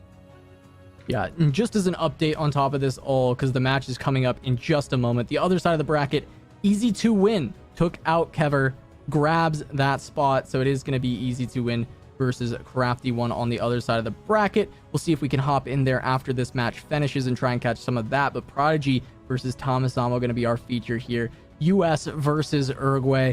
It's going to be a really good one between these two. Prodigy has been popping off in the MR tournaments. Thomas Zamo has been representing LATAM as maybe one of the best, if not the best representative from the region over the past couple months. I mean, really, everything is set up. The stakes are all heavy, and it's Prodigy on comfort versus Thomas on innovation. Silver, Boulevard, take it away. Thank you, Casanova. I'm curious to see what decks these two have queued up for game number 1. I have my own theory on how the ban strategy went, what decks we're looking to get a 2-0 on here, but Silver, how are we feeling about this one? Who do you think has the advantage here? I think that the side of Prodigy has a bit of the advantage just from the lineups here. I feel like they're going to be able to just beat down just fast enough until the the grasp of the control is able to take over. I'm looking at the opening hand here for Thomas Zamo, and I'm trying to remember what cards go into this pile that is the Jace Heimerdinger. So many cards that we don't get to talk about very often, Production Surge being a big one. You know, playing that 3-mana card that whose name I will never remember, that buffs up all your turrets for the +1/+1 and the quick attack and all that, and even the Adaptatron in here. I was gonna say the Hex Tech Handler is in there. We have Flash of Brilliance to bring us back to the good old days, which, alright, they weren't that great. They were the great days. I loved those days. I loved losing on turn 5 to Heimerdinger Flash of Brilliance 3 times. That was my favorite. I loved winning on turn 5 with Heimerdinger Flash of Brilliance 3 times. Exactly, and we do see the Pharaohs finding a True Shot Barrage here will help a little bit with the defenses, potentially. And we'll take the open attack, taking this trade here, and just not really having to do too much more. And we'll see the Adaptatron come down as well, ready to start getting those buffs. However, we don't have any techs in hand. We do have the Jace, but no Heimerdinger in sight yet. So mostly just a bunch of defensive tools, while Mono Shurima is still working toward its win condition. I am very curious to see how this one plays out, because Prodigy's hand isn't really lending itself in a way that you would kind of want to beat a control deck. We don't have the Hourglass, we don't have the Rite of Negation. Our combos are going to be very disruptible, and on top of that, we don't have any of our combos immediately available. So Thomas, I think, definitely starting off on the front foot here, might even just sacrifice this Jace for the Rock Bear. You don't need this Jace to do a whole lot here. I don't think the doubling of the spells matters too much, since Rite of Negation will clear the entire stack. And besides, wants to keep the Jace here. Only unit on board, but as you said, there isn't too much going on for the burn deck here. It is a little bit of an awkward hand. However, Jace is saying, I'll take the favorable trade here, continue to control the board, and Thomas Zamo just has so many options here. So Silver, at what point do you fire off this Production Surge? I'm not quite sure. Production Surge, funny enough, is not a card I've played that often. I know that there are just odds based off it that you're more likely to hit certain cards, so I would think ideally Thomas wants to hit the elusive, but that's not a sure thing by any means. I feel like the Production Surge more likely comes out when there's a pretty wide board to deal with that you don't have another way of dealing with it efficiently, and it's tough to say, especially with Negation always lurking. I am very unfamiliar with Jace decks myself. Jace Lux, Jace Heimer, Jace whatever, doesn't matter. I never touched the stuff, you know? So when I see these Production Surges and like this 8 mana up against your opponent who's not really doing a whole lot, I do have to wonder, you know, what is the ideal time to throw this out? But I don't know, Thomas. We might just see Thomas pass for the next 5 turns straight while Prodigy tries to cobble together something resembling a threat. You know, maybe if Ziggs comes down, we'll throw out a removal spell, move on, bank all our mana again on the next turn. But finally, we get a tool out of Prodigy here, an important one, in this Hourglass. Yep, and there is the Ziggs down and ready. However, there is no option for Hourglass here. It's the perfect time for a Thermo Beam to just take down the Ziggs. And I think that might have been... I want to say maybe that was greedy on Prodigy's side. You know, you see, okay, Thomas doesn't have 6 mana. That means we're out of Vengeance range. We're out of Piercing Darkness range. Or maybe even just saying, you know, if you don't want to make the Thermo Beam 6 mana to play into your Jace, I'll take it. But maybe it was just, I don't really care about the Ziggs.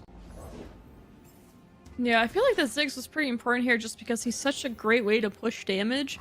Of course, we will be doing 2 stuns up here. However, there are other ways to remove these units on board, but double Rock Bear. Is this the time for the production surge that we talked about earlier? It looks like it is. All right, it looks like it was Draven Scion and Mono Shurima banned. That's about what I expected personally, and it looks like 3 units coming out of the production surge, so very good block setup here, except for the other Hexplosive Minefield. But we'll still be able to deal with the Rock Bear damage at least, only taking 4. At the end of the day, that's not too bad. Not in the slightest. 2 copies of Piercing Darkness still in hand. Gonna keep Thomas very healthy as time goes on, and really not a lot going on in Prodigy's hand. We really need to find a Talia, and once we do, we can get a big swing, as we do still have a Hexplosive Minefield that survived all of this, so gonna have another option for a big stun turn later on, but an Inventive Chemist off the top, Silver, that's not what you want to see. No, just a little bit lower value than what you're looking for when you want to be able to push through over the top. And I was about to say, this True Shot Barrage is looking great. There's only 1 Ray of Negation in the deck of Prodigy, so it's pretty safe to play overall. You're for sure getting the leveled up Jace, and you can maintain control of the board so well if you're able to get this to go off. What a sentence, Silverfuse. We're here in the top 4 of the seasonal, and look at how beautiful this True Shot Barrage lines up. Oh, yeah. Not a card that we see very often, but this was, you have to remember, this was on turn 2 that Thomas picked out this card, knowing that this is what I want. This is the best option here, and it's coming in key right now. That said, I mean, there's still an Absolver in Prodigy's hand. There's no Vengeance in the hand of Thomas Zamo, so at any point, if we do get a Talia, there is still a chance for Prodigy to have that surprise lethal. So while things look very good for Thomas right now, by no stretch of the imagination out of the woods, because it is going to be a while before they end up winning the game since they don't have Heimerdinger. Yes. Not being able to find Heimerdinger, and the base is gone as well. Really needing the champions. Both sides really just needing their champions to push through the damage that they're looking to do or to control the board. However, I will say Thomas must feel pretty good with having all these removals in his hand still. Not too threatened, but we do see the Talia top deck. Okay, we've got... I mean, this could be good. This could be something. However, we do have a ton of removal, and she will be able to be saved here. But we'll have to see what the decision is. And I love this setup here, because when Talia attacks, there's going to be... Oh, actually... Is it? Maybe not now. I think this Talia will go ahead and get it through. Yeah, I'm looking at this Absolver yes. and thinking, you know, if Thomas is committing all of their mana here with this Piercing Darkness, very likely to use the Vile Feast in combat if Prodigy doesn't pre-commit the Absolver. And then it's not lethal by any stretch of the imagination, but it is going to be a really impactful push. But Thomas, again, still has that second copy of Piercing Darkness to get a little bit of the life back later on. But if Prodigy can dodge that life gain with the Hourglass, that might be enough of a closed door on the stabilization of Thomas Zamo that another Absolver or a Ziggs off the top or something might be able to close out the game a few turns down the line. Yes. As well as I want to point out, I love that the 3/3 is blocking here, you know, respecting that Absolver, as well as respecting the potential of Pokestick as well, I suppose. Just, you know, that saves a little bit more health here. And of course, if there was an Hourglass instead of an Absolver, then the block with a 3/3 here onto Talia would make more sense, the Station Archivist. So, very heads up block. However, a lot of damage still going to be pushed here. Yep, that should be 12 altogether. Going to be down to 8 on the side of Thomas Zamo. If I've done my caster math correctly, it looks like... Oh, I nailed it. Yeah, nice job. +1 for casters. Oh, man. And this is still going to be a very wide board on the side of Prodigy as these clocklings spawn out at the start of the turn. And just expensive spells on the side of Thomas. Not only are they expensive, but they're also slow spells.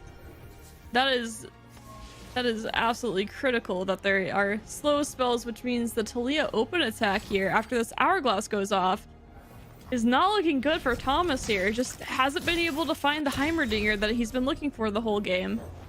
No, and with the Inventive Chemist coming down, Silverfuse, I can't do this math off the top of my head, but I think Prodigy is going to take it on the following turn. Yeah, I don't think they're... I mean, a vengeance here onto the Talia is about all you could hope for, and it's just not Magus? Not going to be able to get down the Magus. I think you do still want to play respectfully of all the slow removal that is in Thomas Zamo's deck between the Shock Blasts and the Thermogenic Beams. Just going to go in for the open. Makes a lot of sense. And even with a block onto Talia, that is still 2, 4, 6 lethal. Yeah, not much to do here. Just doesn't have the fast speed spells that are needed here. Didn't find the Heimerdinger. And Prodigy, although didn't have the best hand either, was able to find this Talia that really helped push through the rest of this damage. Yeah, it's going to be game 1 going to Prodigy. Thomas Zamo not able to pick up a win with the Jaceheimer just yet. It is, and that's expected, right? It's Control versus Shurima. If your deck has Vengeance and your opponent's deck has Ancient Hourglass, you are unfavored.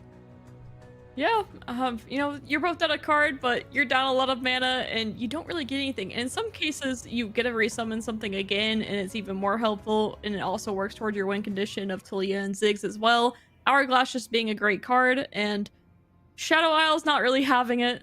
However, we are into the next game. We have our Viego with the one of a Weight of Judgment, which I was interested to see that card, and to the Heimerdinger deck again, and Heimerdinger is in the starting hand.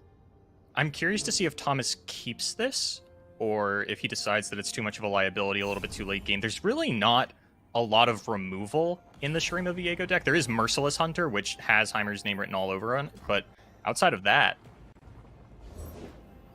Yeah, and I feel like in this, I mean, we all know that when Viego gets leveled up and it's the late game, there's not much you can do against it besides beat him down early. So I feel like having the Heimerdinger here was the idea is to be able to try to swarm the board beforehand. And yeah, okay, Thomas is going for it. I believe this is going to be the summoning of the turrets into the Hextech Handler, into the Heimerdinger, and just kind of taking it away from there. This Vile Feast, Prodigy needs to play it this turn, or he's going to kind of miss the window on killing these turrets. And there it is. Very heads up. Identifying that very well, yes. And now this board not looking so hot for Thomas.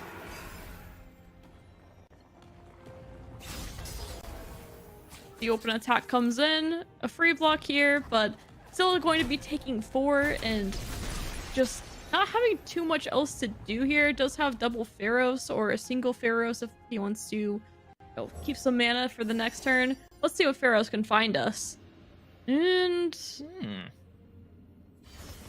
Assembly Line. Okay, I was about to ask if Assembly Line is better than Brood Awakening. I'm trying to like math it out, but I think that because Fearsome is sort of the hallmark of both the Viego and the Invasive Hydrovine, it is probably very important that you get 2 3/3s rather than 3 2/1s.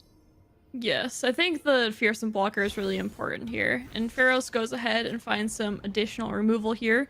And at the time, at least we know from our caster vision, there is no Hourglass here. So a Viego that's played here without protection could certainly die. Yeah, Viego is currently only at a 6/5, and it might just be...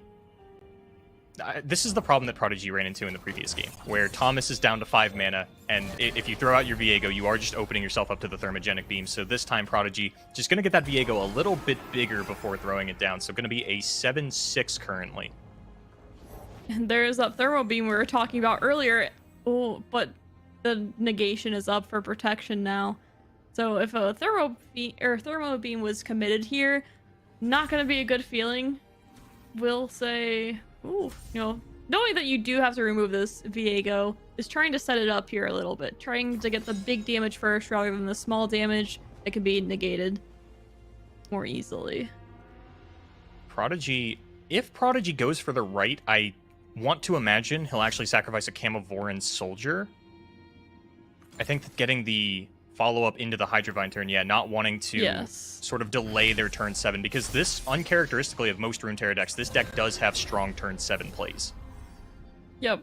I think that was a very good heads-up call there, that is the play that needs to be made, just so you aren't slowing down your win condition. You know against this deck that you do win the late game, so taking away mana to get to your late game isn't going to help you out so much, and losing a 3-3 against a deck that very obviously is kind of stacked with removal and not that many creatures since the Heimerdinger hasn't come down yet, you know that it's safe to remove a 3-3.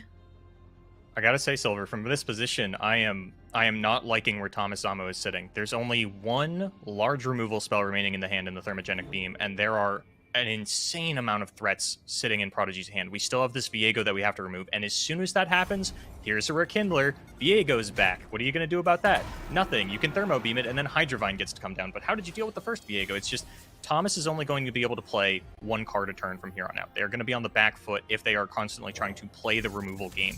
And I just don't see Thomas being able to race this down, because I don't think you can weave the Heimerdinger in there to get the turrets, even if the removal is not working out. I just don't think you have the time.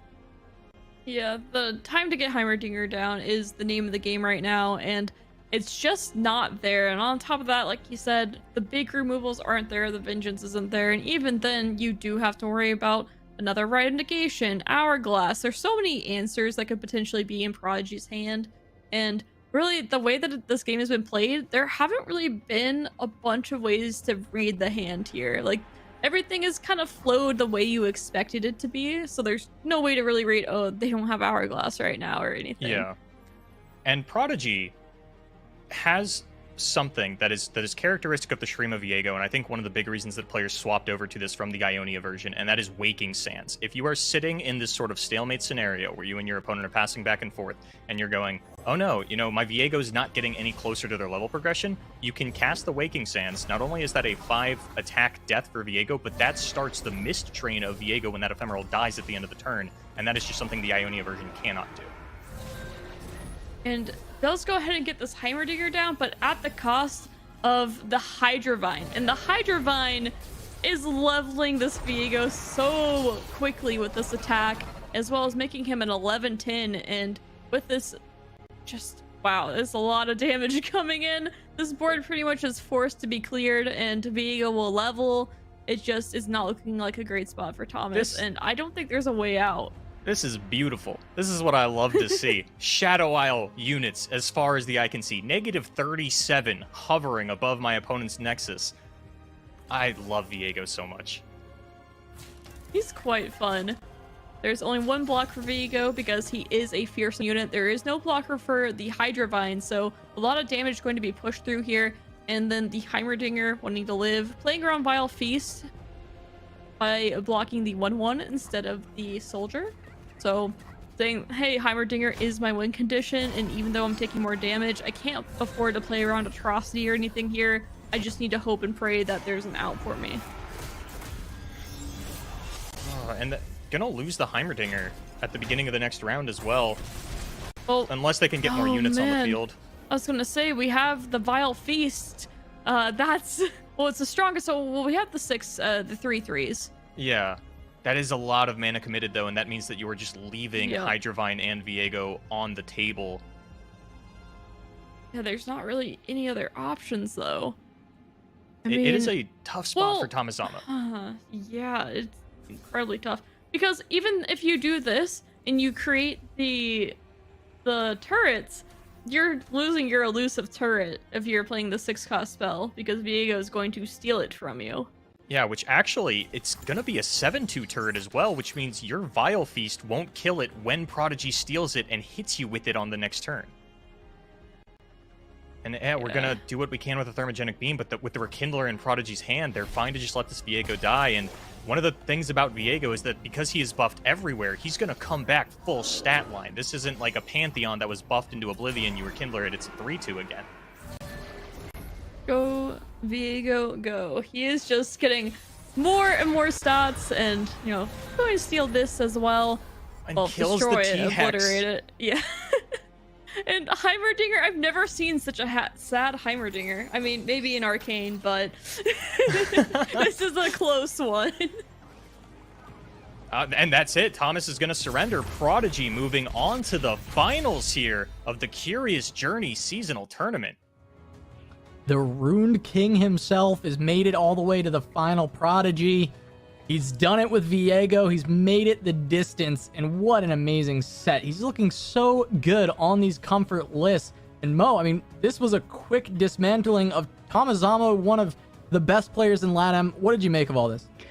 I had made that uninteractive Shurima combo deck is good, and then when you let the Ruined King himself play the Viego deck, it's good. Again, this comes to a point of, should you have banned the Mono Viego away from the Mono Viego player? Who knows? To be fair, Tamazama's lineup has literally 0 ways to deal with Mono Shurima, so statistically, that's the most correct thing, but if I were playing in this grand finals here, I'd be pretty tempted to just go ahead and ban away Shurima Viego from Prodigy and not let that happen to me in the finals. Well, I mean, we are going to see who is going to be playing against them soon enough. Crafty 1 and Easy to Win is still going on, so we're going to throw it to that match in just a moment here. But Boulevard, you were in this match looking at this go. Are you with Mo? Do we just ban Viego now? I mean, we've seen how good Prodigy is on that deck. I don't think it matters. At the end of the day, I think that you are trying to pick up a win with a Vengeance deck against a 9x Hourglass lineup, and I don't think it matters what you ban. I think that is a tall task either way. Can be rough. Silver, I mean, we gotta go down the panel. We got 1-1 here on the Viego. What are we doing here? Ban or not? I'm on the same page as Boulevard here. I don't think it really matters that much with the way the removals work out, but I think Mo putting the respect on Prodigy and his Viego, I mean, if it doesn't matter, you might as well take the deck away that they're most comfortable with, so I probably would ban the Viego just for that reason. All right, well, let's jump in to see who Prodigy's opponent will be. It's game 2 of Crafty 1 versus Easy to Win. Boulevard, Silver, take it away. Team Hydra's sole representative, Easy to Win, making it all the way to the top 4 with the World's Invite, doing his team proud. And with Zillion Echo, no less. I want to say the only player to swap onto it going into the top 32. Yeah, we watched a game earlier with this where Found the Echo was able to push through the win against Aikado, and then this time we're against the Aphelios and Fizzless, which that was the deck I was expecting to see all day today, but players made the read that other players would make anti-Aphelios Fizz decks, and then they all did that. So it's kind of, come full circle where what we expected didn't happen because everyone else also expected it. They did the anti meta. Well, I will say I'm a happy Boulevard because I have not seen a single Scouts list in this top 8 so far on camera, and I don't like Scouts, so I'm in my happy place right now. Yeah, the America's top 32 just a little bit different than all the other regions, and you know what? I'm here for it.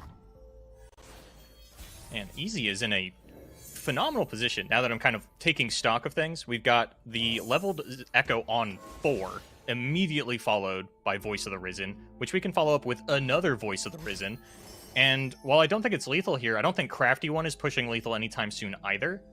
We've got the Aphelios, we've got the Papercraft Dragon. Maybe we can try and set up some kind of Infernum play, but it's a big life total and high health on the units of Easy if we do have to take a block onto an Overwhelm unit. I'm looking at this Paddle Star. This Paddle Star can kill Echo. Which this Paddle Star killing Echo, making it harder to find those Chrono Breaks, because at 1 mana, you don't have to worry about Chrono Break. However, this is a turn 5 monster attack. I didn't even realize it was turn 5 until glancing over, because, wow, this is a scary board to play against. Yeah, and unfortunately, the Paddle Star going to wait until after Echo has made the attack to finish him off, so we are still going to get that one free time trick. And if we can find a Chrono Break off of that Silver Fuse, I think even with the Echo dead, double Voice of the Risen Chrono Break in the following turn should just put Easy on a game win here. Would you pokey stick your conchologist here? Ever to say, no Echo, you're not going to find the Chrono Break. I didn't really get to take stock of what we were blocking with and all these things before, so I don't think you can, because you want to get off that paddle star, which requires Echo to have attacked this turn. And I think you do want to get this voice off the field, not let them set up that for the Chrono Break turn, because you know that they can't Chrono Break here. So you are going to get to permanently kill Echo and voices, which I have to think is the right play. That's actually an interesting question. If you take away the blocker, you know how it does the little shake, does that count as an attack here? I believe so. I hope so. So if you did Pokey Stick the conch, it would still count as an attack for the paddle star. But I would think so, it is yes. interesting to think about. So the Echo is gone, but it does have this time trick, and we'll see what we find. I'm actually kind of worried for Easy, especially as we whiff on the Chrono Break here, because Crafty can just throw a Severum onto this Assistant Librarian, get way back up there in the life total, and without a Chrono... Ooh. Okay, that might be a Chrono Break and a half. I was gonna say, Station Archivist, we saw Easy to Win play this earlier. Station Archivist was just game winning, so finding Hexite Crystals, finding Chrono Breaks, there's a lot of great stuff to find. Even just another time trick can do a lot. So something that I'm going to keep an eye on here that I am very interested in is that Spell Thief all the way to the left of Crafty One's hand, because if Crafty One suddenly comes out with a Chrono Break, I'm going to lose it. Oh, that would be... I would think that would be great, alright? No one else would really agree with me, but that would be fantastic. So we've got the Yordle Squire down. I'm curious to see if this is going to be an Aphelios Severum turn. Maybe just waiting to see how Easy wants to commit their mana, because, oh, actually just going for the tiny shield, and this is probably just going to be a Nexus Strike then. Alright, I was going to say, I love that pass from Easy there. Being able to keep the negation up for the Aphelios, giving the Severum. And it looks like we find another Echo, Quicksand, Time Bomb. This is a pretty decent miss. I mean, the Quicksand can keep you from dying in the future, which is notable, but it's not finding you ways to win the game when your opponent's at 8 health. Usually, you're wanting to find a way to win the game. Yeah, and Quicksand against attach units is awkward. For those of you at home that haven't really seen this before, attach units sort of overwrite onto the unit, and their abilities will not be taken away by things like Quicksand or Minimorph. So if that giant elusive is coming at your Nexus and you Quicksand it and it still has elusive, that's actually a feature. Yep, you can take away the attack, but you can't take away the attachment, which everyone loves. I sure know I'm contractually obligated to love it. And we do find the Echo, and not looking for a strike here, just looking to put on additional pressure. I love this play. It always looks so weird to me, because when Zillion Echo players make this open attack, when you know what their hand is, it just feels like they know that they're gonna hit the Chrono Break. Or that they already have it. It was just predicted last round that Echo, actually a Chrono Break. If this Station Archivist pulls a Chrono Break, I'm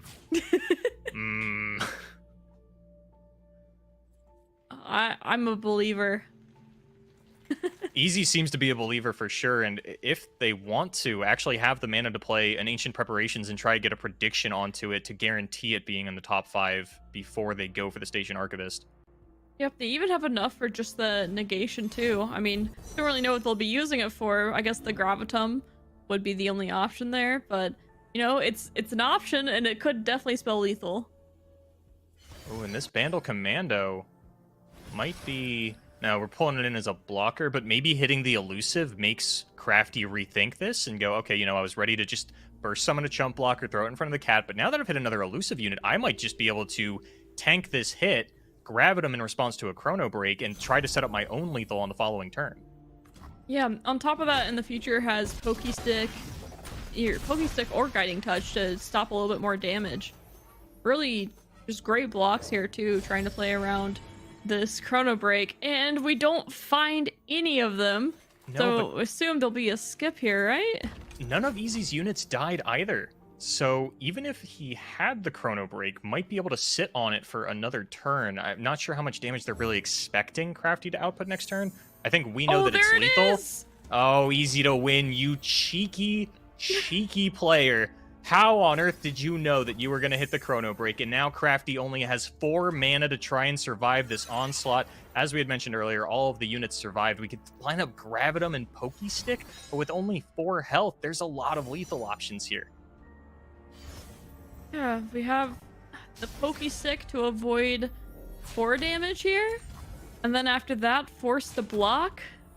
Yeah, which I believe lets Crafty live at 1, but it does mean that their Bandle Commando is gone for the Papercraft Dragon. But if they can spell thief, into the Chrono Break, they can get Rite of Negation at least. But if that right weren't there, and we saw this end off of a stolen Chrono Break. It also won't be happening this round at least as well, because there isn't enough mana. However, I mean, even just, this is ever gleaming in this fish. This rainbow fish that we have been talking about. And there's a little bit extra there too. Is that just going to be enough? Oh, I mean, here comes the Chrono Break. I mean, it has to be the Chrono Break though, right? Oh no, they're not going to go for it. Yeah, Crafty with the Guiding Touch in hand wouldn't die to it, but... Yeah. I mean, Easy can... You know, the Station Archivist is going to be unstunned next turn. We'll have the... Oh, man. I think what Crafty needs to try to do, which I think is literally impossible... Yes, is literally impossible, is somehow get the Rite of Negation out of Easy and then Spell Thief it. But there's nothing that they can do to try and get out that... Oh, he runs Mystic Shot, too. Okay, we'll take that one as well. Alright, the Spell Thief looking for something. But we'll a Snap Pick. A Chrono Break. Okay, Crafty, you know what? You did it. You stole the Chrono Break. It's not going to be enough, but... And if we could just ban... We're going to go to a game 3 then. Oh, ban Spell Thief? I'm so sick of Spell Thief deciding seasonals, alright? Coach, you got done dirty, my guy. I know you're out there. I know you're watching. Remove Spell Thief from seasonals. Oh, at least it isn't Burblefish. Oh, you're taking me back to some dark places, Silverfuse, some dark places. But, like you mentioned, we are going to have a game number 3 that's going to be a run back on the Aphelios for Crafty 1 and then Easy. With Zillion Echo in the lineup, I have to imagine is targeting the Aphelios, so probably in their comfort zone. And I shouldn't have said anything about Scouts last round, because I should have known that we are going to get the first Scouts game of the day, in the top 8 at least, with Easy to win trying to take down Crafty 1 for their spot in the finals. Yes, we do have the Scouts making a return. This is Sivir Akshan. Oh, okay, I was going to say, I just saw Petricite Broadwing and I assumed it was Scouts. Yeah, you saw Sharp Side, Petricite. I saw the Radiant Guardian and I was like, huh, I haven't seen that in Scouts before, but... Well, if it's gotten him this far, we can't say anything bad about it, so... But, ooh, an awkward hand on the side of Crafty. No attach units, just a Fey and a Fizz. In a Fey and a Fizz, though, those can go a long way. This deck is so good at just kind of pulling things out. I mean, it does have the Sprout as well, to be able to make larger Fays that are able to, you know, work with this Gleaming Lantern. So there's still a little something here. And we will see just that. And we find Rainbow Fish, our attach unit. I mean, I feel like that's pretty likely here. The Furious Fae focus just too late, and the picks just doesn't do enough.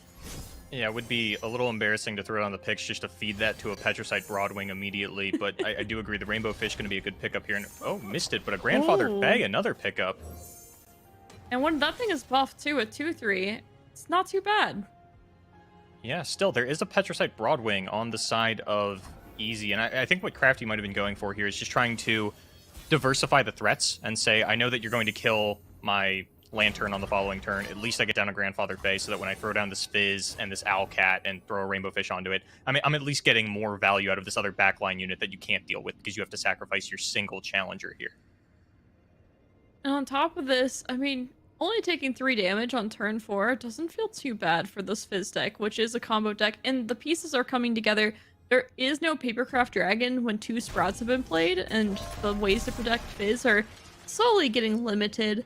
But once that Papercraft Dragon is found, I feel like this game will be ending a bit quickly. But on top of that, we do have the Owlcat plus the Rainbow Fish coming up as well. Yeah, with no Papercraft Dragon in sight, though, I'm really liking Easy's position. You have the sharp sight you have a second sharp sight even to deal with a potential second Fizz, and that Concerted Strike to sort of deal with whatever other unit is coming in. Now we're going to get the attach onto the Owlcat. Unfortunately, Concerted Strike not going to be able to deal with that, but with that pickup of the second sharp sight, I think you feel pretty good about committing one of those to take out this Owlcat and using the second one for the Fizz. Definitely. This is looking pretty good for Easy to win, as you were saying earlier, but I've said that a few too many times today, and then the other person has ended up winning. But of course, you know, spots change, draws change, plays change. There's a lot to go on before you can decide who will be taking this game down. Until you hear me say limbo, I haven't decided a winner yet, okay? Once you hear that phrase come out, then I think it's over. But until then, we're just talking about players that have the advantage or are looking good in the moment, which, as you'd mentioned, can wildly swing with a single top deck. Crafty might not look to be in the best spot right now, but a Papercraft Dragon drastically shifts this dynamic. Ooh, and really wanting to get this value from the Bruiser. Wanting to keep the blockers up as well. Huh. But we will see the Flame Spitter come out.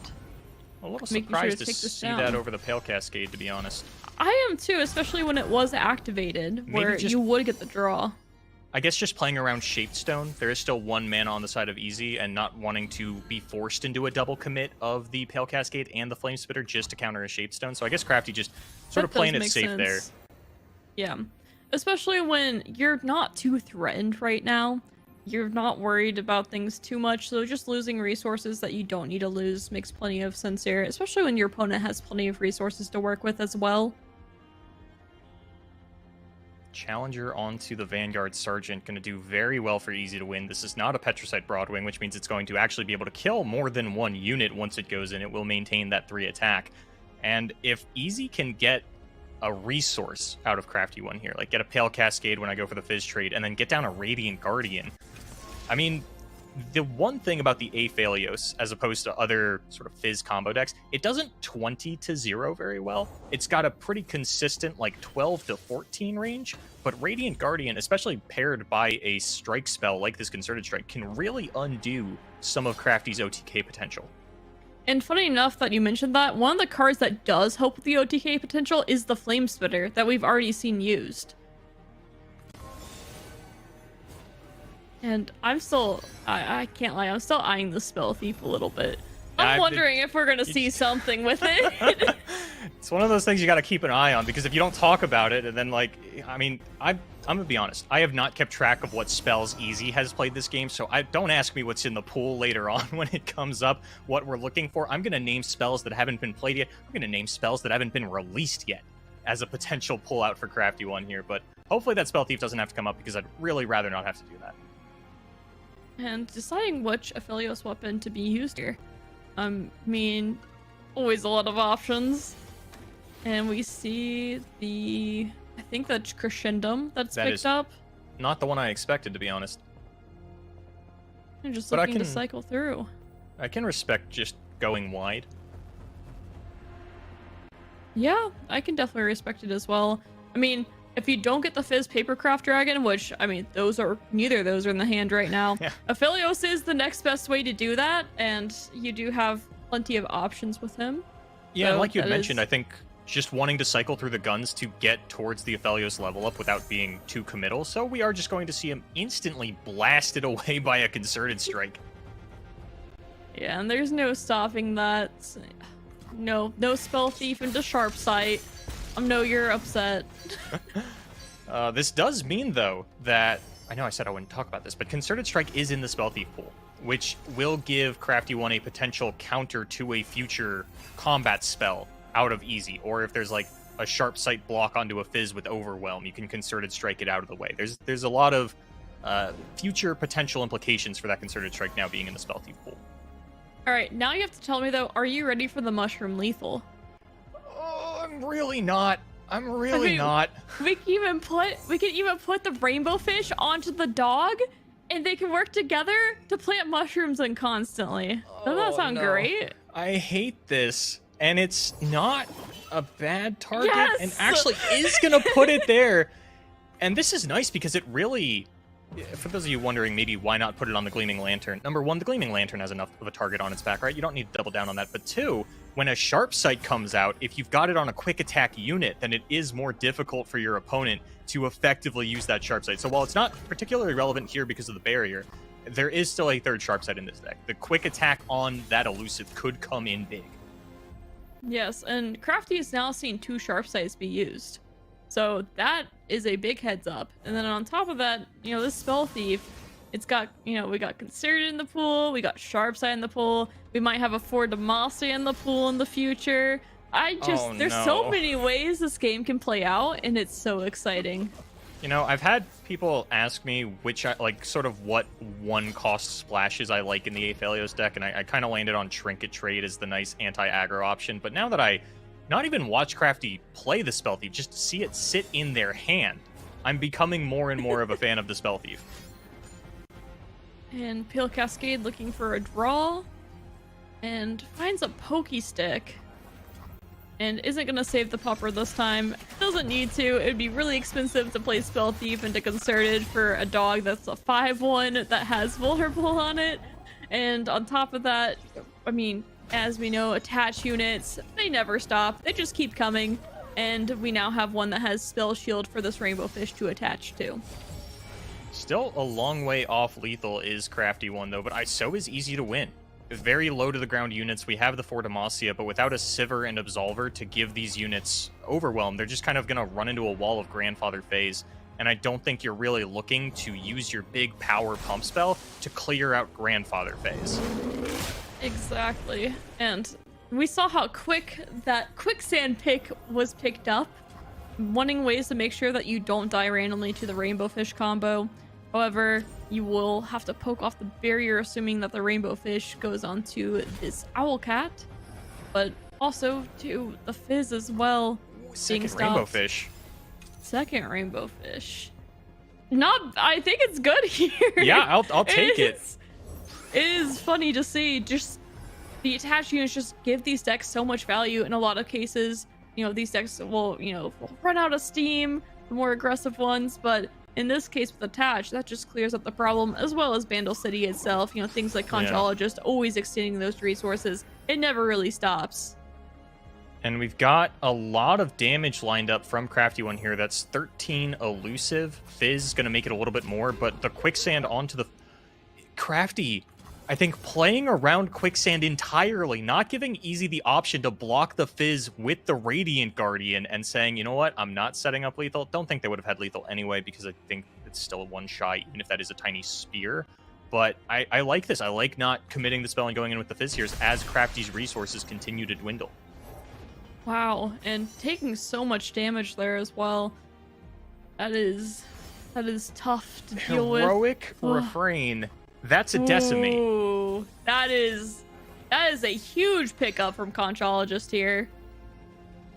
And Easy, even if you fire off the For Demacia now, Crafty doesn't have to block with either Rainbow Fish attached unit. They can take some damage.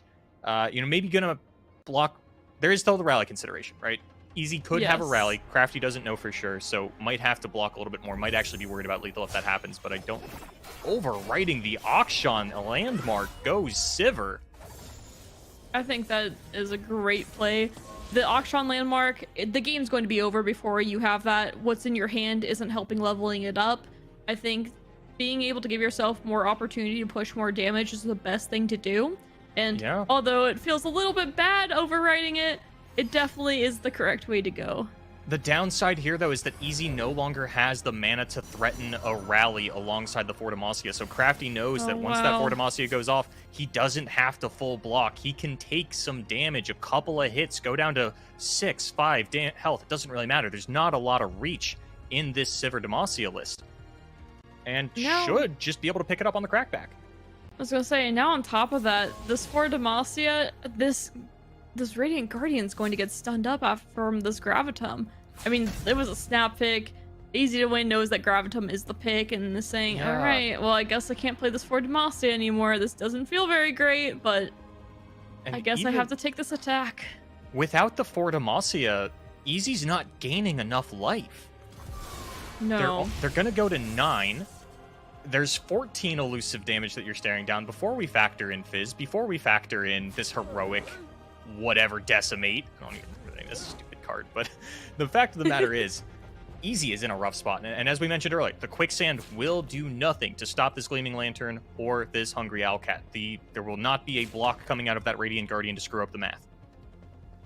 And on top of this too, it's just like, oh, if I just had a rally or maybe two, this game would be a lot different. But with no rallies in hand, Demacia just has a hard time closing out these games because it doesn't rely on keywords like overwhelm and such. It relies on attacking more than once in a turn.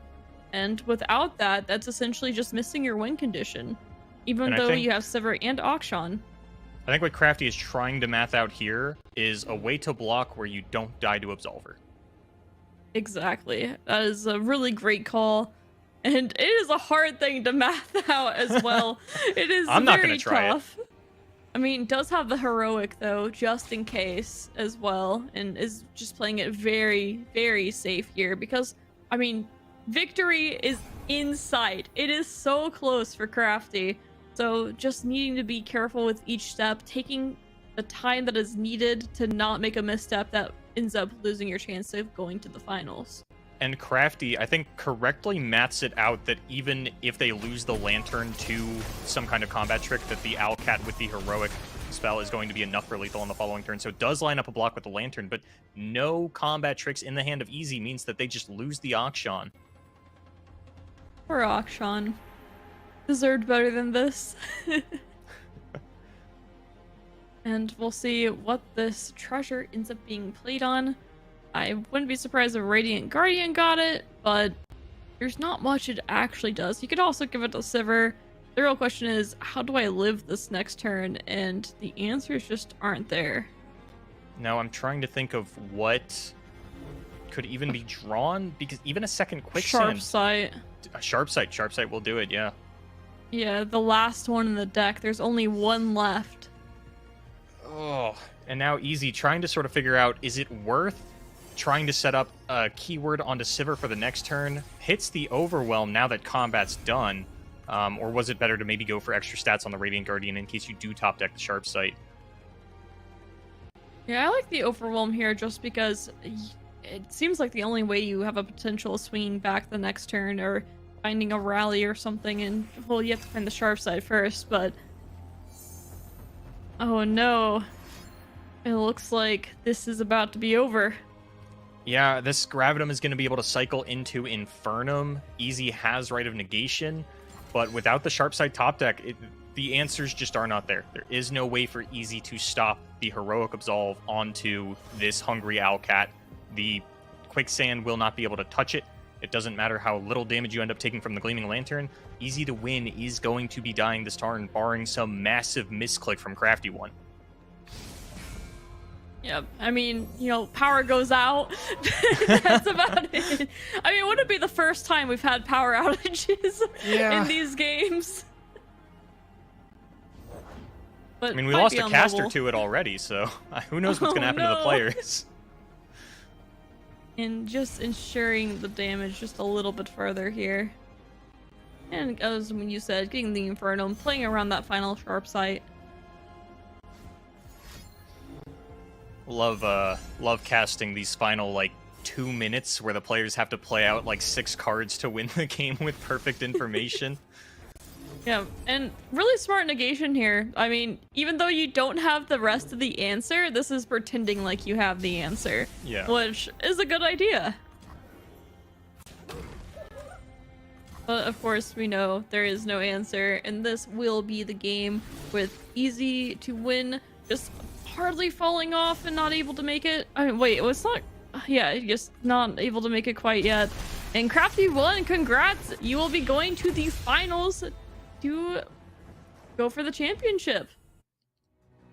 Yeah, we will be having another champion from the United States. It is Prodigy versus Crafty One in our final. But insane. We've got the Ruined King himself going up against a relative newcomer to the seasonal stage, trying to make that name for themselves. They've already locked themselves a spot at Worlds and now just trying to tack on seasonal champion when they go in to have that at their back. But Mo, this matchup. Easy to win, a player we've seen so many times. Hydra, an organization we've seen with so much success, not able to do it. But what did you think of this match? Yeah, that game 3 was really just a game of multiple little kind of mistakes from Easy's side. Most of the game, Easy was ahead on board. Easy was ahead in card advantage. Easy was even ahead in quality of cards, but it was just a bunch of small little things that just kind of added up over time. We saw that he had just about everything you could ask for. He had the double sharp sight. He had 2 champions. He had a Vagabond Bruiser, which is a great way to find threats. He even had a Concerted Strike to kill off one of the threats. He had Challenger units to kill off some of the threats. And he still wasn't able to make it. Some of the small things that kind of just weren't done correctly or using the sharp sights really early. At most, what did he do? He negated like 6 damage.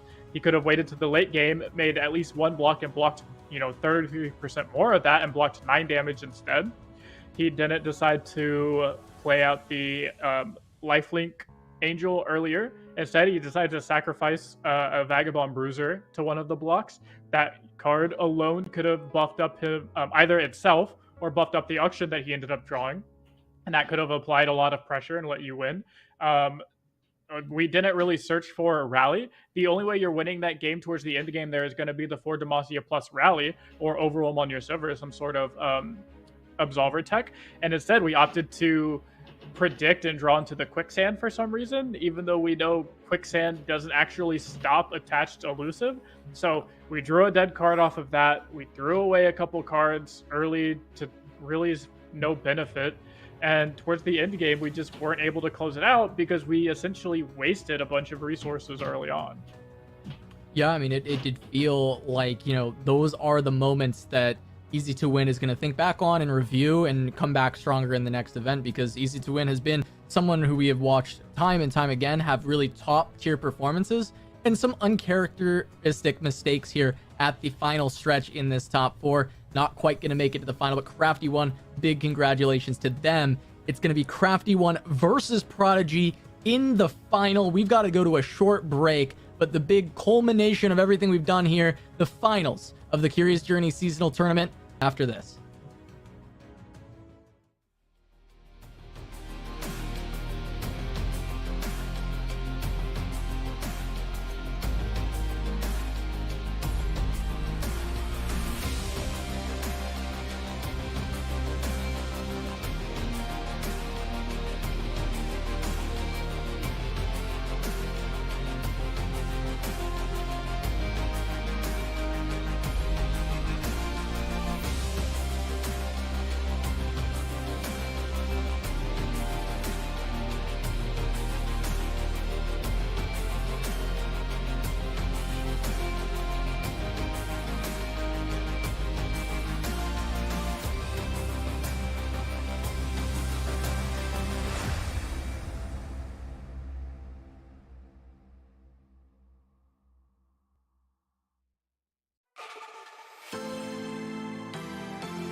Welcome back to the Curious Journey Seasonal Tournament. I'm Casanova, joined by Mo, Boulevard, and Silverfuse. And we have made it to the end of our Curious Journey. It is just the finals that remain, and it has been quite the day so far. I wanna jump and take a look at the bracket as soon as we can and just see that journey that we've been on, how we've gotten to where we are, and who is left at the top of the tables. But Boulevard, why don't you walk me through this a little bit? So, as you can see here, we're going to have Prodigy versus Crafty 1 in the finals, full on United States. Prodigy taking down Thomas Zamo, Crafty taking down HTR, easy to win in order to get us to this stage. And we've got a few mirror matches in the finals, but there are a couple of forces at work here that we're starting to notice as we get into our 9th seasonal. Number one, this is, for probably the 5th or 6th time, where we have a very well-established player in Prodigy up against a relatively unknown factor in Crafty 1 in the finals. More often than not, the unknown factor has been claiming the champion title at these seasonals. The second one is that we got a chance to talk to some of these players a little bit earlier, a little Q&A segment, and in their fun facts, Crafty 1 called out that they specifically think that Viego is not a tier 1 deck, no matter how many people will try to convince them otherwise, and it is time to put their money where their mouth is for all the marbles up against the Viego Ruined King himself in Prodigy. It's so perfect. It's poetic, right? You actually have Crafty 1 saying the deck's no good, and Prodigy being the embodiment of the Viego list that Crafty 1 is now going up against. And yeah, Prodigy puts his favorite archetype is Sun. It's not true. That is cap. That is cap. I do not agree. I think that is completely wrong, but, hey, look, I digress. Boulevard, this is the matchup. Crafty 1, Prodigy. So, we talked a little earlier about, do you ban Prodigy's Viego? Crafty 1 can't do it. After what they said on the survey, literally cannot ban Prodigy's Viego. That's true. They can't do it. And as much as, it's a mirror match on the player cards, graduate student versus graduate student, Sundisk versus Sundisk, US versus US, there are two decks that are different. They are running two of the same, but their decks are different on the third. And, well, I think we can guess which one is different for Prodigy. He's got Viego, where Crafty 1, of course, not thinking the deck is good, is going to be running the Aphelios. But first, for the Viego, Mo, can you tell me about, why is Prodigy so good on this deck, and why is Viego kind of good in the first place? Why has it come out of its shell into being a potentially tier 1 deck if Crafty is not to be believed? Oh, sorry. I was responding to people that said BR over NA on Twitter.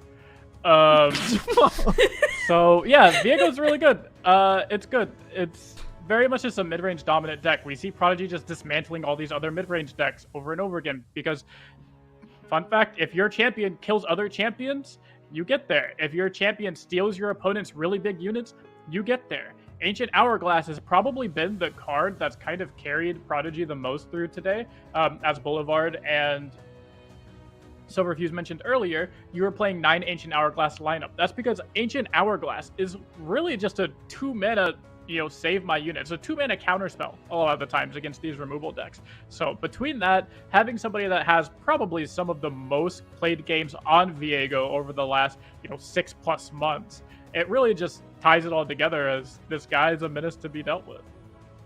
All right. Well, Silver, on the other side, Crafty saying that Viego is not that top tier deck. They've brought what I think a lot of people would agree is very much a top tier deck, and that's Aphelios. But we haven't seen it popping off as much across the entire tournament. We saw it a ton in the open rounds, and at the end of the day, it did make the final. But break down this deck for me. What is Crafty 1 bringing here that's going to make the difference? Okay, well, the first card that I really want to point out here is the Stress Defense. The Stress Defense can stop the Viego from leveling up so easily, for one, as well as just the defensive tool of delaying your opponent a little bit more so you're able to get your Fizz combo going off. They are running 2 Rainbow Fish and 2 Papercraft Dragon. A lot of players have been opting to run 1 Papercraft Dragon. I've even seen some cut it completely and hoping to get it off the Face Sprout. But Crafty 1 going a little bit more combo-oriented here, which I personally like a lot. So really just looking to delay and then combo with the Rainbow Fish or the Papercraft Dragon. And we haven't actually seen Fizz Papercraft Dragon today. Like, we know it exists, but we haven't seen the plan come together and for it to happen. So that could be a potential to happen in this game if it's not banned. Yeah, there's been very little Aphelios on the broadcast so far. It's really just been Crafty One is the only one who really actually picked that up. So cool to see this deck kind of proving what it's worth, right? We've seen the top deck from the open rounds flop before when we get to the top 32. This time, I wouldn't say it's a flop, right? We didn't see a lot of it, but it's made it to the final. It has a chance to get that first place finish. And when we zoom out and look at the lineups as a whole, Mo, it's mostly a mirror match, but we do have the Viego and the Aphelios, and that does change up the dynamics. So when you go into the ban strategy, Mo, what are you looking at on each side? You are trying to look at Mono Shurima. If you can load up one of your non-interactive combo-heavy decks like the Talia Ziggs or the Aphelios, and on the other side of you, you see the Mono Shurima, you're very happy. I think this matchup will be determined by a Game 3 Mono Shurima mirror match. If you're a Crafty One, you just go ahead and ban out the Viego, you ban out the Ziggs Talia, because that kind of just combos all over you. If you're Prodigy, you probably ban out the Aphelios or the Ziggs Talia because it combos all over you, and your goal is just to try to beat the opponent's Mono Shurima deck. Well, I don't know if we could think of a better way to finish out a seasonal than by having the most cinematic possible finish of the two drive-ins going at it, the two feature-length films going back and forth. But with that, we are going to get into the final here of the Curious Journey seasonal tournament. Boulevard Silverfuse, for the last time, take it away. And with the player cards on the screen, Crafty One versus Prodigy, we get to see a Ziggs Talia up on the top, it seems, and down here on the bottom, I don't know if that is Ziggs Talia or if that is Sundisk, actually. So we'll have to wait a little bit longer to figure out what is on the bottom. But in about 30 seconds here, Silverfuse, we're going to get to see the banner of the bans fly. And if Viego is crossed off, ooh, I know who I'm rooting for. It is the Talia Ziggs matchup. I'm really hoping for the Mono Shurima final, okay? Like, I really want that to happen, so I'm really happy to see a mirror matchup of Talia Ziggs starting off. And it looks like nothing too crazy in either player's opening hands. They both have access to Talia, which is nice. It means we have a little bit more of a game on our hands here. Prodigy with the Desert Naturalist, but no Devout to combo with that. Meanwhile, Crafty has the Devout, but not the other piece of the puzzle. So just going to get a couple Rock Hoppers to start things off, it seems. Yeah, and, a little bit slow start for the Burn, but as we know, these Burn decks have been having slow starts, but they both have the most important card, or one of the most important cards, the Talia. The Talia has been the card that's been ending the games in these decks. We've seen it time and time again. Ziggs helps out here and there, but the Talia has been the big player. We're getting word.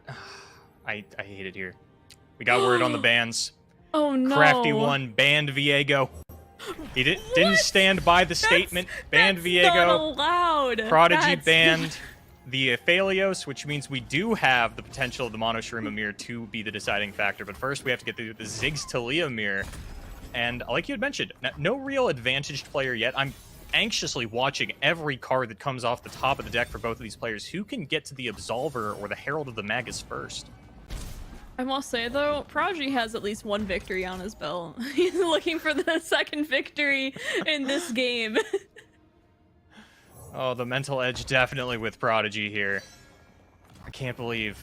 Imagine being so scary on a deck that you get someone that's like, I don't respect this at all, yada yada, talking smack on it, and then you force them to ban it. They're like, you know what? I think I've learned a lot over the course of this top 32. I'm gonna backpedal a little bit, not lose the seasonal because I couldn't not be stubborn and stick to this potentially incorrect opinion that I had.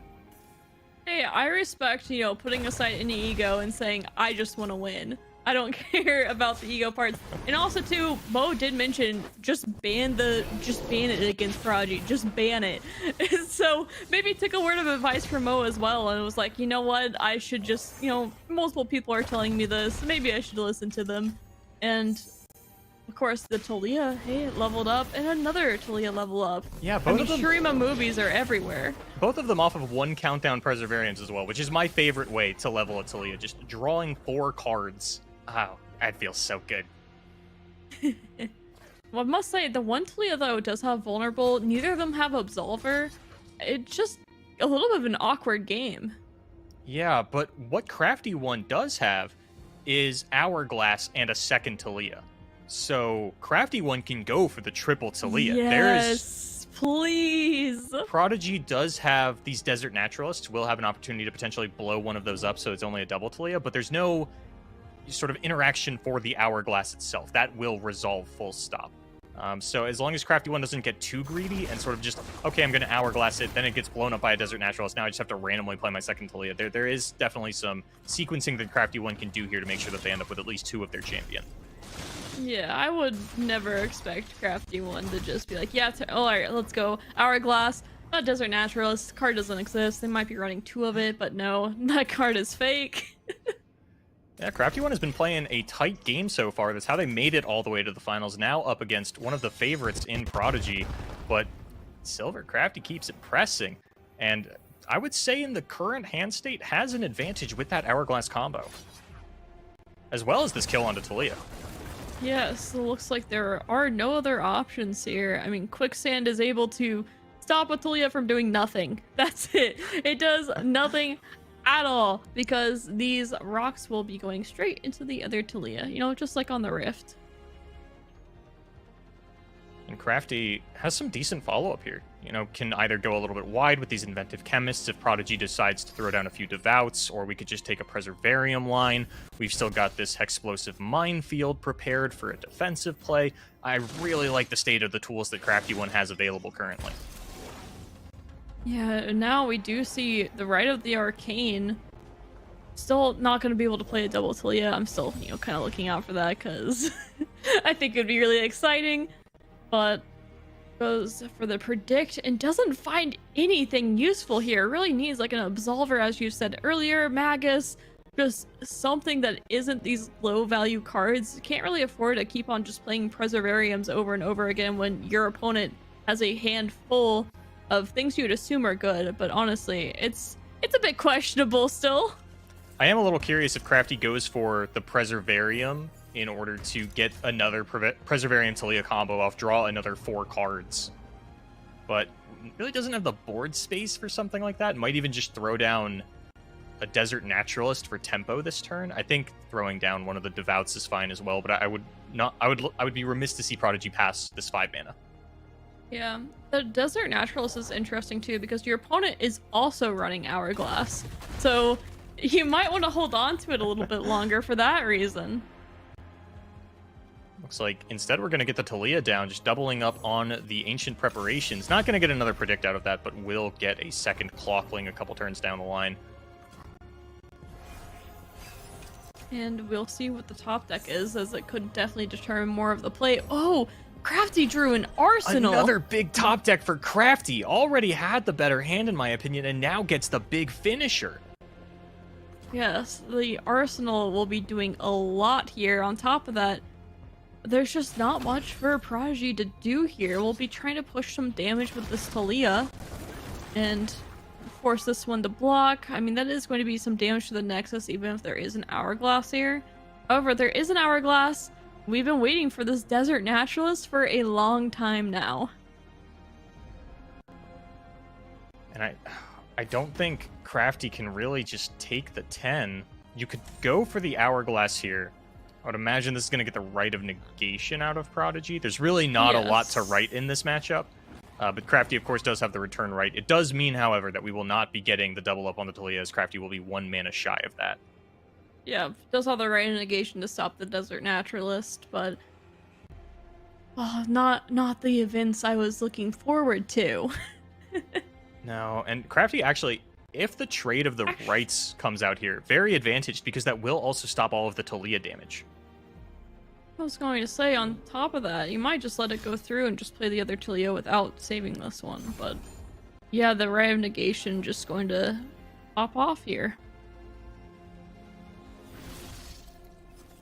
And the other Rite of Negation is just going to say no to everything. Maybe. Oh, maybe not. I think, okay, yeah, I think that was, go. you know, sort of instinctively going to sacrifice the Mana Crystal and then looking at your 2-1 and going, I don't really need this. My opponent's tapped out. I can sack this instead. I think that's exactly what happened there. It was saying, oh, they're at 0 mana. There's no way to reduce costs. I don't have to worry about Pokey Stick here. Might as well. So that is so much value. That's a lot off the stack right there. And as you said, can't play the second Talia, just 1 mana off. My dreams are ruined, but you know, crafty ones are looking pretty good at least. And because Crafty sacrificed an Inventive Chemist there rather than a mana gem, they do still have that Arsenal play available for the following turn. Yeah, might even be looking at what's the best way to set up for it as well. I mean, because you could... Oh, you could... that is a lot of landmarks being destroyed next turn. Yeah, but... you could, there's still a Roiling Sands on the side of Prodigy, so Crafty might be thinking, you know, do I want to play an Inventive Chemist here? Do I really want to give my opponent access to a 1 health vulnerable unit? And the answer is yes. Yeah, it's a tricky decision for sure. But thinking, hey, this extra damage in the future might just be what I need. And Talia's back. We missed you, Talia. And unfortunately, not a way to continue pushing damage here. You know, like I said, no absolvers. Both people having a hard time fighting these absolvers, really. But this Arsenal, how many landmarks have died? Oh, no Arsenal. A lot. Dang it. Oh, man.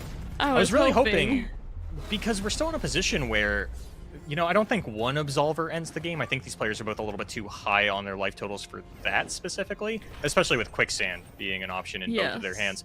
But I really liked the idea of the pressure that could have been put on by the Arsenal, especially if there is an elusive role on that keyword soup, because I do believe quite a few landmarks have died this game. I would say as many as 5 or even 6. I was gonna say Spell Shield also does a lot too. And then on top of that, if you do get the Quicksand out, even if you don't get lethal that turn, having it out for the future, but I think Prodigy runs 2 Quicksands in his list, but just getting it out without losing too much seems like a pretty good idea to me as well.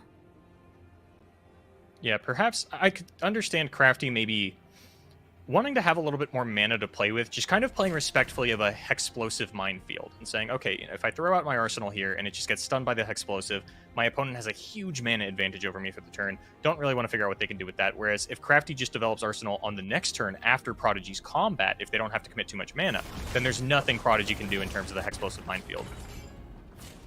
Yeah, so that's a really great call. And we'll be pushing 6 here. And no right negations to stop this.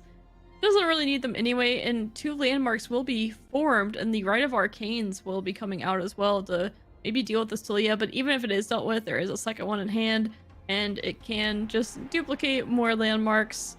At the time, only the stun one and the bomb, but after that, we'll have to see what happens here. I'm anticipating so much.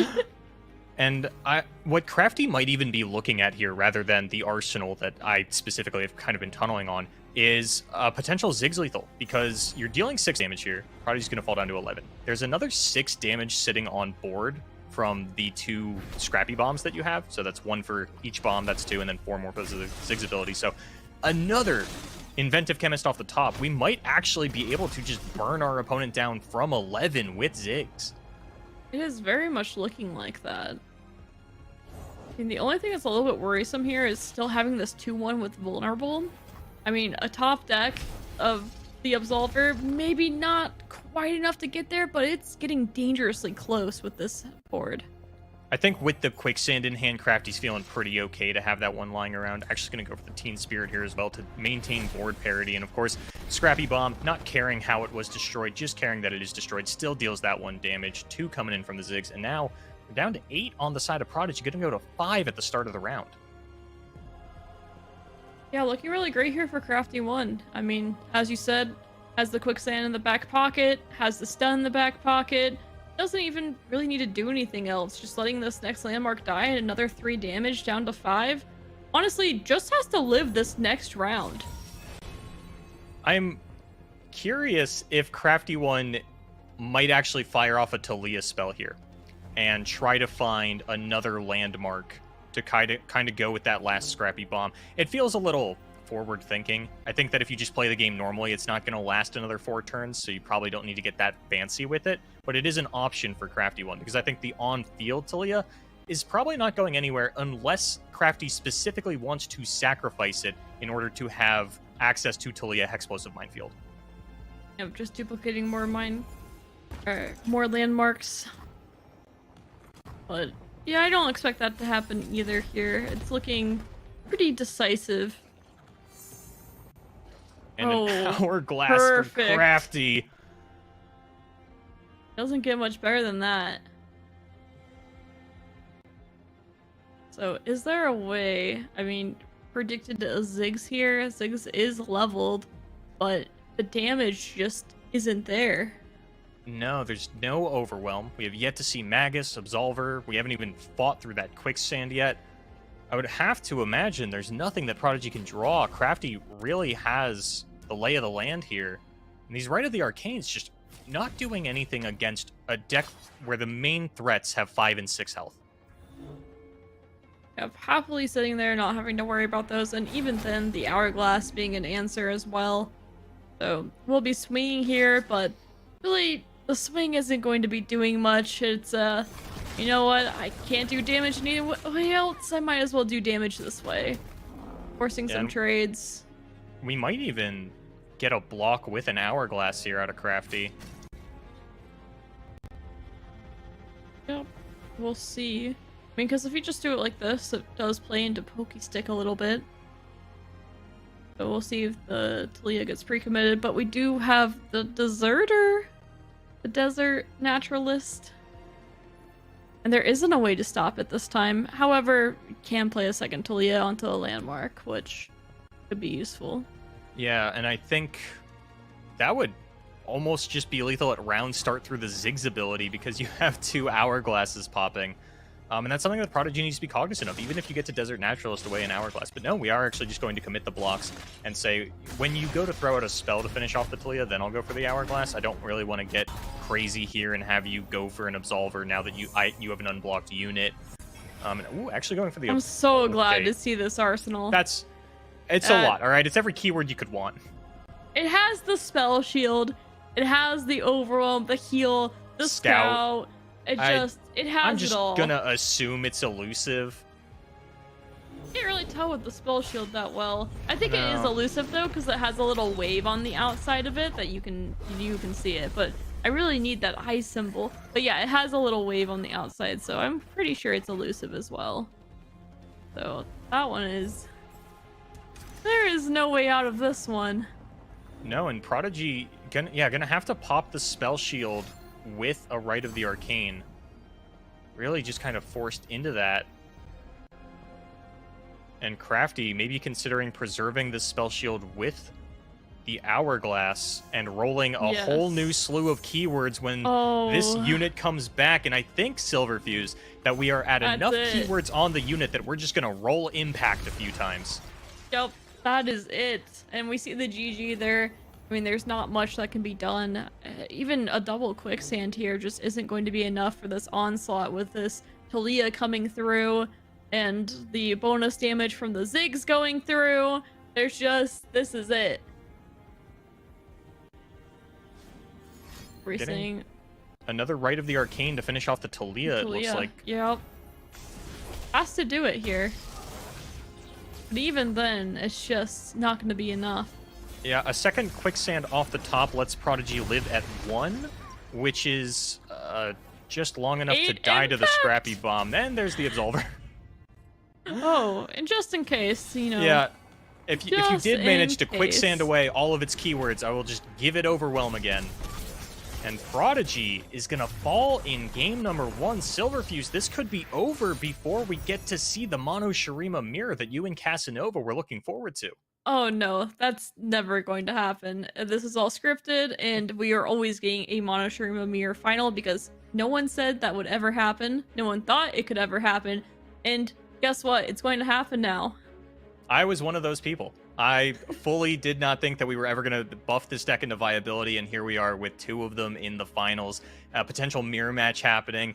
We're getting into the game, which means we get a look at these opening hands. And again, I cannot tell what decks we are looking at because Ziggs Talia and Sundisk look near identical. But actually, no, that is going to be Ziggs Talia for Prodigy and Sundisk for Crafty one. So if Crafty wins this, that's just the end of the seasonal with Crafty One taking the 2-0 over Prodigy. Oh, wow. That is exactly what you want to see. Getting a champion to start off. Very nice. And has the... Ooh, this is a very nice hand. So Tilia Ziggs has to be the aggressor in this match. They need to be the one burning down the Monoshirima before Monoshirima is able to level up that Sun Disc, play us a wonderful movie where we eat some popcorn and just chill out for a bit. And then all breaks loose.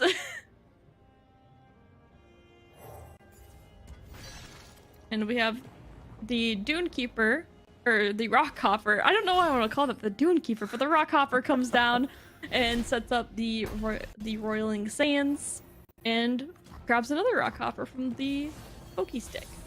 Yep, so far a pretty slow early game. One that's, I would say, favored for the Sun Disc. They're generally the ones that like it when nothing is happening, since they do have that sort of like turn 8 I win button, whereas Prodigy has some pieces to assemble. And Quicksand, a nice top deck to have in your back pocket here, Crafty One. Yeah, on top of that, really, Crafty One, this is a great hand all the way through. This is definitely something I'd be looking forward to. Has the Xerath, has the landmarks ready to go, has some extra draw here, and the slow gameplay, or not gameplay, but the slow game starting off. Silverfuse, I'm getting word from production that this game, game 1 that Crafty One just took, is Prodigy's first game loss of the day. Has 2-0'd his way to the grand finals and is now taking his first loss here. That is absolutely insane. I mean, playing against players of this caliber and not dropping a game, that is nuts. So, wow, it always feels the hardest too when it's the most important games as well. So we'll have to see if Prodigy can pull this out or not.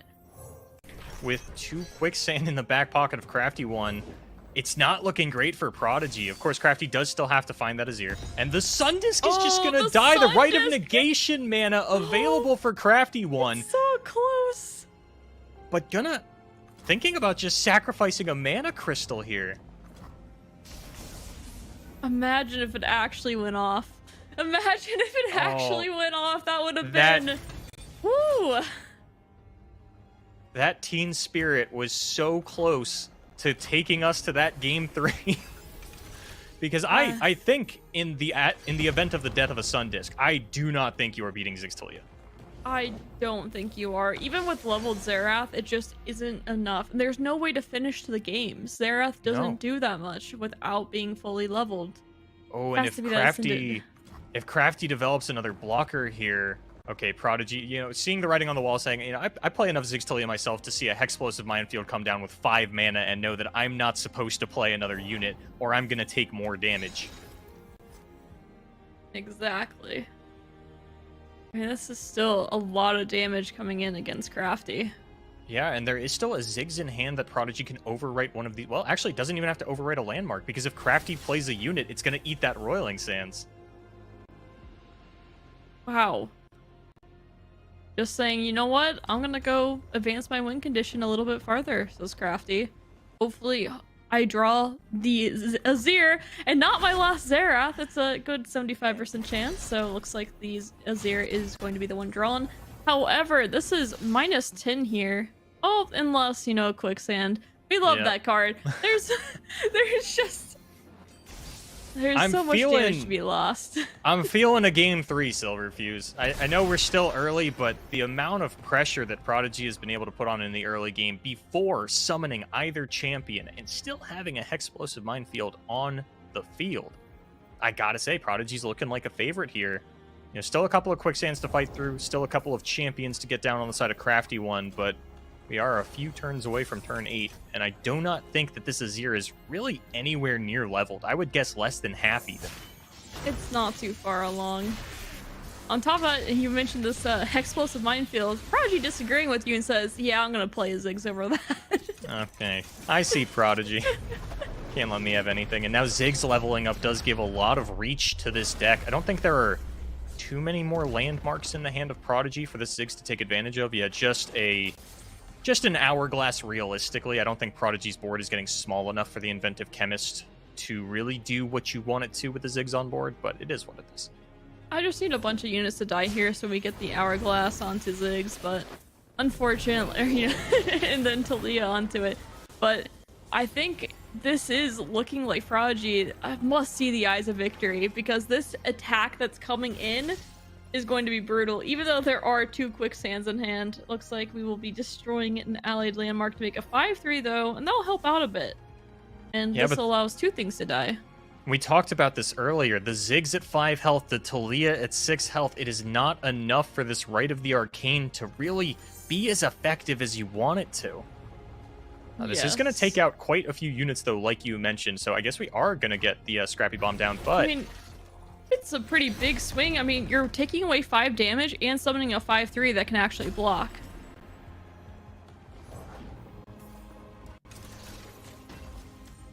Oh, Xerath taking this attack as well. Clearing off some more units. Yeah. Man, this is looking a lot closer than we were expecting still. And Crafty, you know, has the Azir in hand. I don't think it's super close to leveling, but because the 2 units in hand are Endless Devouts, those hyper accelerate that Azir. Those are 3 ticks towards the level up on their own. And with 2 Quicksand in hand, Crafty's still got some time. These Quicksands are doing a great job of delaying the game a little bit further. I'm going to be hearing the Quicksand sound effect in my sleep tonight. GG from Prodigy. The GG from Prodigy. Wow. That's not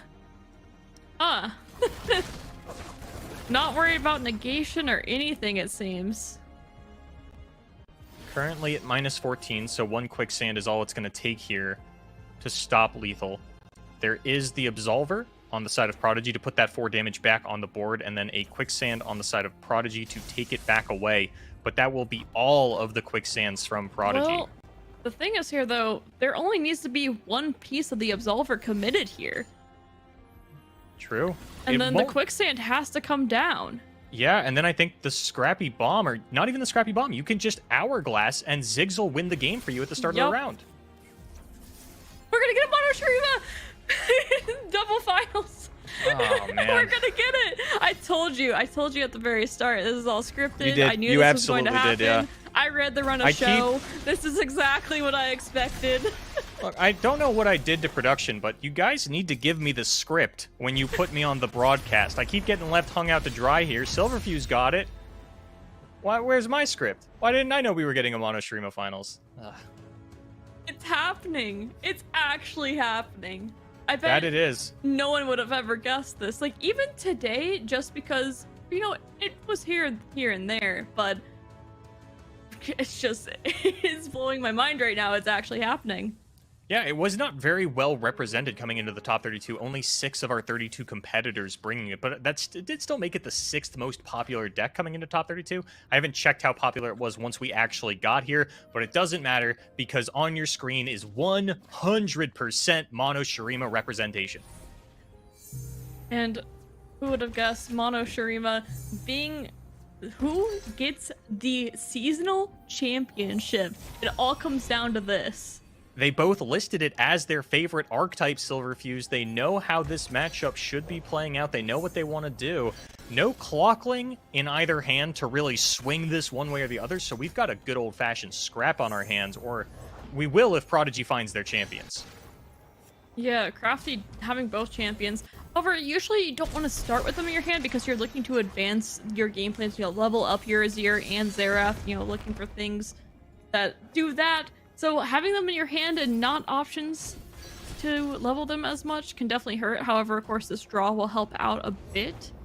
Wow, I don't even know how to say like who's going to be favored here and not. I mean, of course, the beatdown plan from Prodigy is something starting off there at least. They're also both playing incredibly quickly in real time. I feel like we're watching this at 1.5 speed. I do too, and they still have 22 minutes left. They're like, this is my favorite archetype. You know, the nerves are a little bit there, and let's go, I'm ready to win this. They're both on the same mindset here. And Prodigy picks up a Xerath with 2 champion finders in hand, so really good odds to hit the Azir. So, oh, Silverfuse, if both players can ascend, do you have any particular opinions on if that favors the player with the attack token on the turn of Ascension or vice versa? Or does it not matter? I think it's the one who finds that sandstorm first. That'll do. That's probably where it is for me. I guess it could also come down to what cards from your main deck are left over in hand when you ascend. If one player has a right of negation, like Crafty One just picks up here, not super useful in the actual mirror match, but there are some powerful spells in the Emperor's deck you want to be able to negate. And still, once again, a little bit of an awkward hand for Crafty One, just because, you know, you're laying down the Azir. If it dies, you have a second one at least. Funny enough, you can accelerate the way this Azir levels up by the champion spell, but I doubt we see that happen. I'm not practiced in this mirror whatsoever, so if Crafty One just starts firing off Azir's Arise next turn, I have to believe that that's the correct line. Which, honestly, with how wide Prodigy's board is with 1 health units, Crafty might just do it for the blockers. Yeah, it might be the best choice here. We'll have to see. Ooh, this Waking Sands, though. Really gonna try to put it to Azir here. Oh, Alright, Xerath it is. He is leveled. Azir, earlier it was a 7 out of... it had 7, so I think it should be at 8 or 9 now. I missed earlier exactly where it was. But it's a bit off still. 1 mana available, or 1 Azir's Arise, rather, is how I should be phrasing this. If that's the option that Crafty wants to go for. Oh, just saying, pushing damage here. Wow, down to 1 health? I don't know. Unless this quicksand. I don't think you can go to 1. You definitely can't. There's no way. I feel like there's a decent shot at Prodigy's Ascension having a Xerath tick your Nexus. It's definitely not out of the question. You're not going to be able to stay above 5. You can go to 5, but you can't stay above 5, so... You are still in a one-shot range from a Xerath, but you can take a little bit more combat damage later on. Wow. This is... my mind still hasn't fully processed this yet. Yeah. Prodigy still hasn't gotten down either champion leveled, but very much on the beatdown and a beautiful Rite of the Calling onto a ephemeral unit, picking up another Azir. Yeah, this is looking very favored for Prodigy. Just the way that it's set up, although it doesn't have a Xerath in play, I think it should be leveled after this Preservarium. It's hard to say. I wonder if we're just going to sacrifice the Preservarium here to accelerate it again and just activate the level 2 Xerath on field and start taking advantage of that 3-shot ping. Yeah, I mean, well, you pretty much have to play it here just to take out their Xerath. Or do you take out their Azir since it's not leveled? Oh, yeah, Xerath not leveled yet. But as you mentioned, probably only 1 away. I haven't been keeping track very of close. landmarks. So there's a lot to keep track of in this game. You can't expect it all from us. And with the Clockling top deck from Prodigy, this Azir looks very close. Xerath might actually be a little bit further away, but I think Hourglass would surely get Prodigy there. Granted, it doesn't accelerate it at that point. If you have to wait for the Hourglass, then it's not doing what you want it to. Roiling, we get Preservarium. Just not quite what is being looked for, I don't think. I don't know the number on Azir. I feel like it is so close, though. Oh, man. And worth remembering that Prodigy will have the attack token on the Ascension turn, which could come in big because Crafty One's at 5, and an Ascended Azir does summon a Sandstone Charger. Yeah, that is very hard board to deal with when that does happen. I mean, it's, like I said, hard to say exactly what the play is here because we can't tell how close Azir is. I mean, because like it could be Preservarium and draw another unit, and then boom, all of a sudden Azir is leveled, and we, get to go to the movies and have a good time. Yeah, Crafty's back is against the wall, and they are burning down that timer. Only a couple of seconds left on the clock. Crafty, don't let the nerves get to you now, and a Preservarium comes down to also find a Clockling. Wait a second. Does this Clockling do enough? However, They're they have ascending to at dip the start below of the next turn, negation. so... Yeah, they have to drop below this negation, though. And that's when the right of the Arcane is going to come down to take out the Xerath. And this is so big because the Xerath not being on field to ascend immediately is huge. I mean, I think after this, it's probably firmly in Prodigy's hand. Crafty felt a little bit stuck there and had to play the Preservarium trying to level up the Azir. But after that, I'm looking at this board state, there's just no way out. That's it.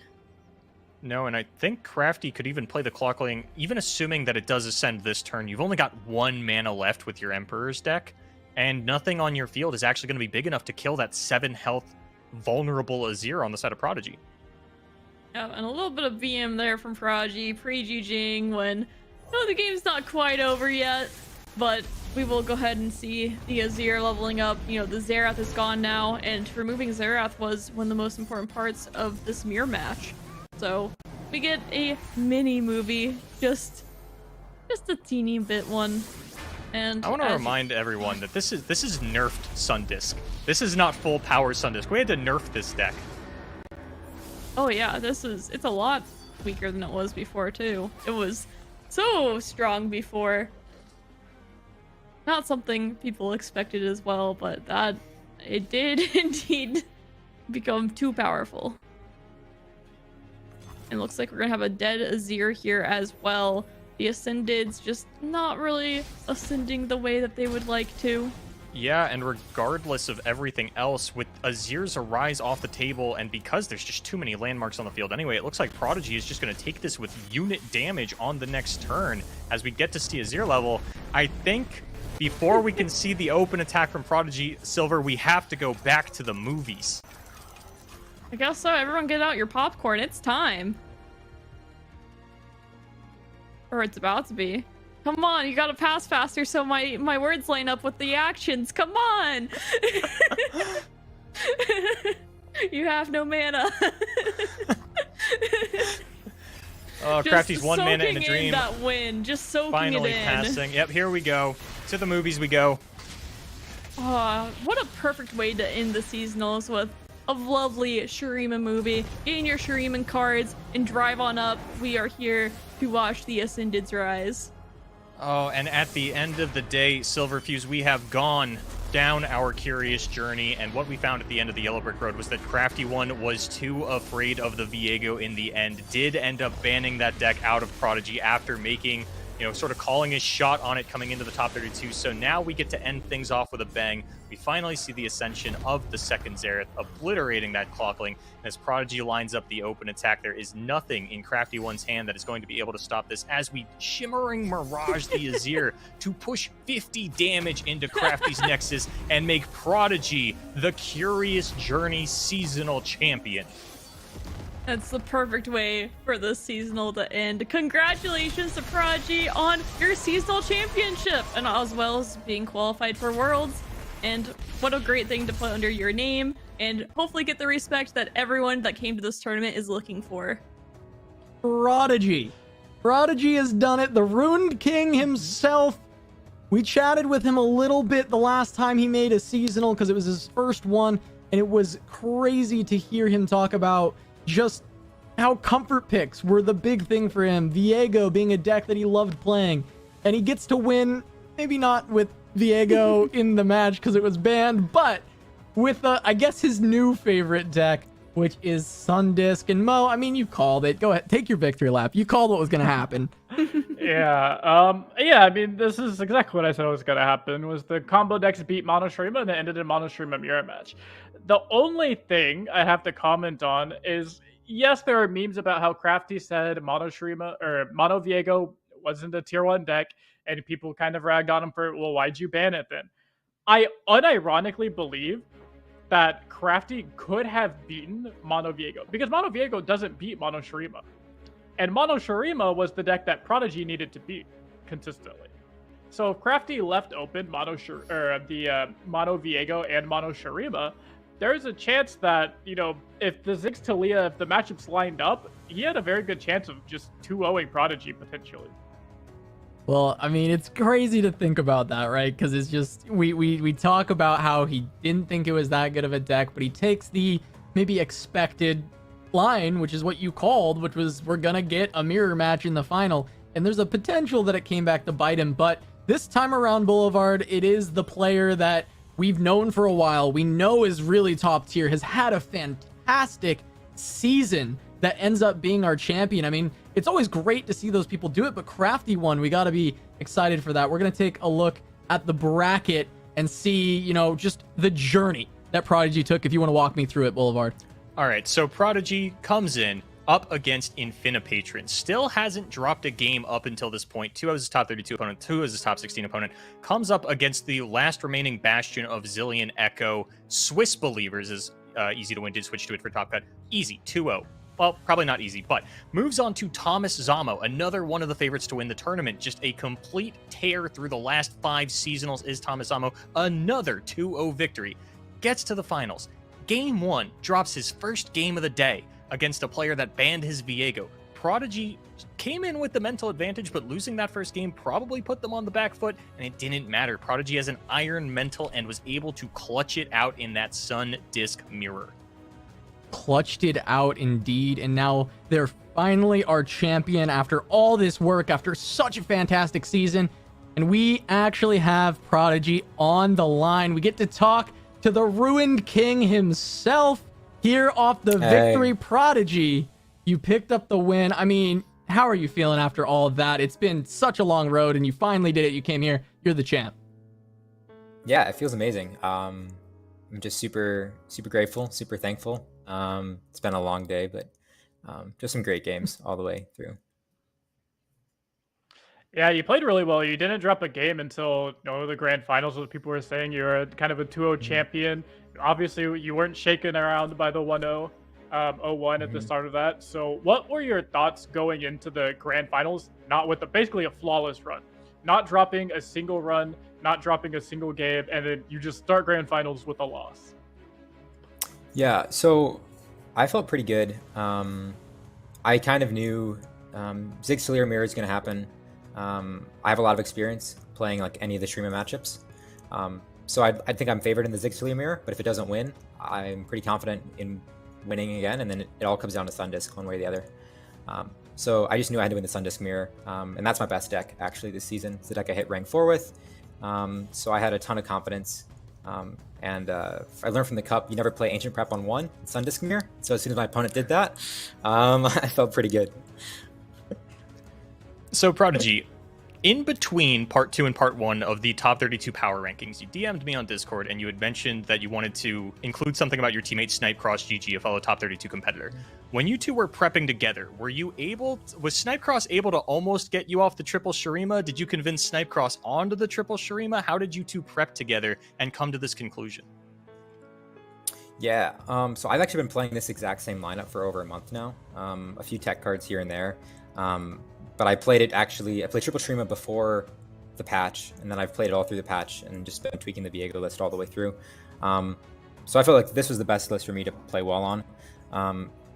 I definitely get some reps in with him. We practice a lot together. For this seasonal, we actually didn't practice as much as we normally do. He was trying lots of wacky things, and I was scrimming actually a couple other different players. But we definitely chat about lineups and stuff, but we have very different play styles, so I don't try to talk him into lineups normally. I mean, obviously you went through a bunch of games where you're 2-0ing people, but I want to hear, what lineup were you most worried about going against? Where you were maybe a little bit more surprised that you went 2-0 against it, or something that you were like, ooh, this could go bad for me? Yeah, I think the match against Infinipatrons, or was that the one on stream, or was it the one before that? The one against the Victor deck that almost killed me, where I had the top deck Sandstorm. Yeah. I was sweating pretty bad there. Yep. Yeah, that was probably the closest one up to that point. So yeah, I would say that one. All right, well, Prodigy, I want to wish you congratulations once again on your seasonal championship, your win. Qualifying for Worlds, also very big, but I want to kind of lay out the floor here for any shout outs you have. You can shout out your socials, shout out people who helped you kind of get here. Anything you want, really. The floor is yours. Yeah, thank you. Yeah, just shout out to my team, Omega Gaming. I played with my teammate, Tankbuster. We were practicing matchups all day. And then Spids was actually a huge help. I know she bombed out in in the first round, but we probably scrimmed many sets, probably 20 plus games, and I ran into her decks all day, so that was actually super helpful, just knowing exactly how to play each of those matchups. Yeah. So a huge thank you to her. So that's fantastic prep, fantastic to hear. I know, yeah, she bombed out in the first round, but I was looking forward to her because she's been kind of on the rise as well. So shout out to Spids for sure. But thank you so much, Prodigy. Congrats once again. Really excited to see you back here at the seasonal, but now this time as a champion. So looking forward to seeing many more seasonals in the future with Prodigy involved, and looking forward to your run at Worlds. thank you very much. All right. With that, I mean, that's it for Prodigy, but we've got a couple more things that we're going to want to look at as well. Fantastic words from him, but we found our winner for the Americas, but there were winners from other regions as well. I'd love for us to be able to take, a second and celebrate the winners from APAC and from Europe. Really well done for Prodigy to take it home here, but I know we've got some winning moments for us to look at. Maybe those will come in a few here, but with that, Mo, looking at this win from Prodigy, I just want to get your thoughts on that mindset that he had coming in. He was working with a lot of players. He was in a really good position in general, and just your thoughts on that interview. Yeah, we see it here. We've seen it a lot with Mastering Runeterra. A lot of people meme on Mastering Runeterra saying they're not really a team. It's kind of just, oh, this guy, Jason Florent, just grabbed the best players in the game and calling them a team. But we can see where working together, which is something Mastering Runeterra does a lot. We see a lot of them in these tournaments. They top tournaments very well. They win ladder very well. They are starting to form in Legends of Runeterra, and we're starting to hit an era where playtesting by yourself and grinding by yourself just might not cut it anymore. And you do have to surround yourself with these good players better than you, some players worse than you to help you out, players on the same level, to really just kind of start elevating each other. And that's going to be the way probably really soon we're going to see LoR's game state and how well each person plays just kind of start elevating. Yeah, for sure. But now we do, in fact, have those winning moments ready. So we're going to take a look at the winners from both APAC and Europe. We've got a quick video of those moments here, and you can take a look. In Asia, in APAC, it was Pimpingho versus Aurora on the Fizz Ribbon that we've talked about. In Boulevard, you and I have talked a lot about Asia seasonals all the time, and Pimpingho finally gets one in APAC, but this is his second season. I definitely expected the APAC region to be the first one with a two-time seasonal champion. I thought it was going to be, one of the big three from Asia, JO1, Baboon, Timo, or DK, but Pimpingho makes a lot of sense. He's probably one of the best players in Southeast Asia, won the Monuments of Power seasonal, topped the World Championship. No surprises here that Pimpingho was able to pick up the first two-time. Yeah, and this was really cool. If anyone missed this, basically on the previous turn, Pimpingho had a double wallop that he got onto Aurora's Fizz that was threatening 24 damage. So it was like he had to wallop it twice to get through the Fizz, being able to dodge the first one, got the stun, and turns it around with his own big ribbons. That was really awesome to see Pimpingho get that win. And then on the other end in Europe, Scouts. We talked about Scouts all day, Silver, but Red Winter able to run it back there. Yeah, I mean, the Scouts have been performing well in the other regions, and the America Shard, we were blessed not to see the Scouts come back. So, I mean, congratulations to Red Winter with the, Scouts list against, it looks like the Viego, which we've also seen, and that won in the America Shard. So, that was also great to see. Congrats once again to Red Winter. Yeah. So, our winners, Pimpingho, Red Winter, and, of course, Prodigy here in the Americas. So really great seasonal. All those players we're going to see at Worlds. We'll get to see them maybe play up against each other. But I want to get kind of some final thoughts on the day. We've had a long day of games. A lot of amazing Runeterra has been played, and we crowned a new champion in Prodigy. But let's go down the line. We'll start with Mo, and let's get our final thoughts. Yeah, this seasonal really just shows you how open a lot of tournament metas can be compared to ladder meta. I'm not going to go into which one is better or more healthy or anything like that, but we can see on ladder a lot of times can be dominated by 1, 2, at most 5 decks at most. But here in seasonals, in this tournament format, we really saw so many different decks and different deck lists and different deck styles over the course of seasonals, and this one taking it down all the way to things like Mono Shurima, even after being nerfed and not played on ladder, being our grand final mirror match. I think this seasonal really highlighted that we as a community need to remember how to read statistics and what those can and cannot do for us, because in the week leading into the seasonal, our big three decks were Ziggs, Taliyah, Pantheon, and Aphelios, and Sundisk had a 45% or lower win rate into all three of those decks. It was awful into the big three. And yet, when we look at the finals of the seasonal, there's 2 Sundisk decks in it, so just keep things like that in mind. Yeah, definitely. It is really easy to look at decks and be like, oh, the win rate's kind of low, or especially within like the first 2 weeks when the meta is making those really big shifts.